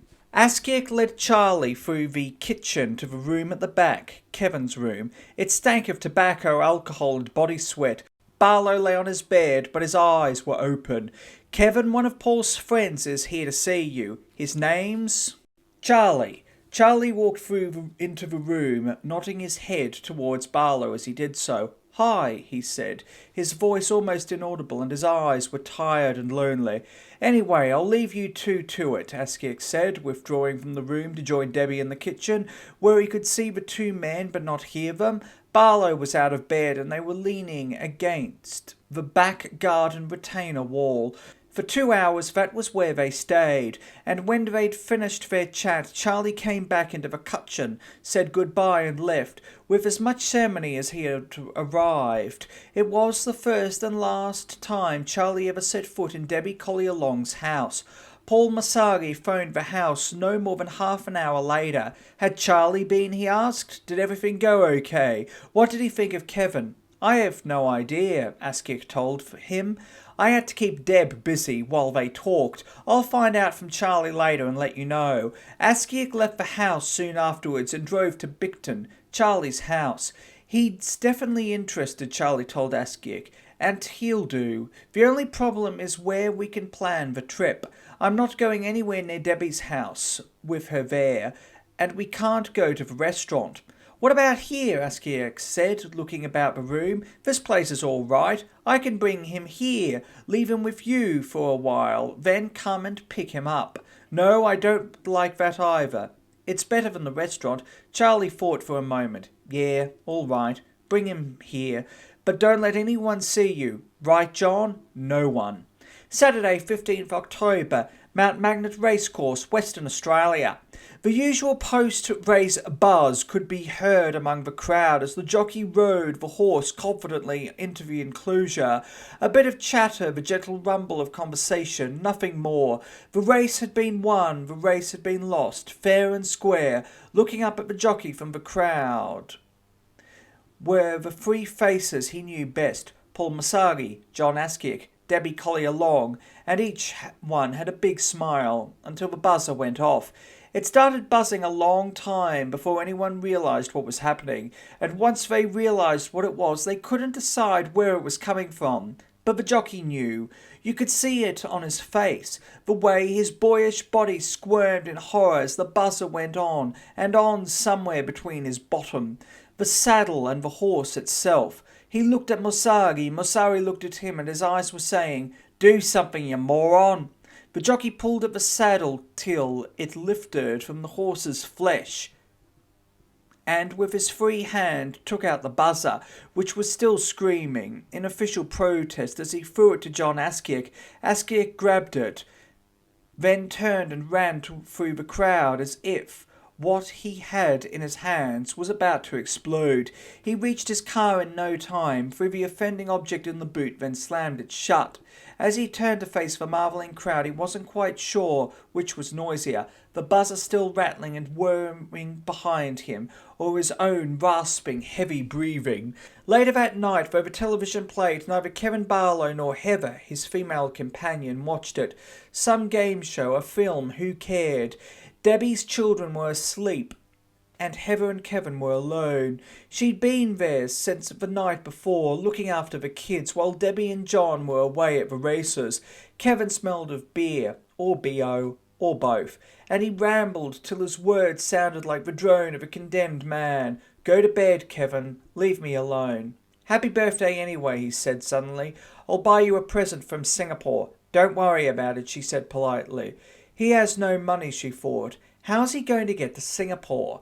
"I'm going up there in the next couple of weeks, you know." Barlow held a stubby in his hand and he drank from it in between speeches.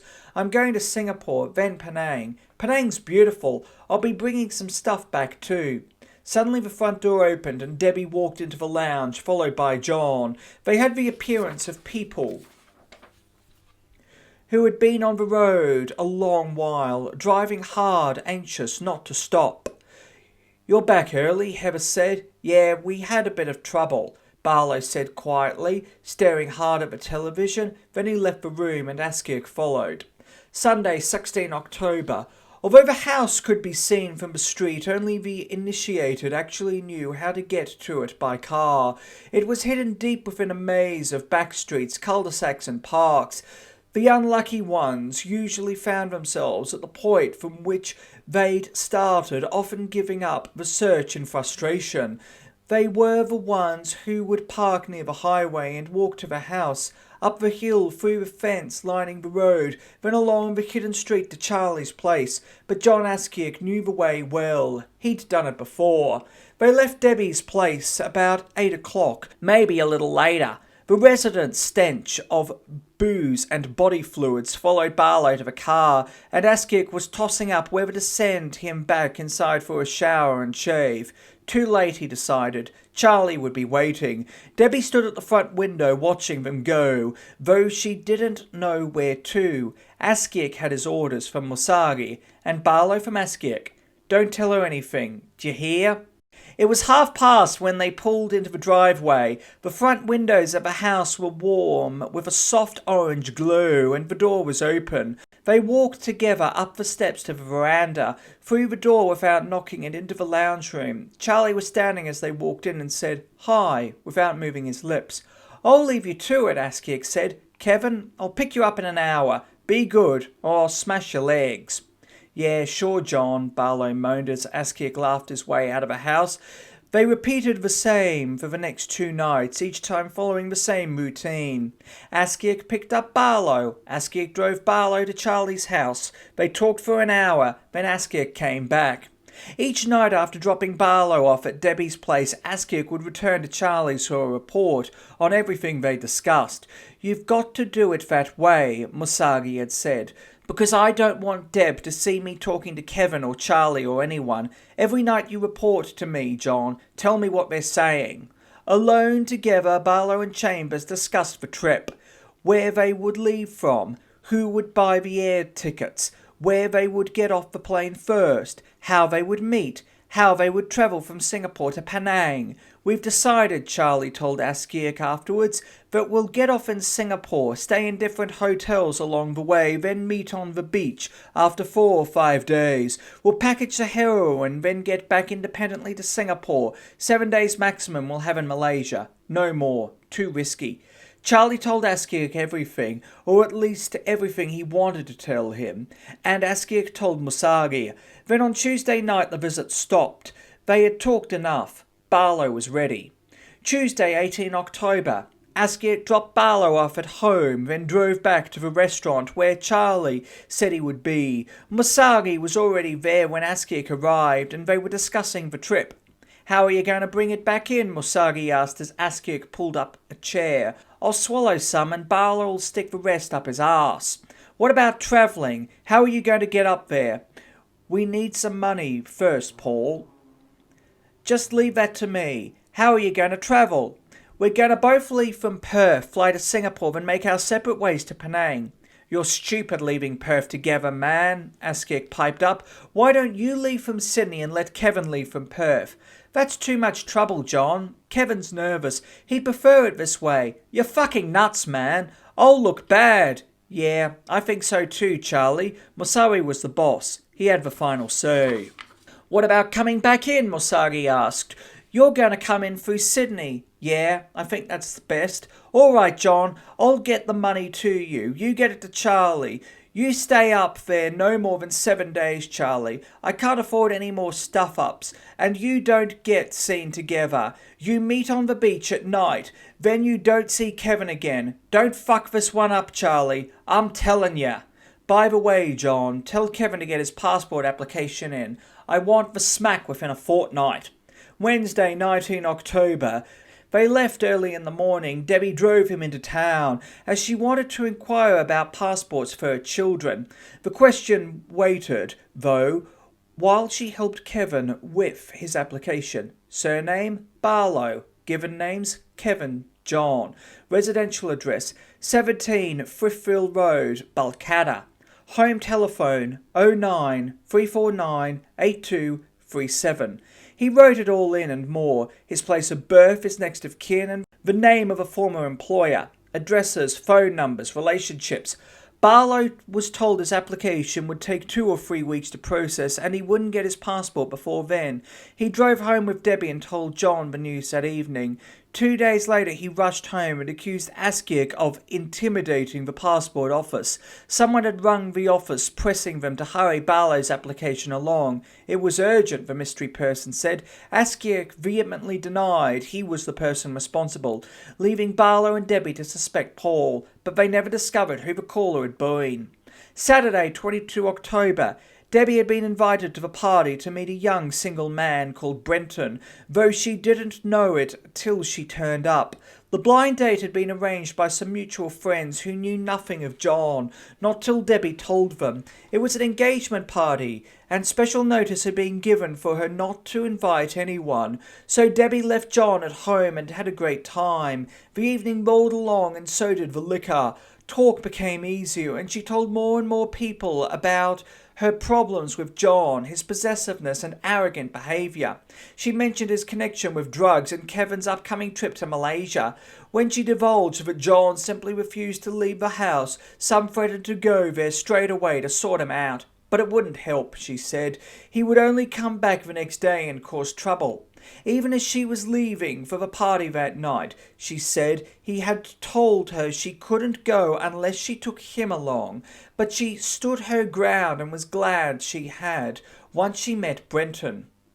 Meanwhile, Askiak sat at home waiting patiently for Debbie to come back. He even rang the house to see what time the party would finish. A male voice on the other end told him Debbie had met someone else and was having a really good time, dancing with everyone. She was away for hours and returned thinking she was in love. Brenton had arranged to meet her during the week, and they were already planning how to get rid of John, but he was waiting for her when she came home and hit her squarely in the mouth for screwing around. She burst into tears and ran into the bedroom, throwing herself on the bed. Askiak followed. To her amazement, he was crying as well. "I'm sorry. Come on, Deb. I didn't mean it." Debbie's mouth was bleeding. Her tooth had pierced her lip. She glared at him for a while before telling him to clear off. Brenton came around as planned a couple of days later. John was out of the house, so the two were alone. As they sat together at the kitchen table, they talked like young lovers, planning dates, laughing at John. But without warning, he walked in through the front door, caught unawares, surprised they had not heard him.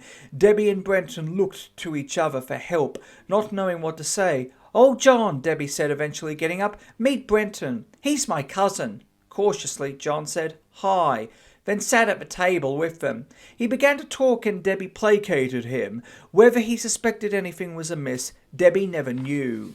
Within a couple of days, Debbie had had enough. She wanted John out, and she wanted him out now. She phoned her brother-in-law, Trevor Lawson, and told him everything, the drug run, the violence. She told him no one was allowed to come to her house anymore because John was there. He frightened people.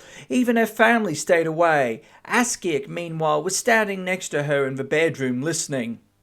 He didn't believe her idle threats, but was worried as she told Lawson more and more about him. "He's bringing the police around right now, John," she said, hanging up, "so you'd better go." Askiak left the house, saying he would be back. Debbie had told John often of her brother-in-law's size, and as he left she imagined she could see the fear in him. Lawson drove to the Nollamara police station and told them about the man he knew only as John. 2 officers followed him to Balcatta, and they waited by the road as Lawson went up to the house. "Where is he?" he asked Debbie. "The cops are here." "He's gone. He got scared." Lawson went to the front door and signalled to the police to come in. "You've got to tell them everything," Lawson told her. "Tell them about when he hit you. Get him locked up." The officers stood by the door, but Debbie was at a loss for words because she knew so little about John. Not even his second name, she insisted. The officers were getting irritated. "What does he look like then? What does he do?" "I know he's an ex-boxer and he's covered in tats. He and his friends are into drugs. He works for a guy called Paul." "You're talking about the bloke who lives in Hornworth Street, aren't you?" "No, he lives in Giddengup.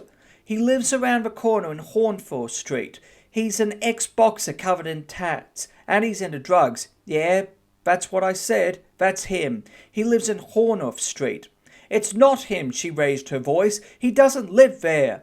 Although Debbie didn't know it, the 2 officers had mixed Askiak up with convicted heroin dealer and former boxer John Kizzen. Kizzen lived in Hornworth Street at the time with his father George and brother Victor. The police didn't believe Debbie's story. They wanted Kizzen badly, and for a brief moment they thought they had him. Not long after the disgruntled officers and Lawson left the house, the real John Askiak returned. Everything was beginning to fall in place. The plan had been formulated. Musagi's players were poised for action. All that was missing was the money crucial for Barlow and Chambers to get on the way, to board the plane for Malaysia. In desperation, Musagi contacted a leading Bentley dealer. His name was Lindsay Trebe, and Askiak liked him, as did many others involved with the drug trade. He was a soft touch, apparently kind-hearted, a kind-hearted heroin dealer. For some time, Trebe had been paying Askiak to watch Musagi. He suspected Musagi was pilfering and didn't trust him. Askiak hated Musagi, so didn't mind acting as Trebe's spy. Musagi had asked Trebe to lend him $6,000, so Trebe had asked Askiak to give him his opinion. Apparently, Trebe found it hard to say no to anyone. "Musagi's asked me for some money, John," he said. "Is he on the level?" "Yeah, he is this time." "Okay, I'll give him the $6,000, but I want you to keep your eye on him. I only want my $6,000 back. I don't care what he does with it." Meanwhile, Barlow was getting nervous. Askiak sensed it in the way he spoke, the questions he had. To friends he spoke openly about the trip, always saying more than he should have. He was drunk every day, smoking and doing petty marijuana deals more than ever before. His car was within an ace of being repossessed once again, and to forestall this dilemma he had hidden it temporarily at the house of some friends he had made since the breakup with Michelle. Many of Barlow's discussions with Askiak in the few days leading up to his departure were witnessed by Debbie Collier Long. As part of their investigations into Askiak's part in the affair, detectives questioned her on what she knew of the trip, and she gave the following statement. "I remember John Askiak telling Kevin Barlow about the money he would be receiving. I remember that the total figure was $6,000. John Askiak kept telling Kevin Barlow that Geoff Chambers, who had called at the house, had done several drug runs, was experienced and would look after him. They also talked about Geoff Chambers leaving from Sydney and Kevin Barlow leaving from Perth. It was something about it looking better that Kevin Barlow was going to be leaving from the Perth airport. They were to meet in Singapore, but I do not know where. I remember John Askiak making the trip attractive to Kevin Barlow, and he quite frequently played on the fact that he would have a lot of fun with the Asian women, and when over there he could lay Asian girls for $2 as often as he liked. During the last week or two before Kevin Barlow left Australia, I frequently heard he and John Askiak talking about heroin and the trip. John Askiak assured him that he would not be caught because of Brian Chambers' experience. One day before Kevin Barlow left, Barlow, told me that in Penang they were to go to a certain place where they were to dig up the heroin from the ground, and that way they did not have to meet anyone who could put them in. The heroin had already been paid for, or something like that. I do not know where they were to dig.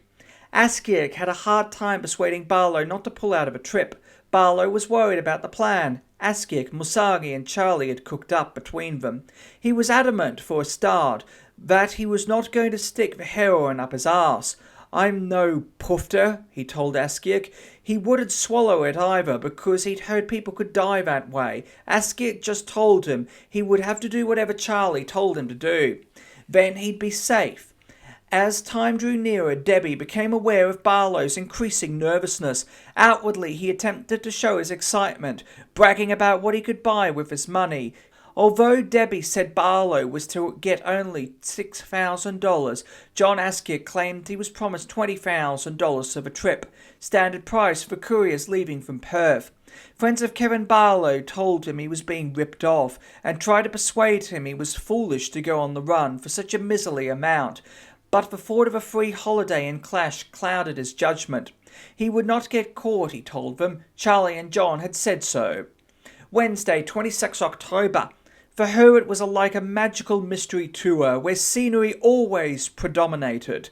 They drove towards the sea and the setting sun glared angrily at them across the windscreen. Askiak sat at the wheel. Beside him in silence sat Debbie Collier Long. They passed through a set of traffic lights and Debbie watched a drive-in theatre screen flit by to her left. On her right was a shopping centre, and as they drove further she saw a pizza bar, an amusement arcade, some more shops, Inaloo. They carried on along Scarborough Beach Road, through more lights, then up a hill. At the time Askiak turned left, then took streets at random. "I'm doing this on purpose so you won't remember the way," he told Debbie. Still they drove, left, right, round and round. At some point Debbie recognised the name of the street, so they drove further and longer. "Are you sure you know where you're going?" she asked. He didn't answer.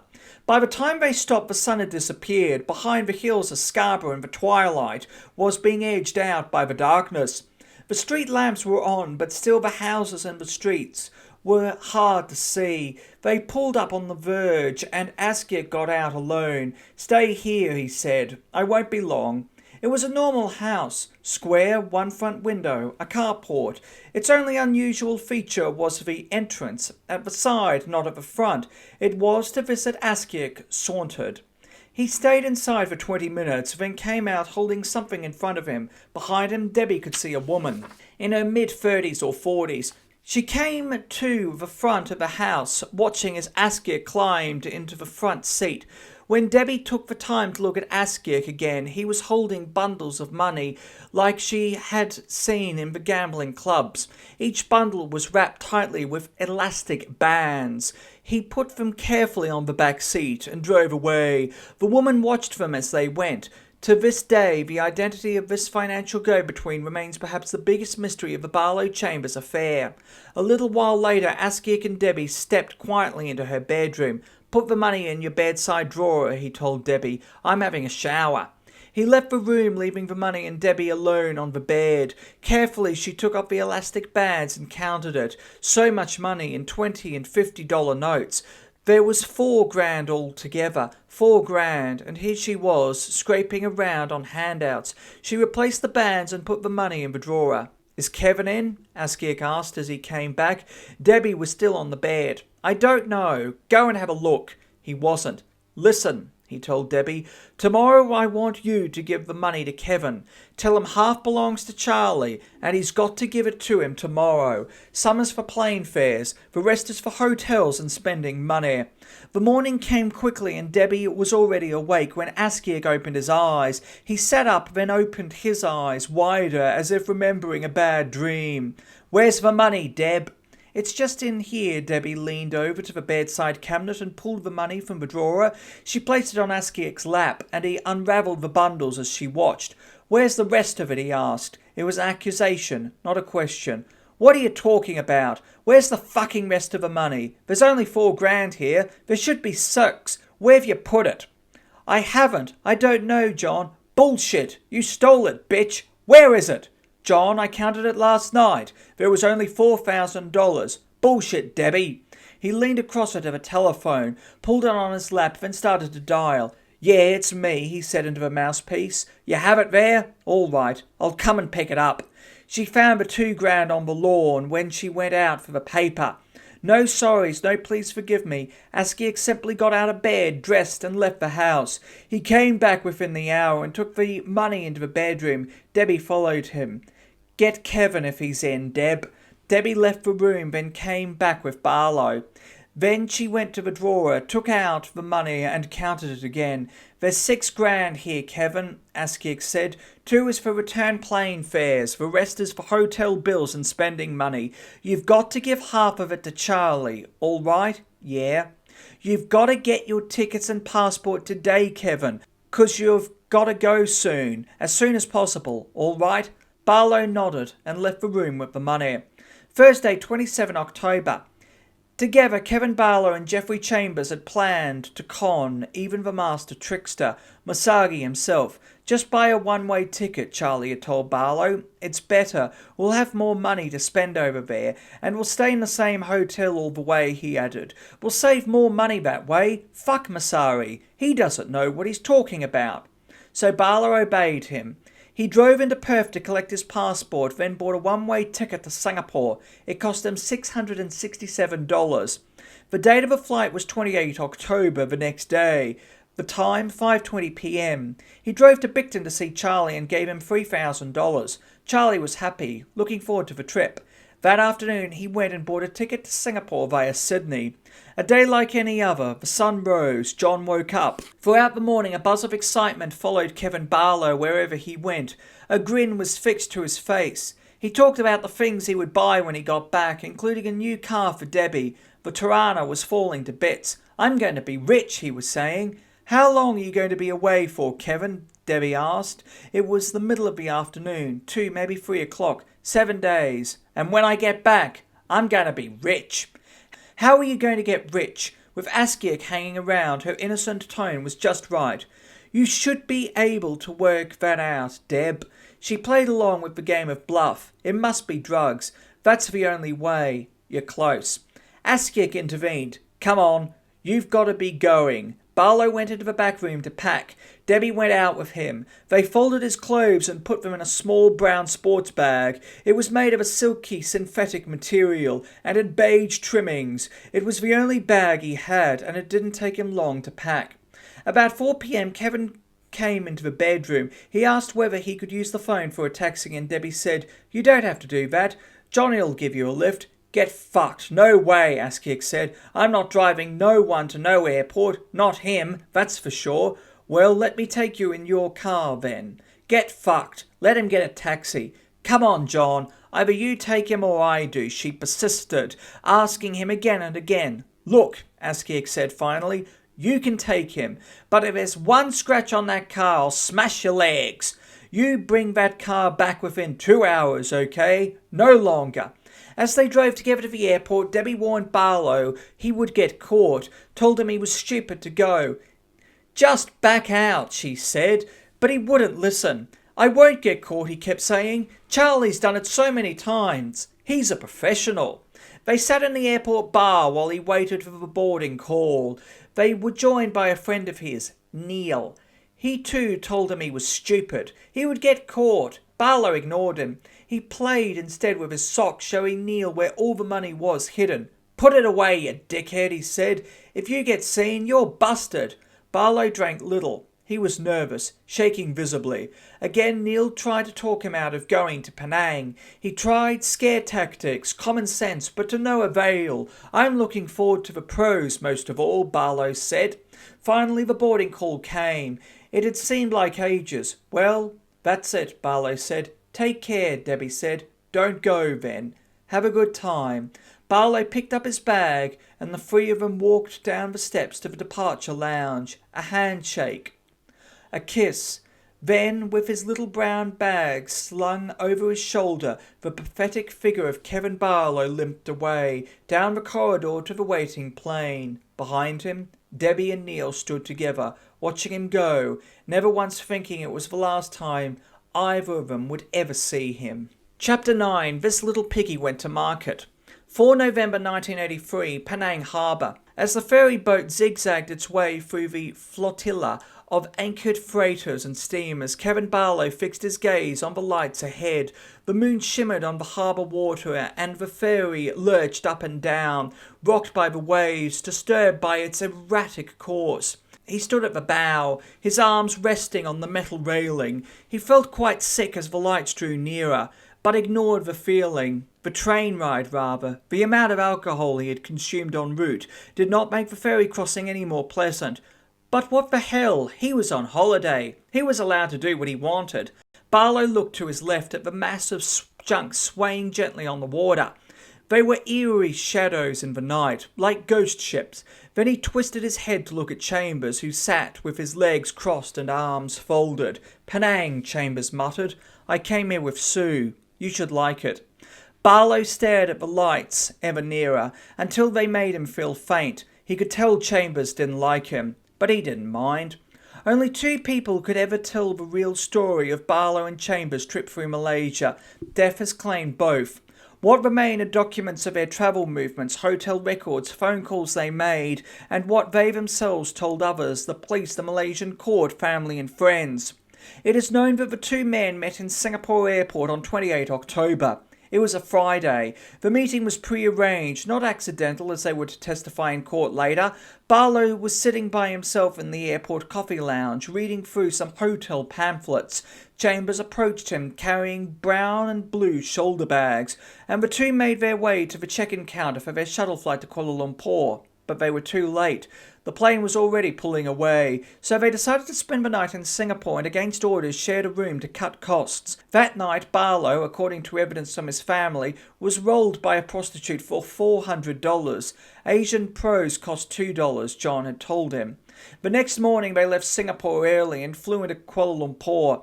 A taxi drove them from the airport to the Fortuna Hotel, a mid-range hotel in Jalan Barang, 30 minutes away. The street runs of Jalan Bukit Bintang, which houses some of Kuala Lumpur's more expensive hotels.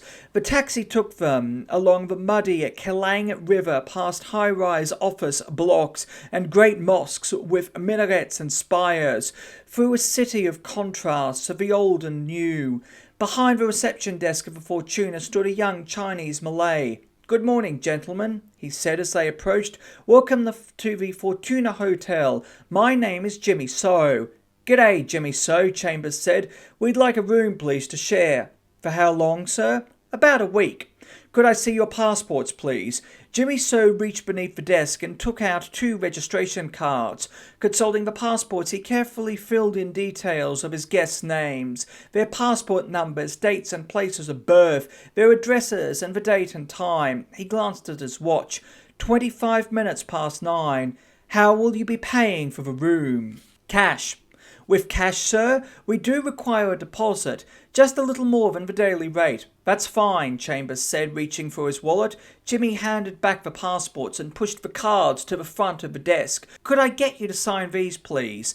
As they signed the cards, Jimmy turned and pulled a key from a pigeonhole behind him. "Room 512, gentlemen. A further payment will be required after a couple of days."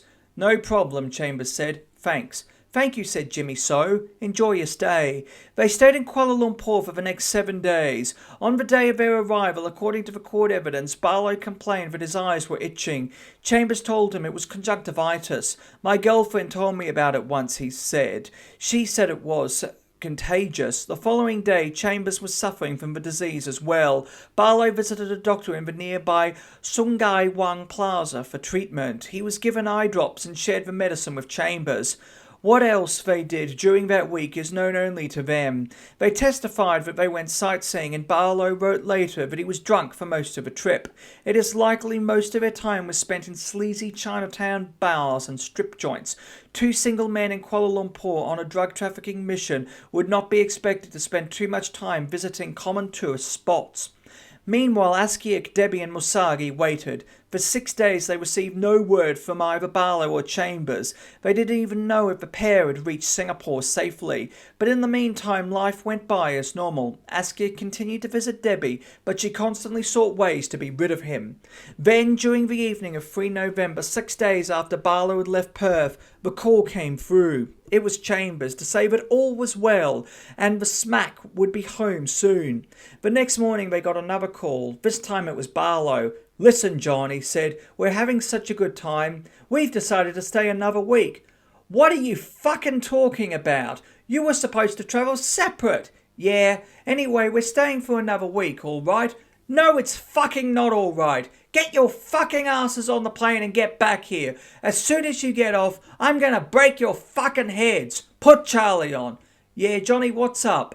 "You'd better tell your mate you're only there for 7 days. Look, Johnny, don't worry. We've been sick. Conjunctivitis. We haven't been able to travel. Fucking bullshit. Anyway, we're staying for another week. You've only got enough money for 1 week. We're going to sell some of the smack. Say hello to Paul." Chambers hung up, and an enraged Asiak slammed the receiver into its cradle. They checked out of a Fortuna hotel at 1:20 p.m. precisely on 4 November. They called a taxi and drove to Kuala Lumpur's famed railway station. It was cheaper and safer to travel by train, Chambers had said. At 3 o'clock the train pulled away on its leisurely trundling run north, the two men exercising their legs every now and again by taking trips to the bar. Through the highlands, Ipoh, Taiping, stopping 9 times along the way. They took no notice of the countryside. Chambers had seen it all before anyway, and Barlow was too drunk to bother looking. Then the train came to rest at the smaller station of Butterworth on the mainland of Malaysia across Penang Island. They grabbed their bags, crawled from the train, then clambered aboard the ferry. It was 10 p.m. when Barlow and Chambers left the ferry's island terminal and emerged onto Weld Quay. The street was lined with taxis and trishaws, their lighted lanterns giving a magical eastern glow to the street. From where they stood they could hear the buzz of a city, a foreign exciting sound. Georgetown, a city made for the night.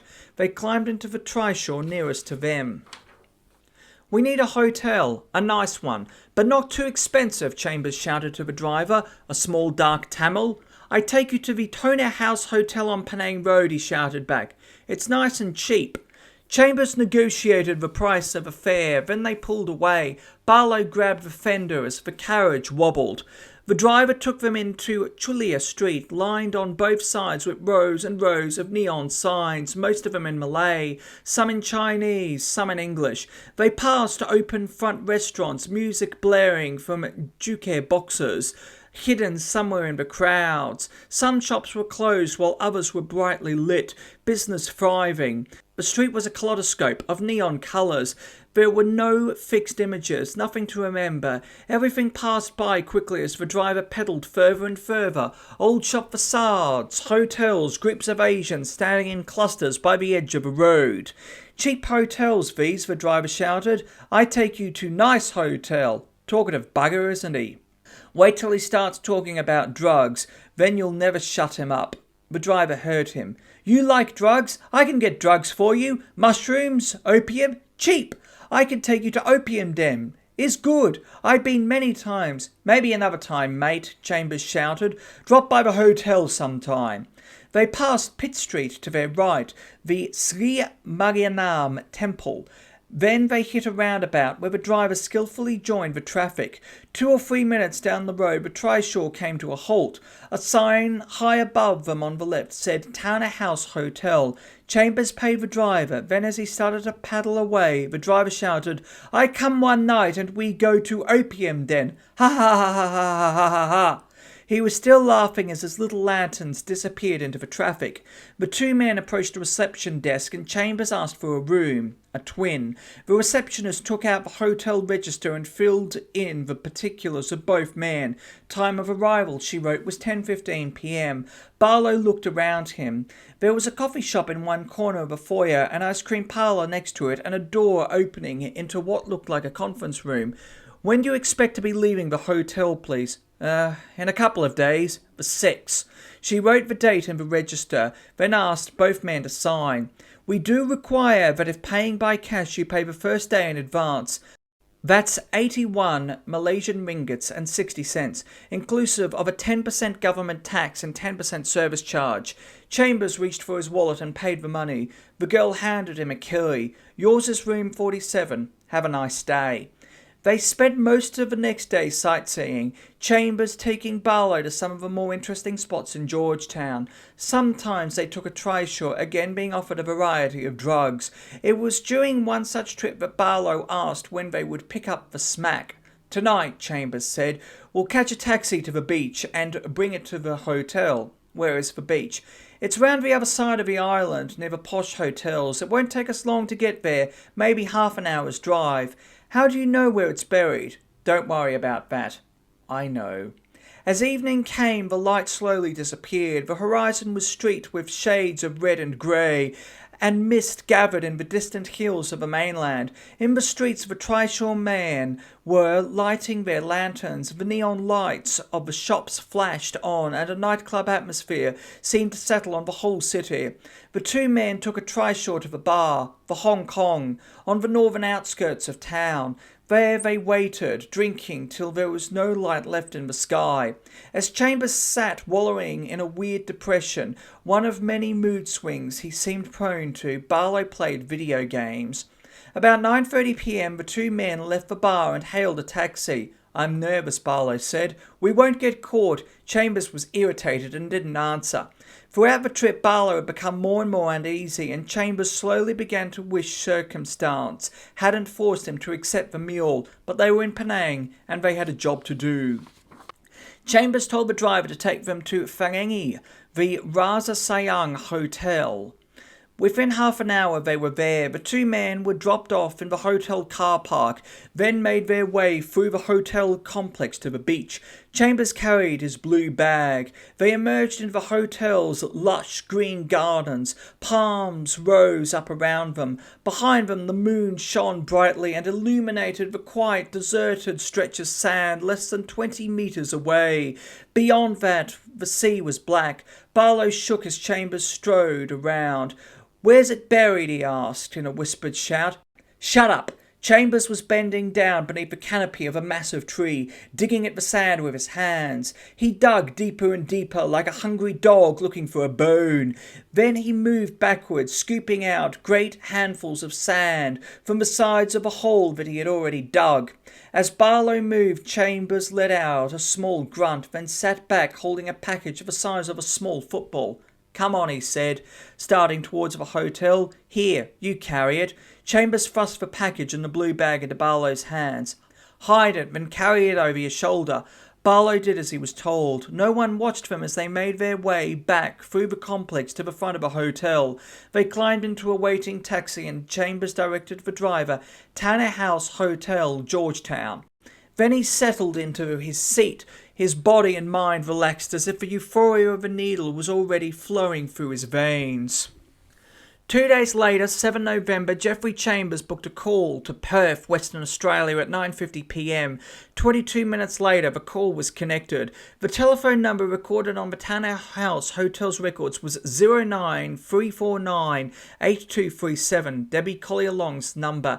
Debbie answered the call. Barlow said hello and they chatted for a while about the trip. Barlow asked if Michelle had been in touch. Debbie said no. Then she handed the receiver to Askiak. Kevin, put Charlie on. John, it's Charlie. Charlie, you were supposed to be back yesterday. We've decided to stay on a bit longer. Barlow's loving it. Probably another week. Where are you getting all your fucking money from? We sold some stuff, a few grams. We're having a great time. His speech was slurred, happy, high as a fucking kite. You get back straight away or else you're going to get it.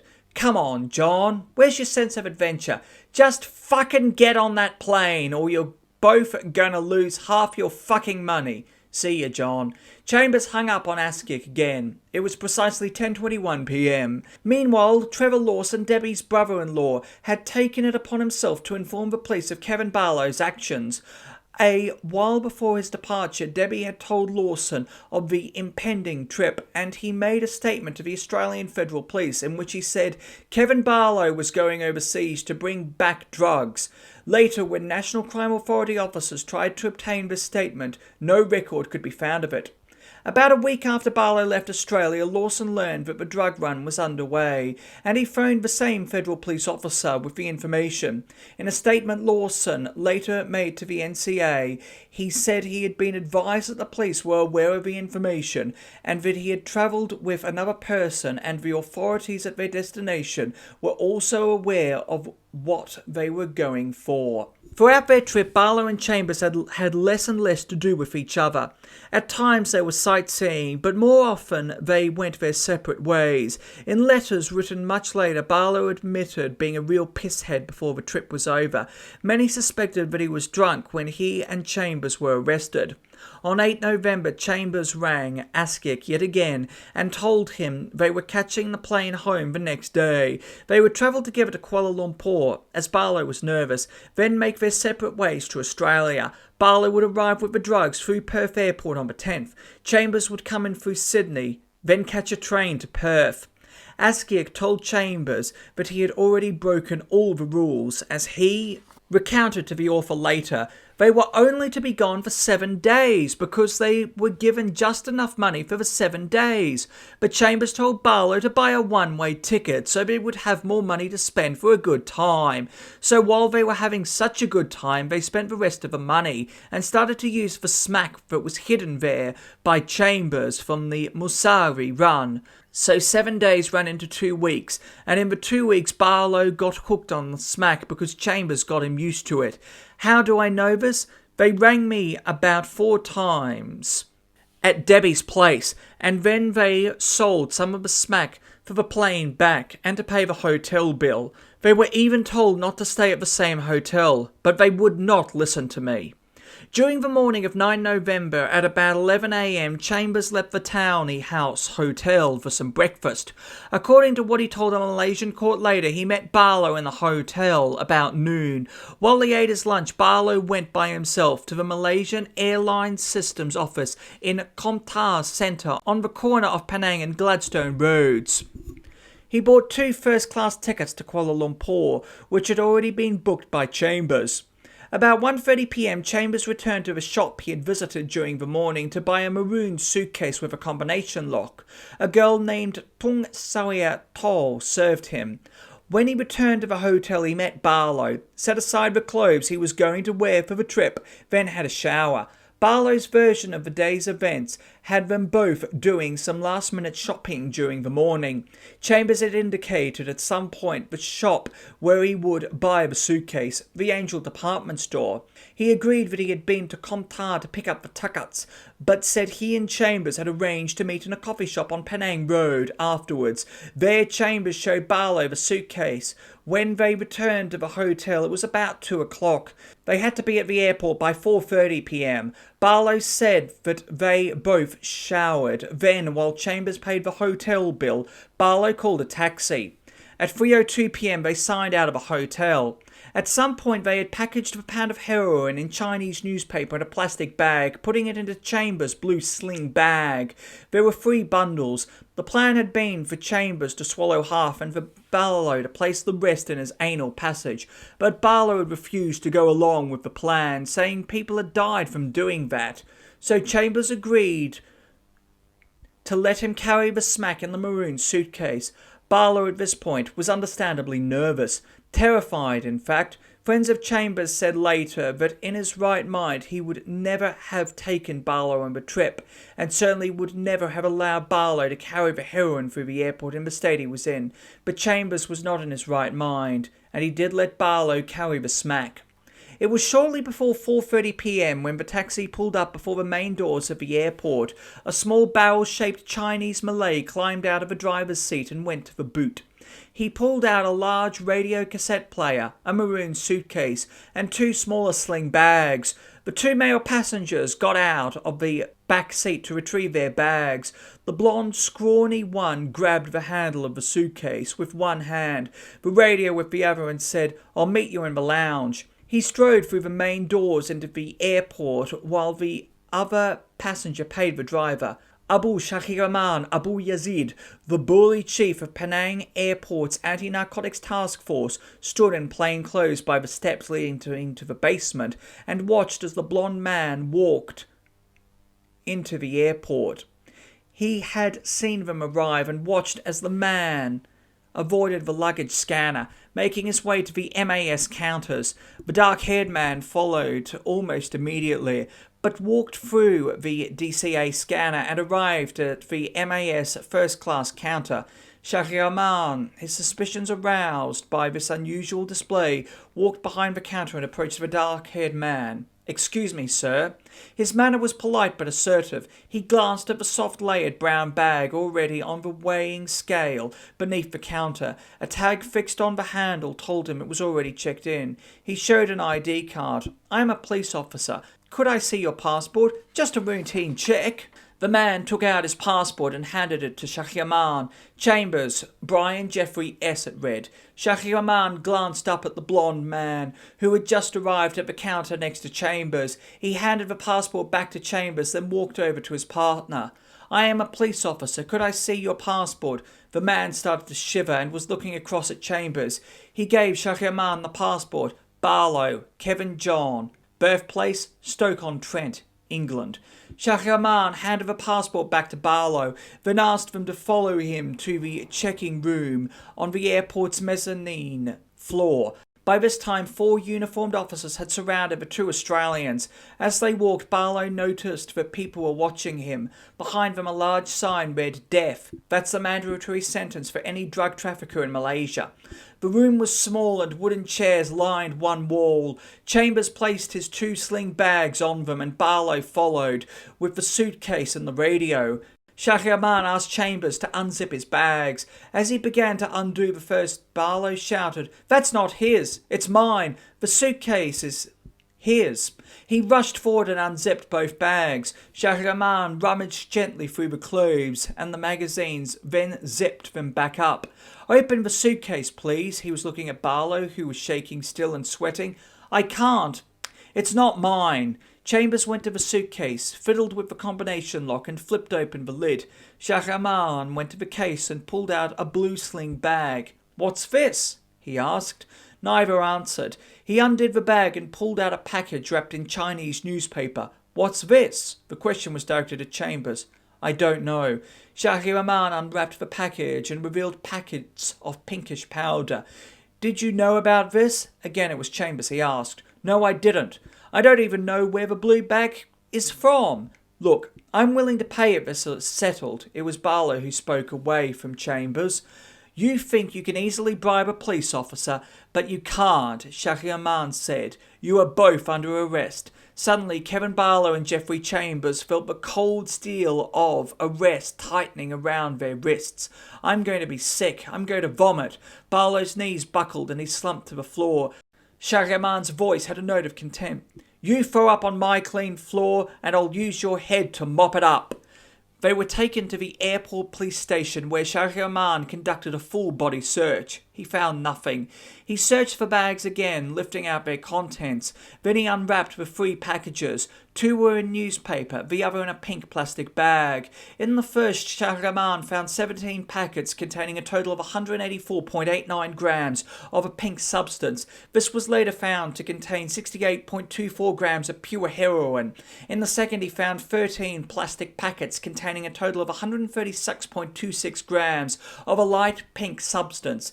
This contained 58.54 grams of pure heroin. In the plastic bag, he found 11 plastic packets containing a total of 136.95 grams of a light brown substance. This contained 52.78 grams of pure heroin.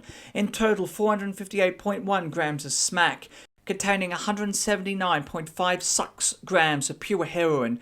Shahriman prepared a search list and got both Barlow and Chambers to sign it. About 6:30 p.m. they were escorted to police headquarters at Penang and handed over to Inspector Charles Labung Lawai. That night they were held in remand, their first night behind bars. Never again, till the day they were hanged, did Barlow and Chambers experience freedom. In the packed car park at Perth Airport, two people sat in silence in a brown HR Holden. The car was parked so that it gave its occupants a clear view of the airport's main doors. For more than an hour they had kept up this vigil, watching eagerly to see the one face they had been waiting so long for. All round them cars were being loaded with suitcases, bags and presents. Taxis were being hailed every 2 or 3 minutes as throngs of people poured out of the airport into the warm Australian night. Then, slowly but surely, the throngs dwindled and the crowd petered out. The taxis disappeared, the car park became almost empty, and the automatic doors of the airport stayed shut. Only now and then would someone walk out into the open, and the man sitting behind the wheel would strain to see his or her face. "He should have come out ages ago," Debbie said suddenly. "Let's go." "He's probably in the bar chatting up some tart he met on the plane," Askiak answered. "We'll hang on for a while." So they waited. 15 minutes, half an hour, an hour. "Bastards," he said as he started the engine. "They're staying for another week. I'll fucking bet. I'm going to kick their asses in when they get back." Then he pulled away from the car park and they drove in silence to Debbie's home in Frithville Street, Balcatta. Chapter 10. This little Piggy stayed home. Penang Prison, Malaysia. The cell is small and cramped, no bigger than 2 by 3 meters. On the floor sit a handful of men. There are no beds, no seats. The only piece of furniture is a shit bucket in one corner. Long, thick bars separate the men from the corridor beyond. Across the corridor is another cell, just as small, just as cramped. The men sit in the cell for 22 hours in every day, reading, talking, writing letters, or just watching the green walls. If they behave well, the cell is opened to allow them an hour's exercise in the yard outside.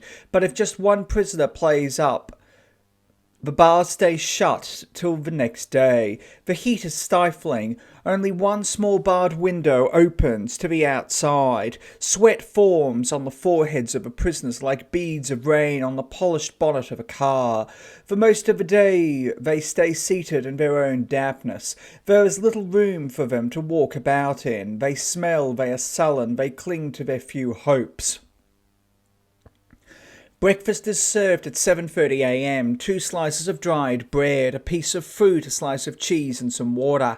Lunch arrives 3 hours later, always a plate of rice, cooked vegetables and water. Just 4 hours later is dinner, 2 boiled potatoes, a boiled egg, cooked vegetables, a scrawny piece of chicken or gristly beef, half a loaf of bread and a slice of cheese.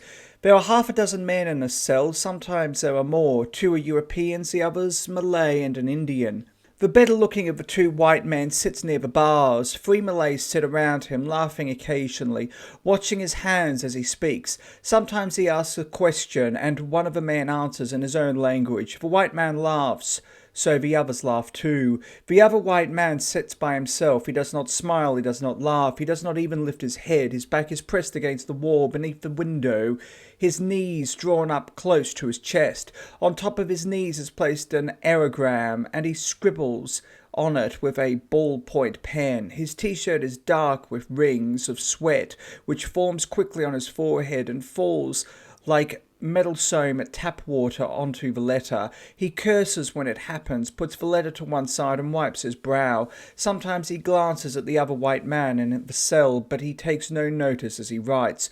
The prison is recognised as the worst in Asia. Even the Malay government acknowledges it to be 6 times overcrowded and in bad condition. The place was built in 1849 for 350 prisoners. It now holds well over 2,000, women and babies as well. I think I'd better shut up about this place or you'll never hear the end of my whinging. I think I'll just tell you what I get up to. I still smoke a bit of grass, but only about once a month because it's a rich man's drug here. Heroin is so cheap I still have trouble believing it. I don't touch it myself, so all the cons chase smack. I also make a bit of booze now and again. A young German guy myself found we could make some passable wine from oranges, so every couple of weeks I get nice and merry on orange plonk. He signs off the letter with, "I hope you are not too shitty, and will write back soon. Look after yourself. Love, Kevin." While Kevin John Barlow and Brian Geoffrey Chambers sat in silence in the Penang Police Contingent Headquarters, John Askiak and Debbie Collier-Long were sleeping. It was the night of 10 November 1983. They'd returned from the airport and stayed awake for a few hours waiting for the call from Malaysia. "We've decided to stay another week," it would say. "We've sold some more of the smack and we're having a real good time." But the call never came. No Kevin, no Charlie, just silence. "I'm going to break their fucking asses when they get back," Askiak was saying. The next morning a call did come, but not the one they expected. It was Barbara Barlow in Adelaide. Debbie took the call. "Kevin's been arrested in Malaysia for drugs. Do you know anything about it?"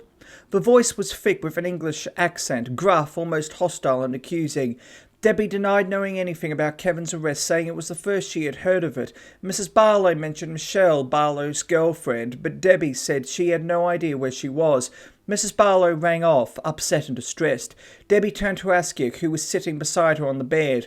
"They've been arrested in Penang," she said. "They found the heroin in Kevin's suitcase." "Bullshit," Askiak laughed. "It's true, John. That was his mum. They were caught at the airport. It's some trick they're pulling. Charlie's too good." "John, what about the cops? My phone number and address are on Kevin's passport." Her fierce eyes and taut mouth accused Askiak, and she folded her arms in annoyance as she spoke. "Ring the papers, Deb." "What?" "Ring the papers, see if it's true. They'll know."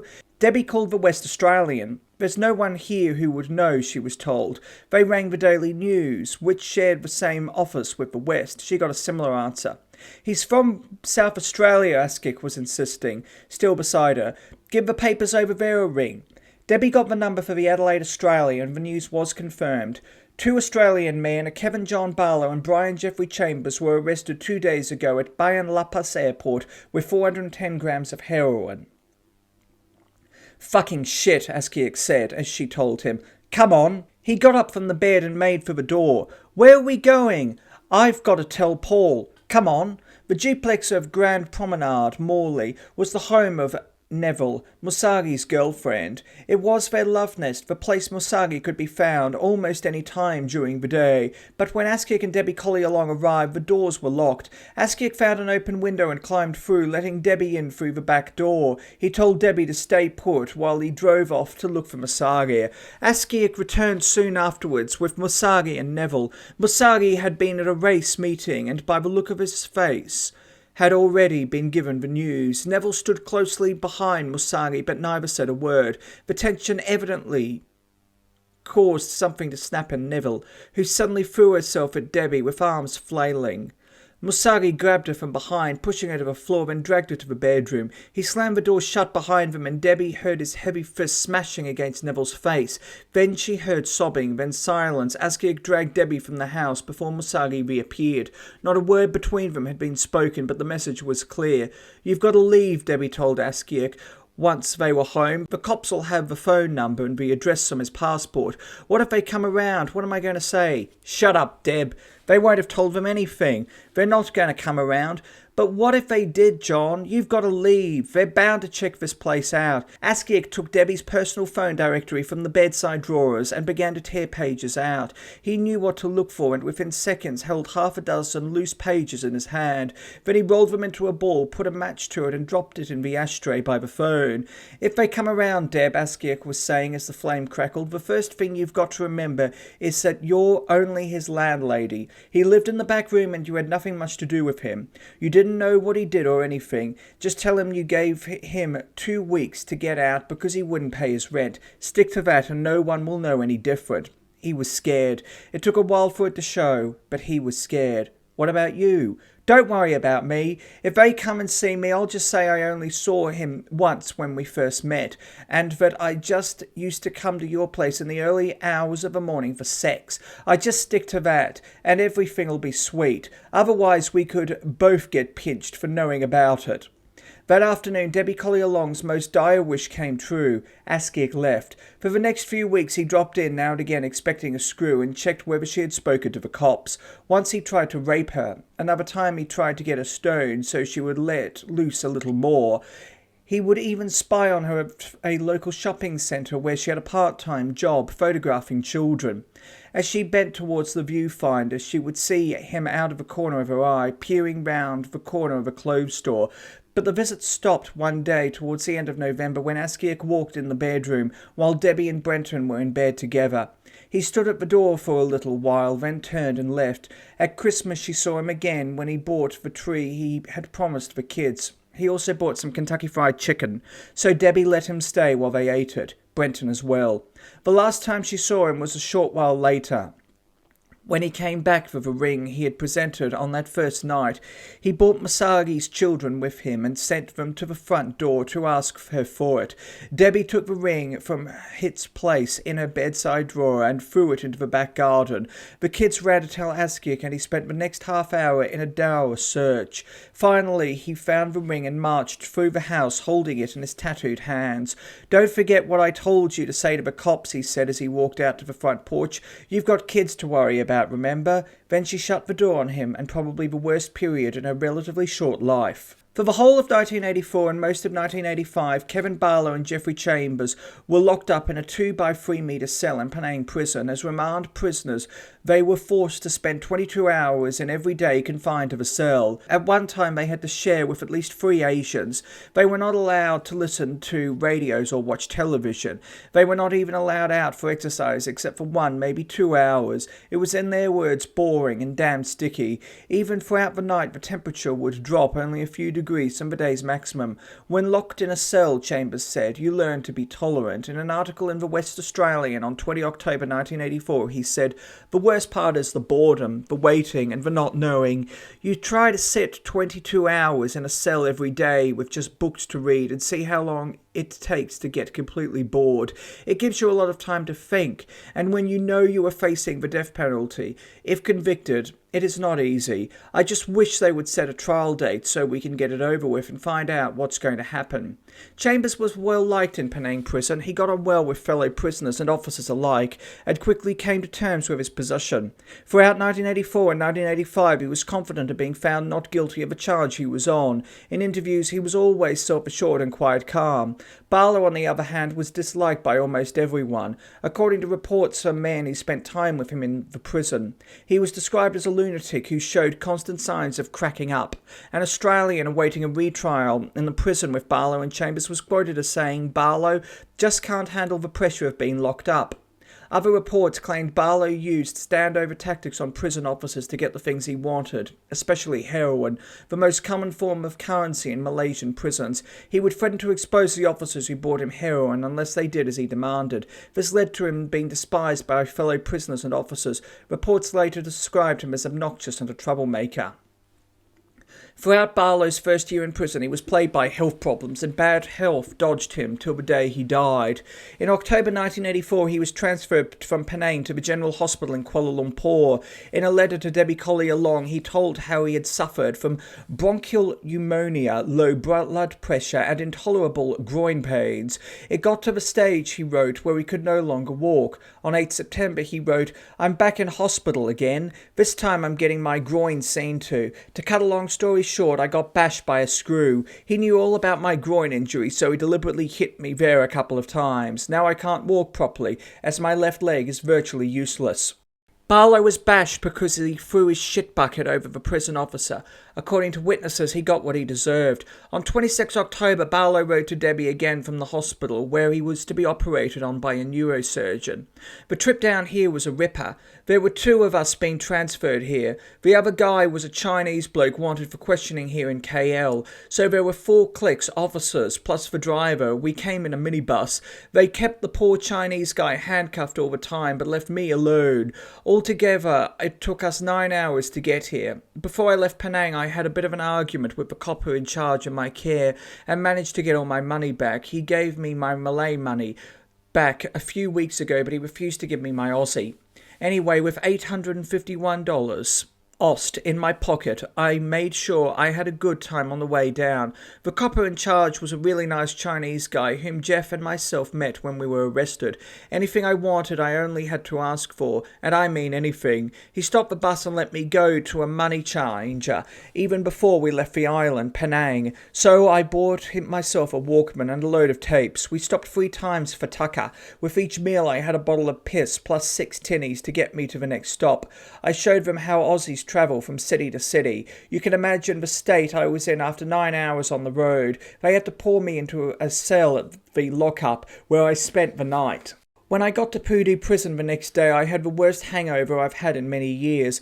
I don't reckon there is any way I could go back to how I used to be. God knows how I used to do it.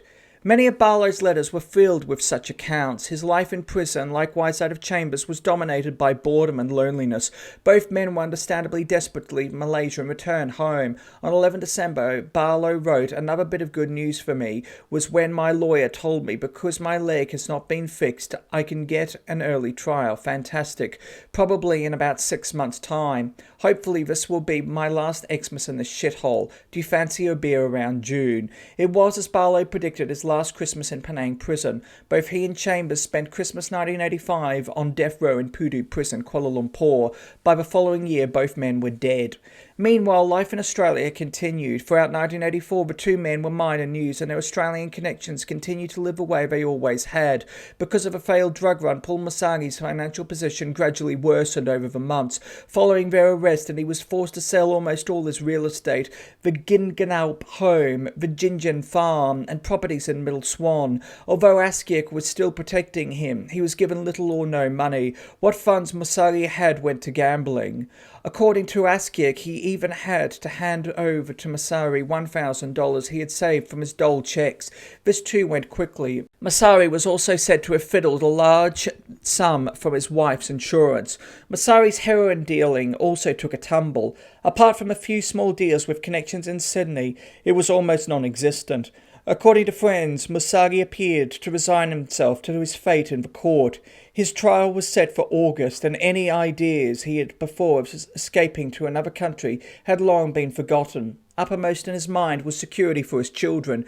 Meanwhile, Askiak was becoming more involved with the selling of drugs as the months wore on. He began selling grass in pound, lots and ounce bags. He bragged, selling it at a top price, $1,800 for a pound, $160 for an ounce bag, and $30 for a stick. In the gambling scene, Askiak mixed with prominent heroin dealers such as Ralph Romeo, Nat Frisina, and Tony Ricciardello. He became especially known to Bentley dealer Lindsay Trebby, known in the trade as the $1 Million Milko, because members of the underworld suspected his business was a front to launder dirty money. Trebby was also known to have lent amounts of money to Musagi throughout 1984, though the money he had put up for the Barlow Chambers trip was never repaid. As to evidence which might blatantly connect him with Barlow and Chambers, Askiak felt quite safe. During the months following their arrest, he busied himself with the task of destroying all links with them and Debbie Collier Long. She and Barlow had often been in the car, so he systematically took it to pieces, a wreck now, and burnt the paperwork. Askiak took comfort in the knowledge that he had never introduced Barlow to anyone but Chambers, who would not divulge anything. He was sure of that. If Barlow did squeal, he had, after all, only known Askiak as John, and didn't know Musagi's surname either. The only link which bothered Askiak was Debbie. He never really believed that she would tell the police anything. In June 1984, Askiak's association with Musagi came to an abrupt end when Askiak was arrested for stabbing a police officer. The arrest led to him being charged for possessing cannabis with intent to sell or supply it, his first drug-related offence. Askiak's account of the arrest begins with a theft by Paul Masari of a video recorder belonging to a man called Frank. Masari knocked off his video and a few other things, he said, so Frank asked me to get them back. I broke into Masagi's place and found some grass, about 2 pounds of it, so I took that for myself, and I grabbed the video for Frank. I was driving through Guildford when these two Smarties in jeans pulled up alongside and started hassling me. At the next lights I stopped, then took off. They followed me along Guildford Road, acting real smart. The two men were off-duty police officers who had followed Askiak as he sped along Great Eastern Highway. Twice they got out of their car to try to confront him. On the second occasion, Askiak got out too, pulling his 12-inch knife from his jeans. As one of the officers approached him, Askiak lunged forward, slashing his hand. After a brief struggle, they managed to overpower him and dragged him off to the local station. He was charged with assaulting a police officer, using threatening words and various traffic offences. He was also later charged with unlawful possession of a video recorder. To add to that, when his car was searched, they found 31 deal bags of cannabis. On 17 October, Askiak was convicted of assaulting a police officer, resisting arrest, reckless driving and threatening words. Judge Welland sentenced him to 18 months jail, disqualified him from driving for 6 months and fined him $340. 2 days later, he appeared before Magistrate Robbins on the cannabis charge and for unlawful possession of a video recorder. There is a feeling among the public that people who sell or supply drugs to others are the ones who should be punished the most, Magistrate Robbins said. He convicted Askiak of possessing cannabis with intent to sell or supply it, saying there was a definite intent on Askiak's part to sell it. He sentenced him to 6 months jail for the cannabis offence and fined him $100 for the theft of a video recorder. The story of Askiak's conviction appeared on page 15 of the West Australian on Saturday, 20 October. In the same edition, on page 58, was one of the first major stories about Barlow and Chambers to hit the Australian press. It was headlined, "Hangman Busy, 2 Australians could be next." The story reported how the hangman at Malaysia's Pudu prison had dealt with 26 drug traffickers since 1980. So far, it said, those hanged had been Malaysian and Singaporean nationals. Soon, however, 2 Australians could find themselves in death row awaiting their turn with the executioner. They could become the first Europeans to be executed here since the end of the World War. 2 stories, both about drug-related crimes, both concerning principal characters in the Barlow Chambers affair. There was one major difference, though. 11 months earlier, Askiak was out of prison and back on the streets. 11 months later, Askiak was out of prison and back on the streets of Perth. 2 months before Askiak was jailed, a 4-day trial in Perth's Supreme Court signalled the end of a police operation, which netted 2 of Perth's alleged heroin Mr. Biggs, Paul Musagi and Giovanni Garofalo. It ended when a jury convicted Garofalo of conspiring to import heroin and possessing heroin with intent. Charges laid against both him and Musagi almost a year before, the day before the conviction, in a dramatic and unexpected confession. Paul Musagi pleaded guilty to the charges. Giving evidence in the trial's 3rd day, Musagi denied that he had anything to do with the importation of the heroin in August 1983. During cross-examination, however, he jumped to his feet and said he wanted to plead guilty and get it over with. "I don't want any more hassles," he told the judge. The outburst came after Musagi was asked by the Crown Prosecutor if he was going to allow his co-accused, Garofalo, to leave him holding the baby. Musagi replied, "I got involved from a stupid phone call, but I'm going to plead guilty to the charge because they are all weak, gutted mongrels. They all blame me for everything." Then Musagi got to his feet and shouted to the drug squad detectives watching from the public gallery, "I can understand those blokes. I can understand them wanting me." Then he shouted across the courtroom to Garofalo, "I would have lied for you. I was willing to take the blame. I would have gone under. I said I would cop it all if they let you off." "What about Garofalo?" the prosecutor asked. "I don't know nothing about Garofalo," he answered. "I forgot all my memories. I want to get it over and done with. I don't want any more hassles."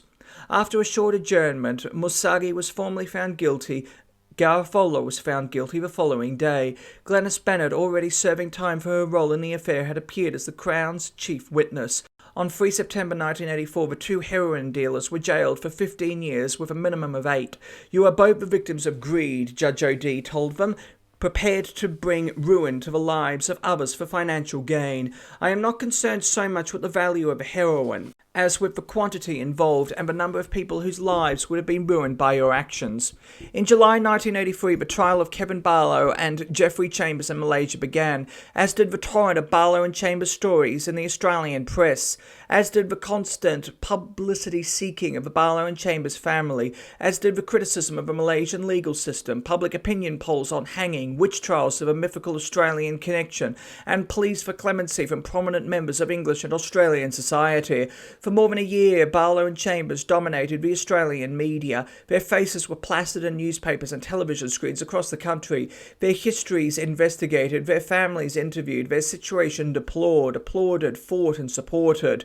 The stories almost always hit the forward pages of the newspaper with headlines such as "Burke helps appeal in drug case, Hayden plea for drug man," "Condemned pair hopes fading," 11th hour bid made, "Australians to hang," "Death warrants signed." The two men became almost mythical, their characters manipulated like putty by the media. Chambers, the cool Christian man resigned to his fate. Barlow, pathetic, nervy cripple, obviously the guilty one. One man always photographed wearing sunglasses, a shirt and tie. The other on crutches, unshaven and uncouth.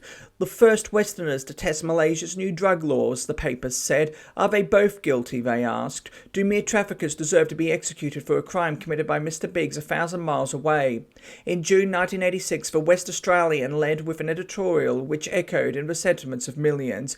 If Brian Chambers and Kevin Barlow were two barons of the heroin business, there would be precious little sympathy for them as they prepare to face death on a Malaysian gallows. But they are small-timers, and while they await the hangman, the big bosses of the international drug trade, who are the real menace to society, are free to carry on. Chambers and Barlow were extremely foolish. They knew, who doesn't know, that Malaysia has the death penalty for drug smuggling. We could feel sorry for them, even more so for their families, and many people would prefer to see the two men repatriated to serve life terms in Australia, as suggested by Mr. Hawke. If anyone deserves to hang, it would be those responsible for sending the pair on their deadly errand. As far as we know, the real culprits behind the operation will continue with their despicable business, regardless of whether Chambers and Barlow live or die. From the outset, the shadow of the gallows hung over the trial of Barlow and Chambers. Some observers argued that the two men had been convicted the moment of their arrest. Under no circumstances, it was claimed, could they have been convicted on the basis of the prosecution as presented. They were doomed from the word go. Even before proceedings had begun, Malaysia's Deputy Prime Minister, Datuk Musa Hitam, warned that the government would show no quarter to the two men if they were found guilty. "We mean business. We don't apologise for it," he said. "We feel it is the only way, deterrence and prevention, to tell people that dangerous drugs are killing young people every day." Musa was the one personally responsible for Malaysia's tough stance on drug traffickers. In 1983, he pushed through legislation that made the death sentence mandatory for drug traffickers. In April that year, the legislation was amended to make the death penalty mandatory for possession of 15 grams or more of heroin or morphine. Since 1975, 31 drug offenders have been executed by hanging, but the trial of Barlow and Chambers was only the second to come before the courts after the introduction of the tough new laws. They were also the first Westerners to test the integrity of the new legislation. If the case of the two Australians scares others into realising that Malaysia is a nasty place to carry drugs, Musa added, that is all well and good. The Penang High Court was uncharacteristically packed on Tuesday, 17 July 1985. The tension, the heat, the constant murmuring of the observers gave the courtroom a circus atmosphere. Two Westerners were on trial, a possible hanging. Locals, tourists and the press packed the room. When the Barlow family arrived, there were no free seats close to their son, and they were forced to sit in the galley to one side of the room. The two accused sat at the very back of the courtroom, forced to look at the backs of everyone present but the judge. Although the two men seemed wary of one another, they chatted quietly to themselves throughout the trial. Sometimes they took notes. Chambers was dressed in grey flannel trousers, a pale green shirt and dark tie. His wrists were handcuffed and he was stiff and sullen for most of the day. Barlow, in brown slacks and open-necked shirt, was relaxed and chirpy, smiling and shuffling continuously in his seat. As the trial opened, a hush fell over the court. It would be the same throughout the following 9 days. In breaks, the court would erupt into bustling, irritating noise, but during sessions there was silence, except for the few witnesses who were allowed to come and go as they pleased. From the start, both defense lawyers were at odds with each other, having been forced into a position where they had to fight each other in a bid to save their clients. The day was spent arguing over what was or was not admissible evidence. At stake was the crucial question of ownership of a maroon-coloured suitcase in which the heroin had been found. Both Barlow and Chambers claimed the case belonged to the other. The legal arguments began after the arresting officer, Assistant Superintendent Abu Shahriman, had given his testimony of the arrest. He said he had seen Chambers and Barlow arriving at Penang Airport about 4:30 p.m. on 9 November 1983. The men went in separate directions towards the first-class check-in counter. Barlow carried the maroon suitcase and a radio tape player, and Chambers a brown duffel bag and brown shoulder bag. Shahriman said that as the men were checking in, he noticed Barlow shivering and decided to take the two men and their luggage to an adjacent room for checking. When he asked Chambers to open the luggage he had been carrying, he said he couldn't because it belonged to Barlow. Barlow had stepped forward and undid the two bags. He then testified that when he asked Barlow to open the maroon suitcase, he had replied that he couldn't because it belonged to Chambers. Chambers then fiddled with the combination locks and the lid popped open. It was at this point in the proceedings that Chambers' lawyer, Mr. Rajasangam, objected and legal arguments between the two lawyers began. Argument over the ownership of the bag dominated almost the whole trial. Only 2 days into the trial, on Friday 19 July, did the judge rule the suitcase as admissible evidence, which led to the completion of the prosecution's case. Although Barlow and Chambers had allegedly made a pact that neither would publicly accuse the other, the tension of the trial had obviously taken its toll. The two men gradually became more uncomfortable in each other's presence and rarely chattered between breaks. Their respective lawyers were constantly at odds, each pointing the finger at the other's client, at the same time as maintaining the innocence of their own. Rajasangam for Chambers argued that the maroon suitcase had been carried and checked in by Barlow, who he said had control and custody of the offending bag, and also that his conduct at the airport had made it abundantly clear that he had some knowledge of what he was carrying. Karpal Singh for Barlow claimed that Barlow was carrying the suitcase for a friend, and that Chambers had later acknowledged ownership of the case. However, the prosecutor in his submission said there was clearly a common intent by Barlow and Chambers to traffic in dangerous drugs. The fact they had arrived in Penang together, had stayed together, and were leaving together was evidence that they had a common intention to take drugs from Penang to Australia. On the morning of 26 July, Chambers and Barlow arrived at the Penang High Court to be with their families.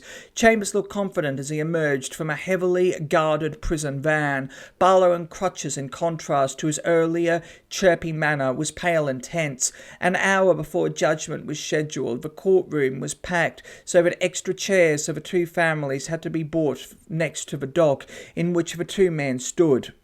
Before the judge made his appearance, the Barlow family shook hands with the Chambers and said that despite the events and accusations of the last week, they wished him luck and hoped he would soon be back in Australia.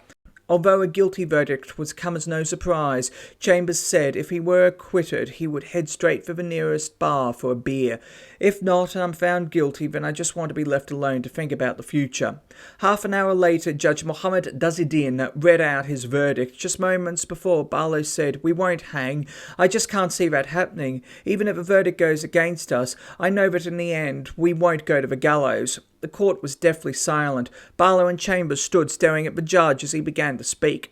"I find the accused guilty and convict them accordingly," he said. A stunned silence hung over the court. Chambers' appearance remained the same. Barlow was pale. His cheeks started to twitch. As pandemonium broke out in the body of the court, the two men looked to their families. Tears came to the eyes of their mothers. Then the judge spoke again above the noise. Barlow and Chambers were whisked from the room. No interviews, no consultations. "This is a bloody fix," the lawyer said somewhere behind Mrs. Barlow. "I thought he'd get off," she was thinking. "He should have got off. Bastards." Outside the courtroom, the Barlow family pushed through the maddening throngs of journalists to see their son, who had called for them from his cell below the court. When they got there, armed soldiers blocked their way. Kevin Barlow was now a convicted drug trafficker. 5 days later, Brian, Geoffrey, Shergold Chambers and Kevin Barlow stood impassively in the dock as the judge read out the sentence. "Death by hanging," he said. I had no choice. Dressed in grey slacks, long-sleeved shirt and tie, Chambers listened intently as the judge spoke. Barlow, unshaven and in an open-neck shirt, looked around the court. Both men were calm and composed after sentence had been passed and the judge had adjourned the court. It was as we expected, Chambers said. Asked how he felt as a condemned man, Barlow shrugged. I know when the appeal is heard, I shall be shown to be an innocent man. On 15 December 1985, Barlow and Chambers moved from Penang prison to Kuala Lumpur for their appeal in the Malaysian Supreme Court.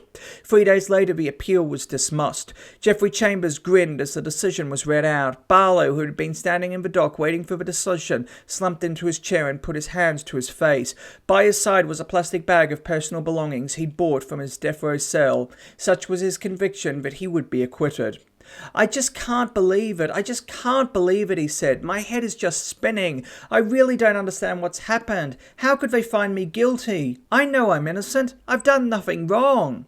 After the judges left the courtroom, Barlow broke down and wept. For Debbie Collier Long, 1984 was one of the best years of her life. She'd met and was living with the only man she'd ever loved, Brenton. He was everything she'd wanted and had arrived on the scene at a time when she needed him the most. The night Barlow had left Australia, she had dinner with Brenton in a cosy little restaurant in Osborne Park, and from that point she knew they would be together for a long time.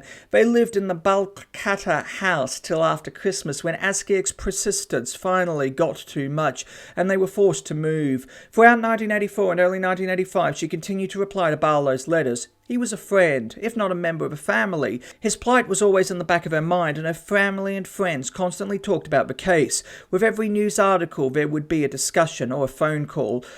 Towards the media, Debbie felt disgust. So many things were reported that were not true. Barlow had been forced to go, one report would say. Barlow had arranged the trip and Chambers was innocent, read another. But Debbie knew the truth and silently cursed the man responsible for the trip. John, Paul, Charlie. You have children to worry about. I don't care, John, she'd said. If the cops come, I'm going to tell them everything. You do and your life won't be worth living. But the cops didn't come. Barlow's trial came and he was convicted. Still no cops. He and Chambers sentenced to hang. Still no one. Then a failed appeal. She cut out all of the stories, every time expecting a knock on the door, a ring on the phone. Mrs. Collier Long, the police would say, we've come to ask you what you know about Barlow and Chambers. If you can help us, we might be able to save them. But the call never came. Then one day in May 1986, there was a knock on the door of her Wanneroo home. Debbie came over from a neighbour's house and was greeted by two large official-looking men. Are you Debbie Collier Long? The older of the two asked. Yeah. I'm Carl Mengler from the National Crime Authority. We're not after you. I don't care if you shoot heroin, sell drugs or whatever you do. Well, I don't do any of that. I'm just a bloody housewife. As she led the two plainclothes officers inside the house, Mengler said, we want to know what you know about Kevin Barlow. But he was too late. 2.5 years too late. Because by then only 5 weeks separated Kevin Barlow and Geoffrey Chambers from the hangman's noose. Chapter 11. Home Run. A bitter pill. In the early months of 1986, as the investigation of its chairman, Justice Stewart, two National Crime Authority investigators travelled to Thailand and Malaysia to interview Australians held in prisons throughout the two countries on narcotics charges. One of those officers was Detective Sergeant Carl Mengler. Two prisoners approached by Mengler were Barlow and Chambers, who by that stage had been in prison for more than 2 years and were awaiting execution on Pudu Prison's death row. Chambers refused to speak to Mengler, but Barlow poured out his heart, telling him everything he knew about the man who sent him on the fatal drug run. His story convinced Mengler that while Barlow was guilty of the crime for which he'd been convicted, it was his first involvement in a drug run, and he was only a bunny in the operation. Chambers was the international drug runner. Taking pity on Barlow, Mengler, on his own initiative, undertook to save them both from the impending gallows. He returned from Malaysia convinced that if he could prove their connection with heroin dealers of significance, there was a chance their death sentence could be delayed, even commuted to life imprisonment. Such a connection would have to be convincing enough for the Malay government to realise Barlow and Chambers had valuable information to offer, information which would see those responsible for their trip brought to justice. But it was a tall order. Moves were already afoot to hang the pair, and as Mengele later discovered, those dealers in Perth with any knowledge of a Barlow Chambers trip were loath to say anything that could help. Nevertheless, Mengele began a personal crusade to save the two men, without any formal briefing from his superiors. Mengele flew to Perth to begin investigations, which he strongly believed should have been instigated 2 years before by the federal police. His investigations became known as Operation Home Run, and resulted in the arrest of 3 people, 2 of whom were considered principal dealers in the Perth drug scene. However, his crusade to save Barlow and Chambers failed, and to this day, Home Run remains a bitter pill for Mengele. About a month after his arrest, Kevin Barlow informed the Australian consular official who visited Penang prison once a month that he wanted to give evidence to the Australian Federal Police liaison officer stationed in Malaysia. In January 1984, Chief Inspector David Schramm conducted his first interview with Barlow. Chambers refused to see Schramm then and at every other opportunity. The Australian Federal Police had made no response to several approaches by the author concerning the Barlow Chambers affair, but an unofficial source directly involved with the investigation said that Barlow gave Schramm a story which was neither believable nor significant. In short, a heap of garbage. Barlow told Schramm he had been forced to go to Malaysia with Chambers. He said his girlfriend Michelle had been threatened and he'd only got involved to protect her. It was much of the same story he had given his mother, the only difference being that Schramm didn't believe it.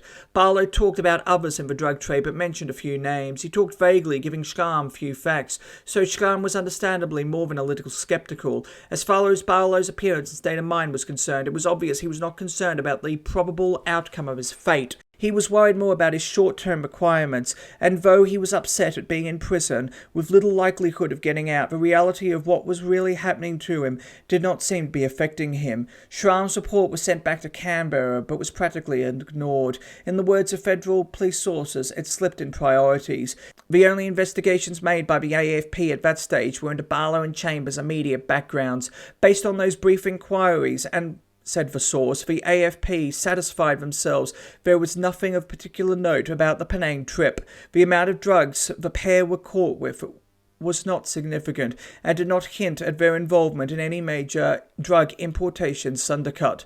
They were but 2 of 30 or 40 Australians who were in jail for drug trafficking. However, unlike the 30 or so Australians in Southeast Asian jails at the time, Barlow and Chambers were facing the death penalty. Even so, their case was literally forgotten, left in a filing cabinet somewhere in the AFP office in Canberra. Absolutely nothing was done to prosecute or even discover those who had sent them. Nothing. In hindsight, we were disappointed that we hadn't done more at the time, the AFP source had muttered. Cold comfort, though, to the families, friends and supporters of the man. 6 months later, Barlow requested another interview with Schramm. In the second week of June 1984, Schramm and another officer went to Penang prison. They had a hard time interviewing Barlow without the Malaysian police being present, but eventually they got their interview. Barlow gave Schramm a story similar to the first, implying he had been threatened to do the trip. However, this time he spoke more specifically about the people who had sent him. He talked about John, but said he never knew his surname. Other sources say he mentioned the name Paul Masagi, but surprisingly he did not say that John had sent him. He told them that John was involved in drugs and racehorses and lots of other bloody things, but he never said he was doing the trip for him. Barlow also neglected to mention that he was to be paid for doing the trip. In fact, he gave the distinct impression that he was getting nothing for his troubles, another reason why the federal police did not believe his story. Barlow wrote to Debbie Collier-Long a week later and told her of the interview. Dear Deb, when you answer this letter, please be careful as I've smuggled it out. Last week I did something that I'm not very proud of, but it was something I felt that I had to do. I dobbed John in. Please don't tell anyone, as you are the only one that knows apart from my parents, but even they know very little. You have nothing to worry about. The Aussie coppers asked me why I had rung home, your place, a few times, so I said I was just trying to get hold of Michelle. The bastards already knew about the phone calls from the hotel records, so I could not deny having made them. The Malay coppers wanted to get in on the act, but I told the Aussies that if they wanted me to talk, they would have to get rid of them. They did. If I'd said anything in front of the Malays, it would have been tantamount to committing suicide. Anyway, my lawyer is getting a statement of cooperation and some other legal papers of the feds, which he says will help my case no end. As for John, I don't know what will happen to him, but the cops promise that my name won't be mentioned without my prior consent.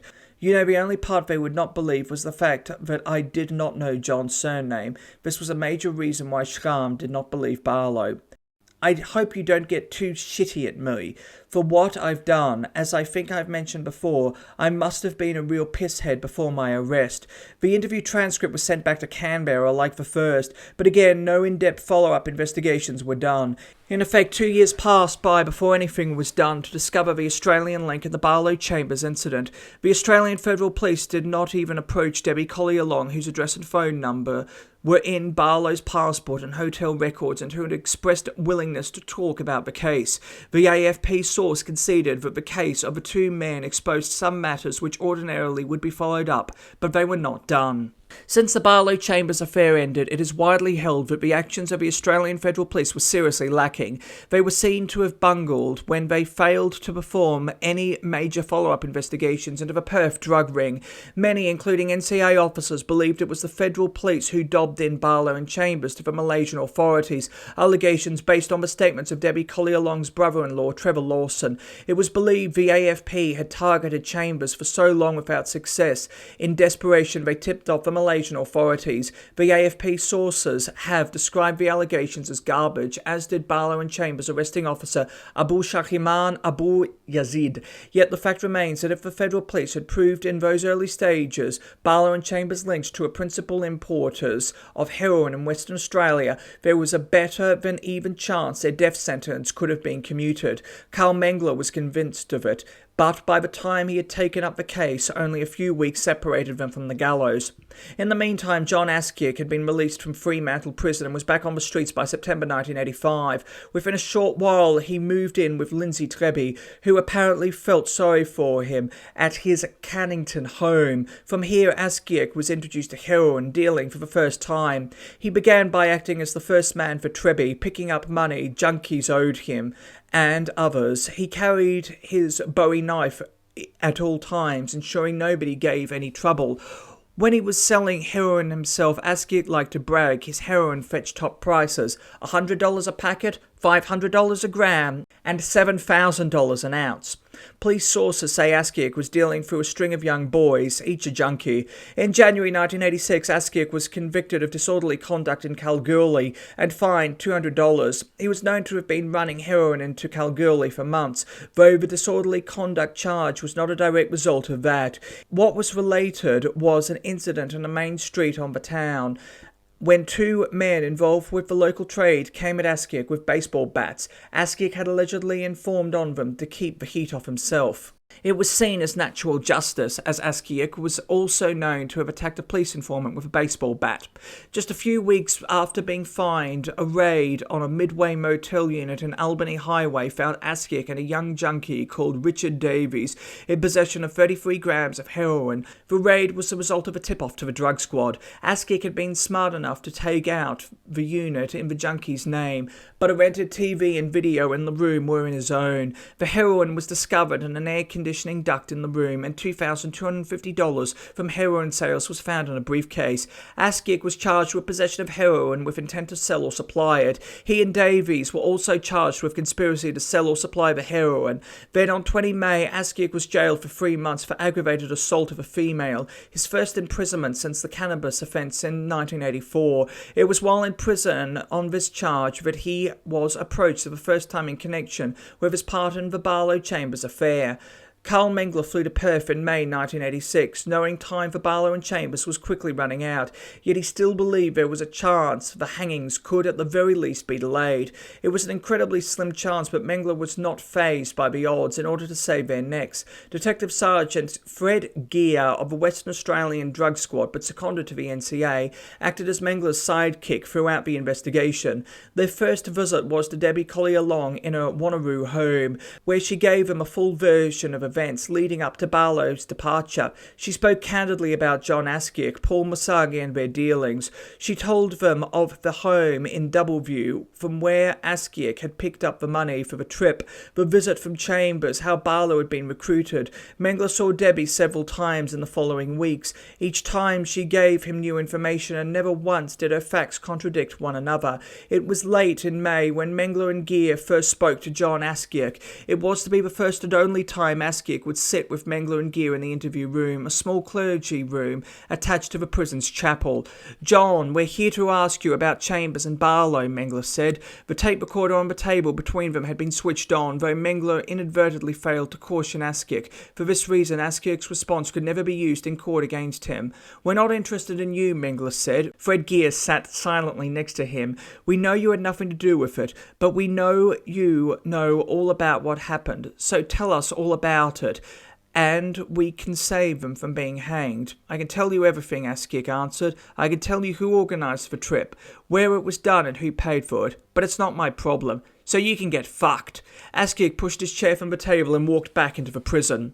On 20 June, the Secretary of the Penang Pardons Board, Mr. Wong Hin Fat, announced that a date had been fixed for the meeting to consider appeals for clemency on behalf of Barlow and Chambers. After the board arrived at its decision, he said, lawyers representing the two men would be advised in writing of the outcome. The board was the last recourse available to Barlow and Chambers. They knew that failing the appeal, death warrants would be issued to be signed by the Malaysian King, the Prime Minister, Dr. Mahathir Mohamad, and the original trial judge, Justice Mohammed Dazadeen. 2 days later, their appeals were dismissed. The following day, it was announced that the Premier of Western Australia, Brian Burke, had made an 11-hour appeal to save Barlow and Chambers. Mr. Burke said he was approaching the Malaysian Prime Minister to arrange the repatriation of the men to Australia.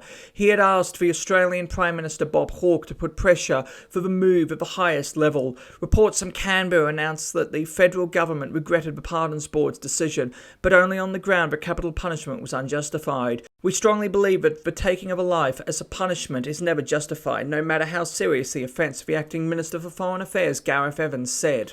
As all Malaysian review processes had now been exhausted, no further action was open to the Australian government. Hawke also ruled out the possibility of the Australian government being able to prevent the hanging of Barlow and Chambers. On the front steps of Parliament, he said the government had done all it could to save the man from execution. Then, just over a week later, on 4 July, the Malaysian Attorney General Tan Sri Abu Talib Othman revealed to the Penang High Court that Barlow and Chambers' death warrants had been signed in secret. As the crowded courtroom erupted, Chambers' lawyer Subhash Chandran jumped to his feet and said the Penang State legal advisor gave a specific assurance the week before there was no warrants of execution would be issued. Mr. Justice Tay Swee Shin adjourned the hearing briefly to investigate the Attorney General's shock announcement. The hearing was later adjourned to 14 July. Barlow's lawyer Kapil Singh said he would have the head of the Attorney General if the men were executed before the case was decided. Mengler's second visit to Askiak was within a couple of weeks of the first. He sat waiting for him in the same room, but when the door was pushed open, Askiak refused to come in. "Look, John, we're not interested in charging you," Mengler said again, standing up. "Tell us about it." Askiak simply replied, "Get lost," and walked away.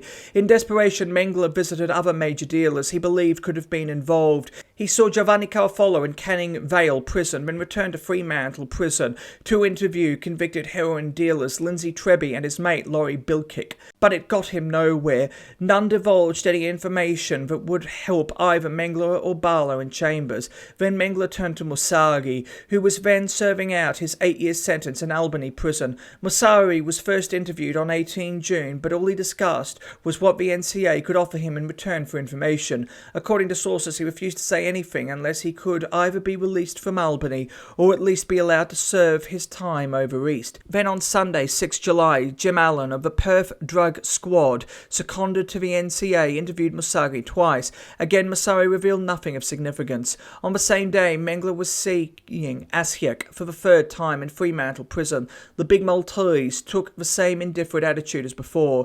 If Barlow and Chambers got hanged, it was not his problem. With this, Mengler's mission to save Barlow and Chambers was over. he had failed. Just a few hours later, during the morning of 7 July 1986, a humble family sat in silence, their heads bowed, in St. Mary's Anglican Church in Kuala Lumpur. The church was fully lit, but outside it was dark. Dawn had not yet broken. At 5:30, with the chime of a single bell, Canon Trevor Batten moved to the lectern in the body of the church and faced the 30 or so people who had gathered. From the scriptures he drew lines that he felt would be comforting. Where shall I find help? I shall find it from the Lord. The pre-dawn prayers lasted 5 minutes, no more. As the wail of a muezzin floated into the church, Sue and Barlow Chambers, holding on to their daughter Margaret, wiped the tears from their eyes. Kevin John Barlow and Geoffrey Chambers were led from their cells through a single doorway to the gallows platform as dawn broke. They wore the white calico uniforms of the condemned. While they were positioned by the trapdoor, the two convicted drug traffickers were allowed a brief moment of prayer. Then their legs were roped together and nooses were placed around their necks. Then, despite an incomplete hearing of a High Court challenge and despite applications for stay of execution, the executioner tripped the lever to release the trapdoor and the two men fell to their deaths. Their bodies stayed dangling at the end of the ropes till their hearts had stopped beating and they were declared clinically dead. Operation Home Run continued throughout 1986 and into 1987. Despite the executions of Barlow and Chambers, Mengler and Geoffrey visited Debbie Collier Long 3 or 4 more times, plus others related to the case. These included Heather, the babysitter, Tony Carbone, Michael Chambers, friends of Chambers, friends and former employers of Barlow. They reconstructed the events leading to their departure from airline records, passport applications, foreign affairs processing records. Home Run not only targeted Askiak, the man they were attempting to charge for conspiring with Barlow and Chambers, but others involved in the drug ring, in particular Jerry Mayo and Paul Musagi. Although Debbie had named Musagi in her statements, there was little the NCA could do to prosecute him in connection with Barlow and Chambers, so it was to other charges they looked to pin on Musagi, likewise Jerry Mayo. On 13 April 1987, Mayo was caught red-handed with $7 million worth of smack, 3 kilos of high-grade heroin and a car in George Street, Melbourne. Mayo had arrived in Melbourne from Perth under an assumed name 2 days before and had been seen later with 2 Malaysian couriers, Chan Hoi Lee and Lik Huan Chan, in a city hotel. He was caught after police saw him accept the bag, take a package from it and taste its contents. All 3 were arrested when the police confronted them and found 4 packages of heroin in the car. Another package was found in Lee and Chan's hotel room. The charge was a result of investigations stemming from Home Run and led by NCA Detective Inspector Peter Hulleran. Investigations had revealed that Mayo had been responsible for at least 3 major drug importations since 1983 involving heroin, with a street value of $60 million. Among a string of charges facing Mayo was one relating to an importation of 2 kilograms of heroin in May 1983, Glenys Bennett's first trip. Paul Musari was named as a co-offender in the conspiracy. On 4 May 1987, Musari was charged with conspiring to import heroin in May 1983 with Jerry Mayo and others. The following day, he appeared in the Albany Magistrates Court and was remanded for trial. At the time of writing, the trial had not yet been heard. At 3 o'clock on the same day as Musari was charged, John Askiak was approached yet again by Mengler and Gear in Fremantle Prison. As he was brought through the prison's chapel and into the clergy room, he pressed his hands against the door jambs and refused to go inside. Fred Gear informed Askiak that he was charged with conspiring to import heroin with Geoffrey Chambers and Kevin John Barlow between 1 and 9 September 1983. Askiak turned to the prison officer standing nearby and said, "You are my witness. I refuse to speak to those dogs." Less than 2 months later, Paul Musari was taken from Albany Prison to Fremantle in connection with his conspiracy charge with Jerry Mayo. While Musari was there, John Askiak was presented with his charge sheet, outlining the basis for his charge of conspiring with Barlow and Chambers. On it, Paul Musari was named as a co-offender, yet he faced no charge, nor yet has, connecting him to the Barlow Chambers affair. Askiak brought this fact to Masagi's attention, and later was overheard to remark in the prison that if Askiak was found guilty, he, Masagi, would tell the truth that Askiak had nothing to do with the conspiracy. But Askiak knew you could not expect to make friends in this kind of business. Ever true to his word, Masagi never admitted his guilt, even when Askiak was convicted.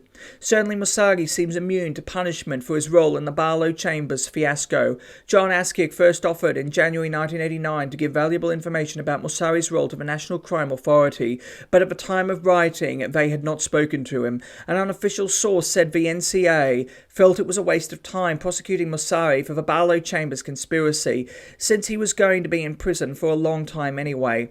So just as Home Run failed to save the lives of Kevin Barlow and Geoffrey Chambers, so it has failed to bring to justice the true villains behind their deaths.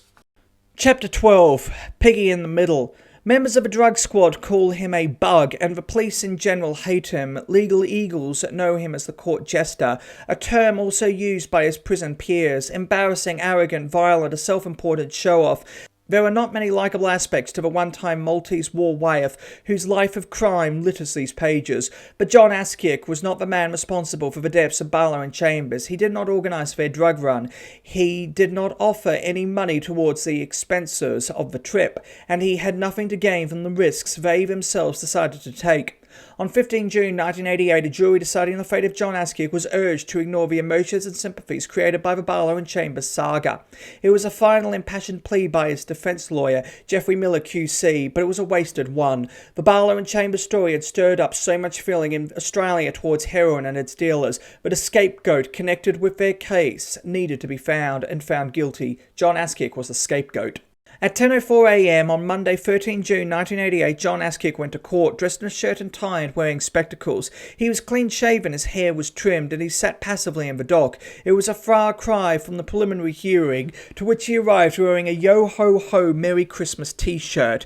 The case had drawn little attention from the public, and the courtroom was sparse, save for a few policemen sitting in the gallery to see Askiak go down. Debbie Collier-Long was present as the prosecution's chief and practically only witness. Tony Cabrone sat close by, Fred Gear not too far away. The case would last for no more than 2 days. Collier-Long was expected to take the witness stand first, followed by Askiak. Her evidence would show that it was the accused, Askiak, who had recruited Kevin Barlow to do a drug run to Malaysia.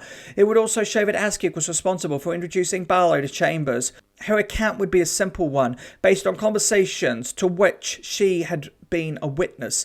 Crown Prosecutor Ron Davies would attempt to portray Debbie as a truthful, reliable witness. She was the only person who had witnessed Askiak's actions. The prosecution and the defence knew it. She had to be credible for the jury to convict a man on her testimony alone. Askiak's account would refute everything Collier-Long would say. His story would be that he had never spoken to Barlow and had only met him once or twice. Debbie had been a mistress, nothing more, he would say. That he would visit her during the night, have sex 3 or 4 times, then leave early in the morning before Barlow had risen. It would be Davis's job to tear Askiak's story to pieces, prove to the court that he was lying. He would show him up, make him trip over his own admissions. Once achieved, it would take the jury little time to convict him. Askiak would be no match for the literacy of the Crown. By the time Debbie Collier-Long took the witness box, she was a nervous wreck. The presenting of the exhibits took longer than she had anticipated, and she was shaking visibly. When she was questioned, her voice quivered and her hands trembled. When questioned about her children, she started to cry, but quickly recovered. She had to put Askiak away, she told herself. He caused Kevin's death. Davis began. He established the events which led to Barlow's presence in the house, Debbie's marriage breakup, her advertisements in the Sunday Times, her relationship with Carbone, then Barlow's phone call. He asked Collier-Long about Barlow's presence. She said he limped. He asked about the payments of a rent. She said Barlow was very irregular and sometimes didn't even pay. Then Askiak came around, she said. That night she went with him to a restaurant and became the subject of a trick played on her by Tony Carbone. Did he, Askiak, become more closely associated with the premises at Frithville Road after that or not? Davis asked. He did, she answered. Tell us what happened in that regard, please, Mrs. Collier-Long. He turned up the next morning with a bag of dirty washing, more or less made himself at home from then on. How closely did you become associated with him? We had a relationship, which lasted for about how long? August till October. To what extent did he spend the days there at the house? He was there most mornings, but he would go out during the day and come back in the evening. And the nights, he would spend the nights there. Specifically, whereabouts? In the house? No. Whereabouts in the house did he spend the nights? In my bedroom. Did Mr. Barlow's girlfriend Michelle continue to come to the house for the whole of the time he was there, or was there a change? No, Kevin and Michelle split up. Did you notice any effects upon him once she was not visiting? He was very depressed, very emotional. He started drinking very heavily at that stage. Had he been a drinker before that? He used to drink, but he never drank a lot. Whilst the accused was there in discussions with him, did you learn whether he was then occupied, had a job or not? Kevin Barlow or John? The accused. John? He was working for Paul Masagi, but it wasn't a proper job. Did Mr. Barlow ever visit you? I'll put that differently. Did he ever spend any time in the master bedroom at the house whilst you and the accused, Mr. Askiak, were there? Yes, he did. He used to quite often come in the mornings. He used to make us a cup of tea in the morning, and he'd bring it in, and we were in there talking a fair bit in the mornings. On any occasion when you and the accused were present, did he ever mention the question of payments in a motor vehicle? His car was going to be repossessed. I knew his car was going to be repossessed. He'd told me beforehand, but he'd also made mention of a fact to John that his car was being repossessed because he hadn't made payments. It had also become unregistered. On any of those visits that you've described to the bedroom in the mornings, was the question of drugs raised in conversation in any way? Yes, John spoke to Kevin about doing a trip to Penang for drugs. The way he spoke, it didn't sound as though he was being serious. He was just more or less fooling around with the idea of it. Any mention of what type of drugs? The first time it was raised? Not the first time, no. Or the method of getting them? No, not then. What was Mr. Barlow's reaction the first time you can recall this question of getting drugs was raised? He said he wasn't interested, but he wasn't into heroin. Although you say it seemed not serious at the time, just what was it that was said to Barlow by the accused about the getting of drugs? From where and how and so on? The first conversation. The first time, yes. Nothing much was said after Kevin had said no, that he wasn't interested. It was left. But what was it that he said no to? What was the proposal? To go to Penang and bring drugs in. Collier Long further testified that the subject was raised again later, but this time the proposition was made seriously. Once Barlow had agreed to go to Penang, it was arranged that a man she now knew to be Chambers would come to the house to check him out. The man arrived. He and Barlow chatted outside the house when he left, speaking to Askiak briefly before he did so. And about how long after the visit of Chambers was it that you went with Barlow when he went to obtain the passport? Within a few days.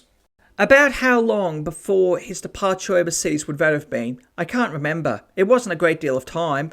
On the day of Barlow's departure, she packed Barlow's clothes, Collier Long said, as Davis continued questioning. It was the one day she had done his ironing. She put them into his small brown and beige sports bag, then took Barlow to the airport. On the way, she tried to talk him out of going, telling him he hadn't to think of what was going to happen if he was caught. Nonetheless, he left Perth that day. After he departed, did you hear from him again at any stage in any way? Kevin rang about a week later to tell us both that he had been sick. He had some sort of eye infection, both him and Brian, and that they hadn't been well. You heard from him on the telephone to where? He rang to Balcata. Did you go back to Perth Airport in relation to Mr. Barlow's travel movements at any time after that? Yes, Kevin had rung to let us know that he was coming back to Perth. When you say let us know, us being John and myself. Right. He'd rung to let you know that he was coming. What did you do as a result of that? We went to the Perth airport and we waited for the plane to come in. We being yourself and the accused? That's right. He had rung when in relation to your going to the airport? I can't be sure. I think it was the day before or the night before. Did he in fact arrive on the aeroplane? He did not. Miller cross-examined. He wanted to prove a relation between Collier Long and Askiak consisted of nothing more than sexual exploitations throughout the night. He accused Collier Long of dreaming up her stories of Askiak's recruitment of Barlow. Suggesting that Askiak had never met Barlow, Collier Long was breaking down under the pressure of his questions. She was close to tears and had to take time before answering. Did he, Askiak, ever come after midnight? Possibly. And he used to leave early in the morning, didn't he? Not that early, no. I suggest to you that most times he left between 6 and 7 in the morning. Not that early. Did you know what time he left in the morning? Were you always awake? Yes, I was. I had small children then, so I would have been awake. Can you remember this clearly, or are you just relating it as just a bit of a guess? He never left that early in the morning. You see, he told you that he lived and worked in Ginganup, didn't he? He told me Paul's property was at Ginganup, and that he worked for Paul, that he was living up there, that his permanent address was at Ginganup, where this chap Paul lived, wasn't it? That's right. I suggest to you he got going early in the morning, sometimes around 6 or 7 in the morning. Do you say it's possible, or you don't know, or it's one of those things that's certainly not? It's possible that he might have left on occasion at that time in the morning, but not every day. I suggest to you that when he was staying at your place overnight, he never came into contact with Kevin Barlow. He quite often came into contact with Kevin Barlow. So you've told the members of the jury, but Barlow occupied the room out the back in the games room, didn't he? He did. It was 2 bedrooms away from your main bedroom. It was. But Barlow never got up till midday, did he? He didn't get up at midday all the time. No. Close to midday. Every day? No. He slept in very late. He did sleep in, but it wasn't every day. He didn't sleep in bed till lunchtime. 99% of the time? No, I wouldn't say that amount. What percent? Maybe 50% of that time. Maybe? It's just a guess, isn't it? That's right. I suggest to you the real truth is that Barlow, you've already said that he had something wrong with him. He was on workers' compensation, wasn't he? He wasn't dying, wasn't he? No. And you've already told the members of the jury he got very depressed and upset about his girlfriend leaving him. He did. He drank a hell of a lot, didn't he? He did. Drank to excess. Yes. And the real truth of it, Miss Collier Long, is that he was never up until around midday, was he? That's not the truth at all, isn't it? No. Otherwise, how would he bring me a cup of tea in the morning in my bedroom? It would be impossible, wouldn't it? By this point, Collier Long had broken down. She was crying and almost shouting to deflect Miller's line of questioning. On more than one occasion she noticed Askiak slide his index finger around his neck, a sinister hint at what might lie in store when it was all over. Any more questions and she would totally break down. But lunch was called before Miller could continue. Fred Gear led Debbie from the court to settle her down. They had lunch together and he gave her a few friendly words of advice. After the break, Collier Long behaved as if all the previous tension and nervousness had magically disappeared. She was visibly more composed and stood her ground emphatically. Miller had sought to undermine her story, inferring she was a publicity seeker and a dreamer. Finally, he pointed out that no one else, apart from Kevin Barlow, had ever been present when Askiak made the alleged proposition. It's your word against Askiak's, he was saying. Why should the jury members believe you before him? I suggest to you, Mrs. Collier Long, that the whole of this testimony you have given about this man is supposed to have done with Barlow is your imagination, nothing more, nothing less. No. You will still swear to the truth of it, will you? I swear to the truth of it. By the time Askiak took the witness box, the trial was into its second day. He was to be the last witness, and Miller questioned him on his testimony. Askiak began by denying outright his alleged conversations with Barlow, adding that he had never met a person by the name of Geoffrey Chambers. Neither, he said, did he know of a house in Doubleview from where Collier Long had claimed Askiak had picked up the money for the trip. In fact, Askiak disagreed with everything Collier Long had said, but his biggest mistake was to claim that he had never been at the Balcatta home during the day, which in his version of events explained why he never came across Kevin Barlow. His claim of only visiting his mistress during the night was too incredible for the jury to swallow, and not even his QC could make the story sound convincing. Davis rose to Askiak as if the war was already won. Askiak stood arrogantly in the witness box, his hands behind his back. Did you talk to her, Debbie, at all? Davis asked Askiak. When? When you were with her, of course. How did you get on? We got on all right.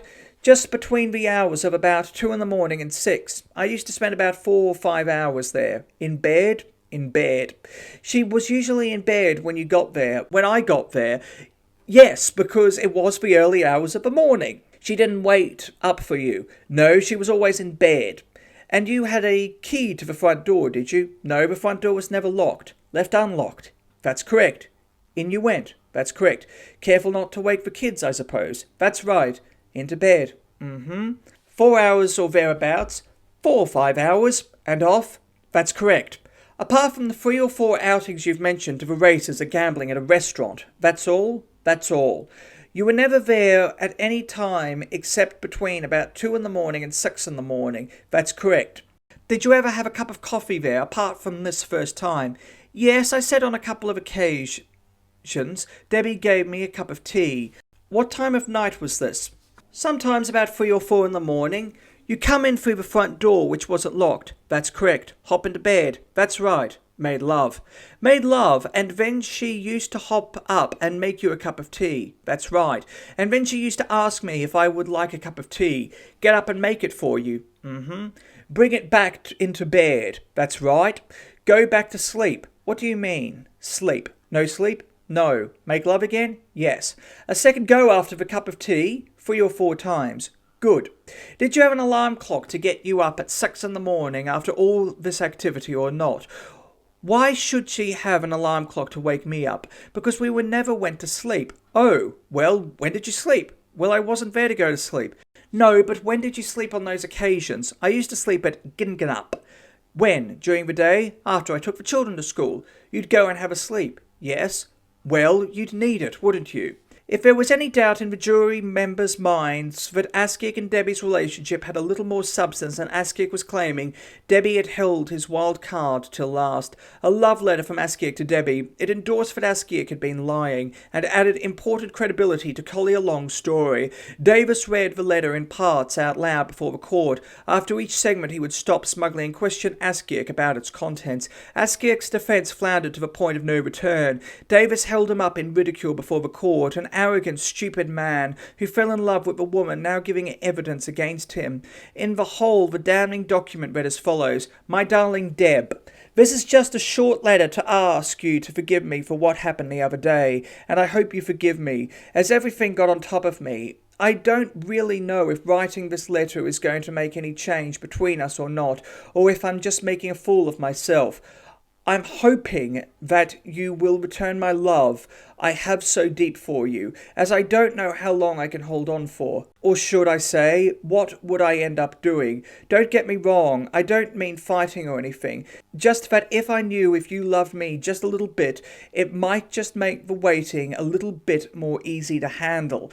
But I don't want you to lie to me either, to make it easy on me. I don't know if you know how bad this is getting to me, or maybe you are doing this to get revenge for something I've done. If so, it is not funny. It's not funny anymore. I hope you will not get mad over this letter, as this is how I am feeling at this moment. I really hope that you can find it in your heart to have a little love for me somewhere, just enough to come back to me. Well, my darling, I will close this part of this letter, and try to write something good I have in my heart for you. Right or wrong, I'll be with you. I'll do what you ask of me too. For I believe that I belong by your side, right or wrong, right or wrong. Right or wrong, it has got to be. Always you, always me. Won't you take me along to be with you, right or wrong? If it is right for me to love you, it can't be wrong for me to care. If you will say you love me, my life with you I will share, right or wrong, day by day, all my love always. For I believe that I belong by your side, right or wrong. Well, my darling, this is how I feel about you, with all my heart, and ask me to have to give you. And I think this will be the last letter, and see or ring you. It will hurt me very much, as you know, but I think that you should be the one to show me, if you are going to love. Signed, Johnny? Davis asked Askiak. Yes, I believe it's printed. With about 20 kisses. Actually, there's 2, 4, 6, 8, 12, 15. 15, sorry about that. The letter destroyed Askiak's story. No man would ever write such a letter to a woman he'd only visited during the night. Davis twisted the knife deeper. Mr. Askiak, Would you talk about your affairs in front of a woman that you weren't close to and didn't trust? I don't know what you mean by that. I will try again. In the presence of a woman that you weren't close to and didn't trust, would you talk about your affairs? I don't know. I can't answer that because I don't know. Do you think you would be more likely to talk about your affairs in the presence of a woman that you were close to and did trust? Yes, I might. On Wednesday, 15 June 1988, John Askick was convicted by a Perth District Court jury of conspiring with Kevin John Barlow and Geoffrey Chambers to import heroin. The same day, he was sentenced to 10 years jail. Judge O'D told Askick his was a heinous crime. It was not part of my duty to take into account the fact that you were instrumental in causing a person to forfeit his life. That is something you must live with.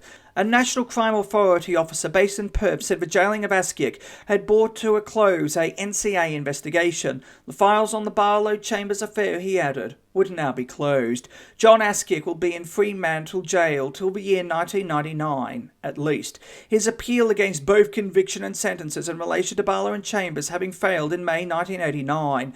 During that time, as Judge O'D said in court, he will have plenty of opportunity to reflect on his part in the Barlow Chambers affair. But the fact is, John Askick never did and never will care about Barlow or Chambers. He described to the author his feelings, or rather lack of them, in Fremantle prison the day Barlow and Chambers were hanged. He said he felt they were mugs for getting caught. For his view was, if you do the crime and get caught, you must be able to do the time. If you cannot do the time, then don't do the crime. I never felt sorry for them then, and I don't now, he said.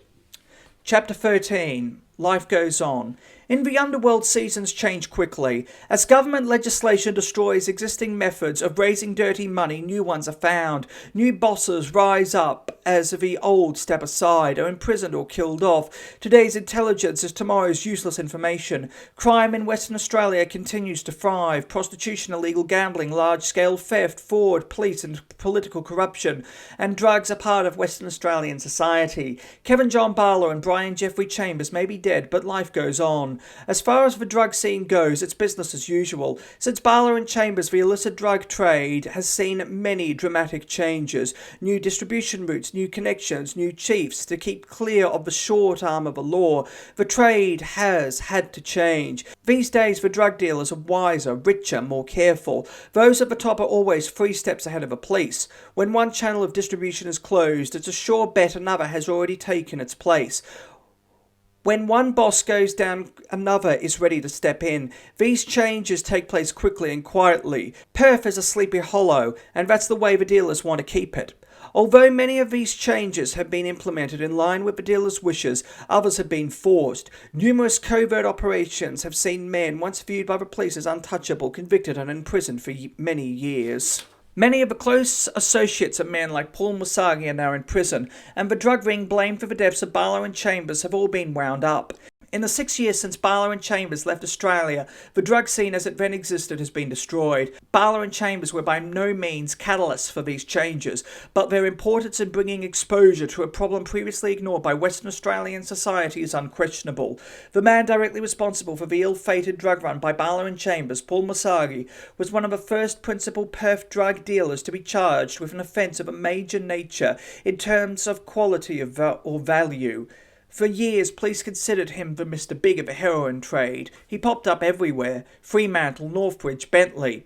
He imported heroin for most of the big dealers in each area, and was a principal even when the heroin trade was still embryonic. Musagi had powerful connections in Melbourne, South Australia and Sydney, among them a businessman implicated in the conviction of former New South Wales Minister Rex Jackson over the early release scam. Musagi was finally jailed with partner Giovanni Garofalo in August 1984 and is due out in 1992. At the time of publication, he was still waiting to go to trial over the charges of conspiring with Jerry Mile to import heroin in May 1983. Jerry Mile was first arrested for heroin offences on 13 April 1987 when he was caught red-handed with $7 million worth of smack in a car in George Street, Melbourne. He was jailed in 1988 for 18 years with a 15-year non-parole period. In March 1989, he was extradited to Perth to face charges of conspiring with Musagi to import heroin in May 1983. 1983. Meyer allegedly made his fortune from heroin sometime during 1983. Before then, he was considered an aimless, unlikable professional gambler who hung around the likes of Musagi and others in the Northbridge gambling scene. At one time, he was reported to have been involved in a car yard, Dynasty Motors, with convicted heroin dealer Ralph Romeo, also a well-known local gambling figure. Romeo had been targeted by the Perth drug squad for many years, but it was not till mid-1989 that he was convicted of heroin offences for the first time. He was a dealer with a fearsome reputation, said to be an organiser, a financier, the man behind much of the heroin traded on the streets of Northbridge for the past few years. In the past, he had been known to own a chain of pizza bars, pet shops and car yards. A source once close to Romeo and his associates said at one time he had a reputation for being a bit of a dummy, an image he kept up to shield the thinking man behind the facade. Romeo had been before the courts on heroin charges 3 times between 1987 and 1989. The first was in April 1987, when he was found not guilty of conspiring to possess heroin with intent to sell or supply. He'd been jointly charged with Omero Paul Combi, then 31, and Omero's father and stepmother, Arnaldo Combi, then 53, and Ter Waitaua Ida Combi. In April 1985, the drug squad had uncovered what they described as evidence of a large-scale heroin business in Arnaldo Combi's Belmont home. This included $167,657 in cash found in a bucket in the wardrobe and 4.86 grams of 70% pure heroin. It was claimed that the proceeds of the sale had been earmarked to buy the Happy Haven brothel, and Ida Combi and her sister, Rebecca Omero Combi's wife, were charged with possession and selling heroin. Later, Romero, then 42, Arnaldo Combi and his wife, Ida, then 33, and Omero Combi, were charged with conspiring to possess heroin with intent to sell or supply it. In 1986, Ida Combi was jailed for 10 years with a 5-year non-parole period for possessing and selling heroin, and 2 years of a conspiracy charge. Rebecca was jailed for 6 years with a 2.5-year minimum. In April the following year, Omero, and Arnaldo Combi faced the court. On the trial's first day, Arnaldo pleaded guilty to the charge and was jailed for 8 years with a 4-year minimum. He was also jailed for a further 6 months for refusing to give evidence against his son and Romeo, as was his wife, Ida. Omero Combi and Ralph Romeo pleaded not guilty. During the trial, Crown Prosecutor Ron Davis, QC, alleged Combi and Romeo had flown to Singapore with $45,000 to pay for a pound of heroin which Ida and Rebecca would sell to buy Happy Haven. The drug was already in Western Australia, but the money had yet to change hands in Singapore. Brian Singleton, QC for Romeo, argued there was nothing to connect his client with the money and drugs found at Ida Combi's home. The jury agreed with his argument, and friends clapped and cheered as the 2 men were found not guilty. But at the appeal against Arnaldo Combi's extra 6 months, the court said it was clear the refusals to give evidence had been a factor in the acquittal of Omero Combi and Ralph Romeo. 4 months before the trial, Romeo had been charged on an unrelated matter with longtime friend and fellow gambler Michael Onuskainsk for conspiring to possess heroin with intent to sell or supply it. They were arrested as they left the Claremont flat of the alleged middleman in a deal they were said to be masterminding. Yao Nam Che. 8 drug squad detectives confronted them as they left the flat and found a sample of heroin in Onyansk's pocket. They went on trial in May 1988, and the district court was told that the major consignment of heroin, 2.5 kilograms in total, was found in a Mount Street, Perth holiday apartment occupied by 2 Malaysian men who had been in Australia only a few days, Cheng Chai Ong, a Penang sales promoter, and Chang Wen Kyong. In an attempt to dispose of the heroin before leaving the country, Keong had taken a small amount to his friend, Che, at his Claremont flat, and asked him to help sell the rest of it. The sample, only 0.39 grams, was given to Onuskainsk and Romeo. It was of the same colour and consistency as 0.54 grams found in Chea's flat, and the 2.591 kilograms seized at the holiday apartment. On 5 May 1988, Romeo and Oyanskansk were convicted of the charge, and 2 weeks later they were both jailed for 5 years with no parole. But on 1 August 1988, the convictions were overturned by an appeal court. Mr. Justice Malcolm said that no agreement between Romeo and Oyanskansk could be inferred from the fact that they went to Cheya's flat together. He said the jury could only have reached a speculative leap, and there was no proof that any agreement between Romeo and Oyanskansk was concluded. Oyanskansk's conviction for the possession offence would stand, he said, but the 3-year sentence he received was reduced. Meanwhile, Keong is serving a 10-year prison sentence for his part in the deal. Cheya was jailed for 3.5 years for conspiring with Keong to sell the heroin, and Ong, though described in court as Che's bunny, was jailed for 12 months. Then, on 24 April 1989, Rolf Romeo became one of the more important catches resulting from the NCA-instigated Operation Synedoke, an operation in which drugs worth more than $20 million were taken off the street and many of Perth's principal cannabis and heroin dealers were put behind bars. Synedoke was set up early in 1986 by the NCA, targeting a group of drug dealers dubbed Untouchable by local police. A police forward squad detective, a federal police officer and 3 members of a West Australian drug squad were seconded to the NCA for the duration of the operation. Detective Sergeant Jim Allen of the Perth Drug Squad was selected to lead the task force. The team set up shop in the King's Ambassador Hotel in Perth after approaching federal court judge Mr. Justice Tui for permission to bug the home of Mr. Untouchable himself, Ivan Jack Marinovich. The home was later described as a honeypot, which attracted many callers. Permission was granted and a federal police bugging specialist flew from Melbourne to install a listening device in Marinovich's living room. In March 1987, Jack Marinovich, Anthony, Sergio, Tony, Ricciardello and Romeo were charged with conspiring together to possess heroin with intent to sell or supply it. Marinovich was also charged with possessing a quantity of heroin with intent to sell or supply it. By the time the charge came to court, Ricciardello was already serving a prison sentence for assaulting a female. He had been considered a lieutenant in the Northbridge drug scene for years, more or less a sidekick to Romeo. He had been known to run the Patras Gambling Club in James Street and was himself a heavy gambler. In December 1988, his father, Antonio Ricciardello, was charged with possession of an illegal pistol and later pleaded guilty to the offence. Police have dubbed Ricciardello Jun Pugsley, and he is known by his associates as Cannon. Ricciardello is said to carry a gun often, or have one close by.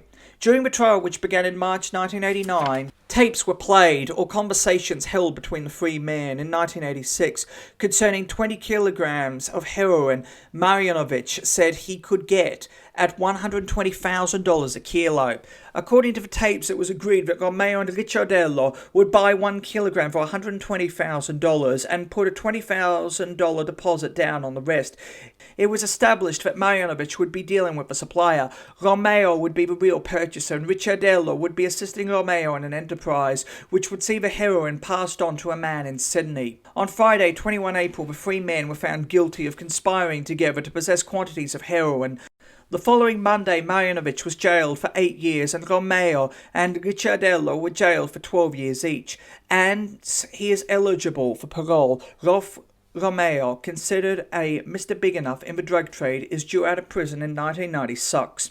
Between them, Romeo and his mate Michael Onuskaints have a string of gambling convictions. Sources say Onuskaints often acted as a sidekick to Romeo and a middleman between Romeo and his suppliers and buyers. Onuskaints first came before the courts on heroin charges in February 1986 when he appeared with another fellow gambler, Victor Karapetkos. The 2 men were arrested on 31 October 1984 following a surveillance operation by drug squad detectives. The detectives had followed Karapetkos and another man to Onukansk's home in Lycerin Way, Fremantle.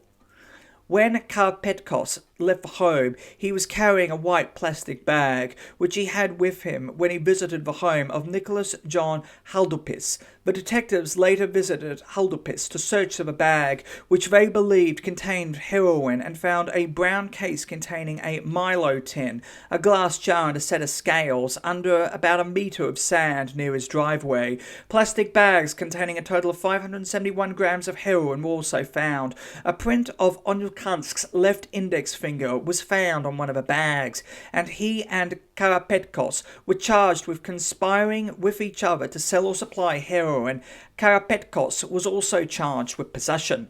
In February 1986, both men were acquitted of the conspiracy charges, but the following March, Karapetkos was convicted of possession of heroin and jailed for a minimum of 5 years.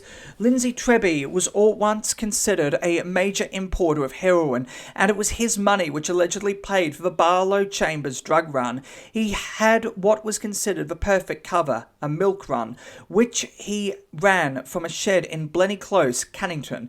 It was a milk run which realised $1 million yearly turnover and was, according to sources close to him, an ideal money laundering service. On 11 December 1985, drug squad detectives found 32.9 grams of heroin in a glass jar buried in Treby's back garden. He was charged with possessing heroin with intent to sell or supply it. At the time of his arrest, Treby was already on bail for a similar charge. In February 1987, Treby stood trial, but the jury could not agree. He was discharged, but on 12 May, following a retrial, another jury found him guilty. By this time, he was already serving a 2-year sentence of the first possession charge and faced another 2 years in prison unless he paid a $35,000 fine. On the 19th of May 1987, Treby was jailed for 3 years. In all the circumstances, a deterrent sentence is necessary, the judge said. Treby is now out of prison, but in October 1988 he was found unfit to hold a milk distribution licence. During an appeal against the Dairy Industry Authority for having his licence cancelled, it came to light that Treby had been running his business from prison. Documents produced during Treby's appeal showed large sums of money had gone through the milk business without any apparent records. These included loans of $105,000 to Paul Mosagi before he was jailed in 1984. Treby claimed he knew nothing about them, but he did agree that Paul Mosari had lent him $11,000 in cash without any documentation and without asking for any repayment. He also agreed that his company, Cowenholt Pty Ltd, had put up $30,000 in 1984 to bail out Natale Frisina when he was arrested on heroin charges in New South Wales. Nat Frisina was a close associate of Treby and Paul Mosagi. Frisina, Treby, and convicted heroin dealer Bruce Walker headed what sources describe as the Bentley cell of the local mafia. Totally devoted to the three of them was John Askiak. Frisina was also a gambler, mixing with the likes of Karpetkos, Romeo, Onoskainsk, and others. He was caught in possession of heroin in New South Wales in 1984 and jailed a year later for a 4-year non-parole period. Marjanovic first came before the courts in the early 1970s over the pack rape of a girl in Malalu. He was charged with Martin Noel Freddy Rintel, then 26, and Salvatore Tomaccio, but by early February the following year all charges had been dropped. Marjanovic was back before the courts in 1979 after police found more than 7,000 cannabis plants growing in remote scrub country north of Lake Ganagara in July of that year. He appeared in the East Perth Magistrates Court in August, charged with cultivating cannabis and possessing cannabis, but was acquitted when the case came before the Beaufort Street Court. 2 years later, Marjanovic was in trouble again, and again with Freddie Rintel. In May 1982, he was jailed for a minimum of 11 months for cultivating and possessing cannabis with intent to sell or supply it. Rintel was fined $3,000, and market gardener Joe Cardille, also charged, was fined $4,000. However, the sentences were overturned in the Court of Criminal Appeal, the Crown arguing that the fines imposed on Rintel and Cardille were too low, Marjanovic arguing that his sentence was too high. Instead, all three were sentenced to 5 months jail and ordered to pay $4,000 fines. Then in March 1988, Marjanovic was charged with conspiring to cultivate 2 separate marijuana crops with intent to sell or supply cannabis. In the first, located off Murray Road, Road, Gingen, Marjanovic was charged with friend Raymond Peter Yakish on 2 March. The two men were committed for trial in the district court. A week later, Marjanovic appeared in a Perth magistrate's court preliminary hearing, charged with conspiring with Ray Yakish, then 42, of Felton Place, Balcada, Albert Bakranic, then 41, of Luchini Road, Ganagara, and Saviero Frank Sam Roddy, then also 41, of Turnstone Road, Stirling, to cultivate cannabis with intent to sell or supply it between 1 July and 15 December 1986. The charge was another flowing from Operation Syndicone. The court heard that following the surveillance of Marjanovic's home on 8 December 1986, Roddy and a passenger were followed to a property off Creighton Road, Gingen, where between 40 and 50,000 cannabis seedlings were growing in bush. The four men were committed for trial but released on bail. On 4 October 1988, while on bail, Marjanovic was arrested yet again, this time with convicted drug dealer Tony Pitassi and friend Afansios George Kizon. They were charged with conspiring to cultivate 4,814 cannabis plants with intent to sell or supply at Wanamal Road, Gingen. The arrests came after a 5-day stakeout of the plantation by drug squad detectives. In the early hours of the morning, matters came to a head when Marjanovic, Pitassi and Kizon drove up in a green Land Rover to tend to the crop and were captured red-handed. On Thursday, 24 August 1989, Kizon was acquitted. The same week, Pitassi pleaded guilty to the charge, and on Friday, 27 October, he was jailed for 33 months and fined $15,000. In November 1988, Sam Roddy admitted his role in the Creighton Road plantation, and on 10 November he was jailed for 4 years. During his trial, the district court heard that Roddy and his associates grew cannabis near the flight path of Pierce RAAF base to cut the risk of detection from the air. The same month, Ray Yakshish was also convicted for his part in the plantation and was jailed for 2.5 years. On 4 December, Marjanovic pleaded guilty to the 2 charges of cultivating cannabis at Murray Road and Creighton Road with intent to supply or sell it, and was jailed for 5 years. 2 months later, he was jailed for another 2.5 years after pleading guilty to the conspiracy charge relating to the Wanamal Road plantation. He was also fined $20,000. Kizon, then 53, and Pitassi, then 32, both pleaded not guilty and were remanded. On the same day, Yakish pleaded guilty to the conspiracy charge relating to the Murray Road plantation and was also jailed for 2.5 years. On 14 April, Marjanovic was convicted with Ralph Romeo and Tony Ricciardello and sentenced to another 8 years jail. During the trial, which ran for 6 weeks, Joe Cadile was named as the middleman between Marjanovic and the Chinese suppliers of the 20 kilos of heroin they were conspiring to possess. Cadile's only conviction for heroin came in late 1987, when he was jailed for 3 years with an 18-month non-parole period for possessing heroin with intent to sell or supply. Cadile is known to own a large amount of real estate and is considered to be well up in the ranks of Perth drug dealers. Sources say he likes to stay out of the limelight and has been known to act as a free agent, dealing with whoever he likes whenever he chooses. He has direct connections with influential Chinese businessmen and direct links to some of Melbourne's biggest dealers. Dealers who at one time had links with crime boss Robert Trimbole. During Marjanovic's trial, a Melbourne dealer named Eddie was referred to on tapes of conversations between Marjanovic and Ricciardello. Eddie has business links in Western Australia, mainly in and around Fremantle, and was investigated early in 1989 for his part in an illegal video game industry.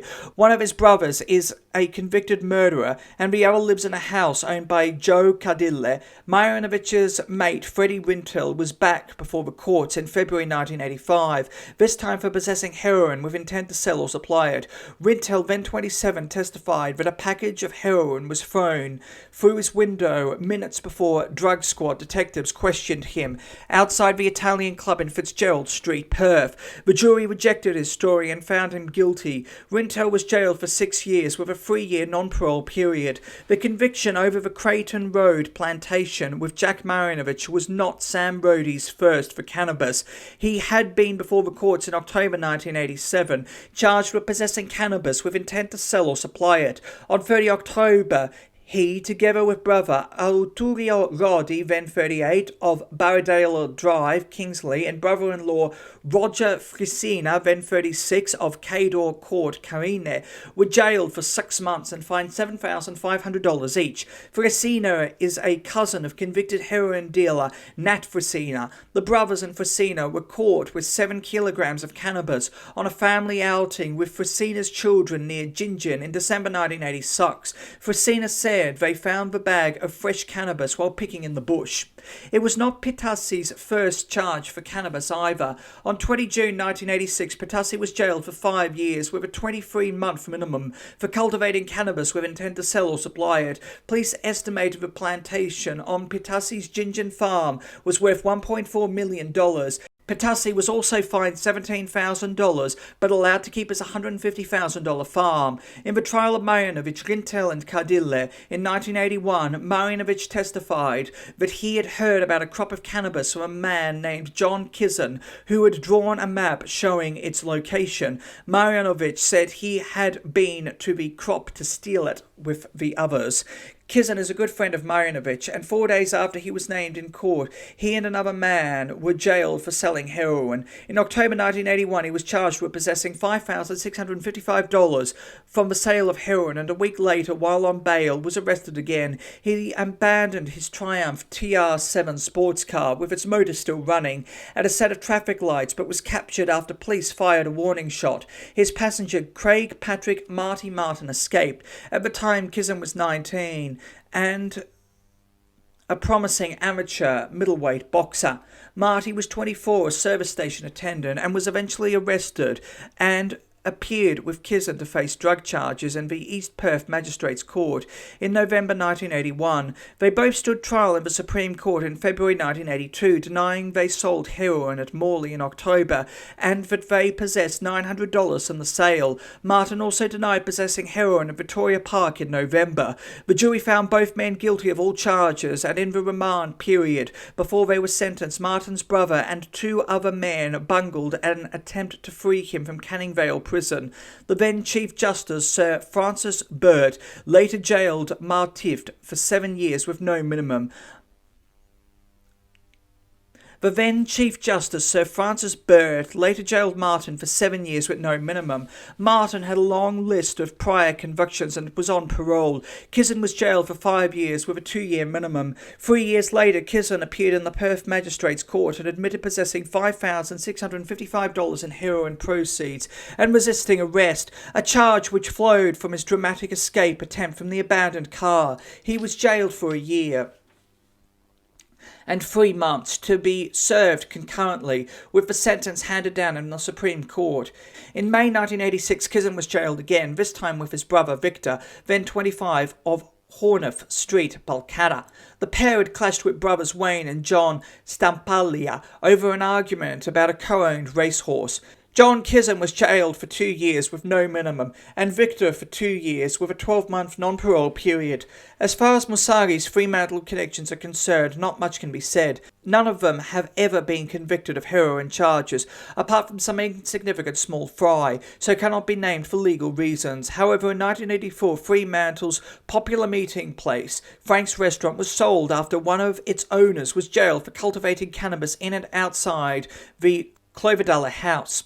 Allegedly, it was this man's money that had been behind the restaurant since its beginnings, and following his imprisonment, that particular ring of associates dispersed. When asked by the author for comments on the current state of organised crime, corruption, the mafia activity and the drug trade in Western Australia, the Premier, Peter Dowding, the Attorney General, Joe Berenson, and the Minister for Police, Ian Taylor, all declined.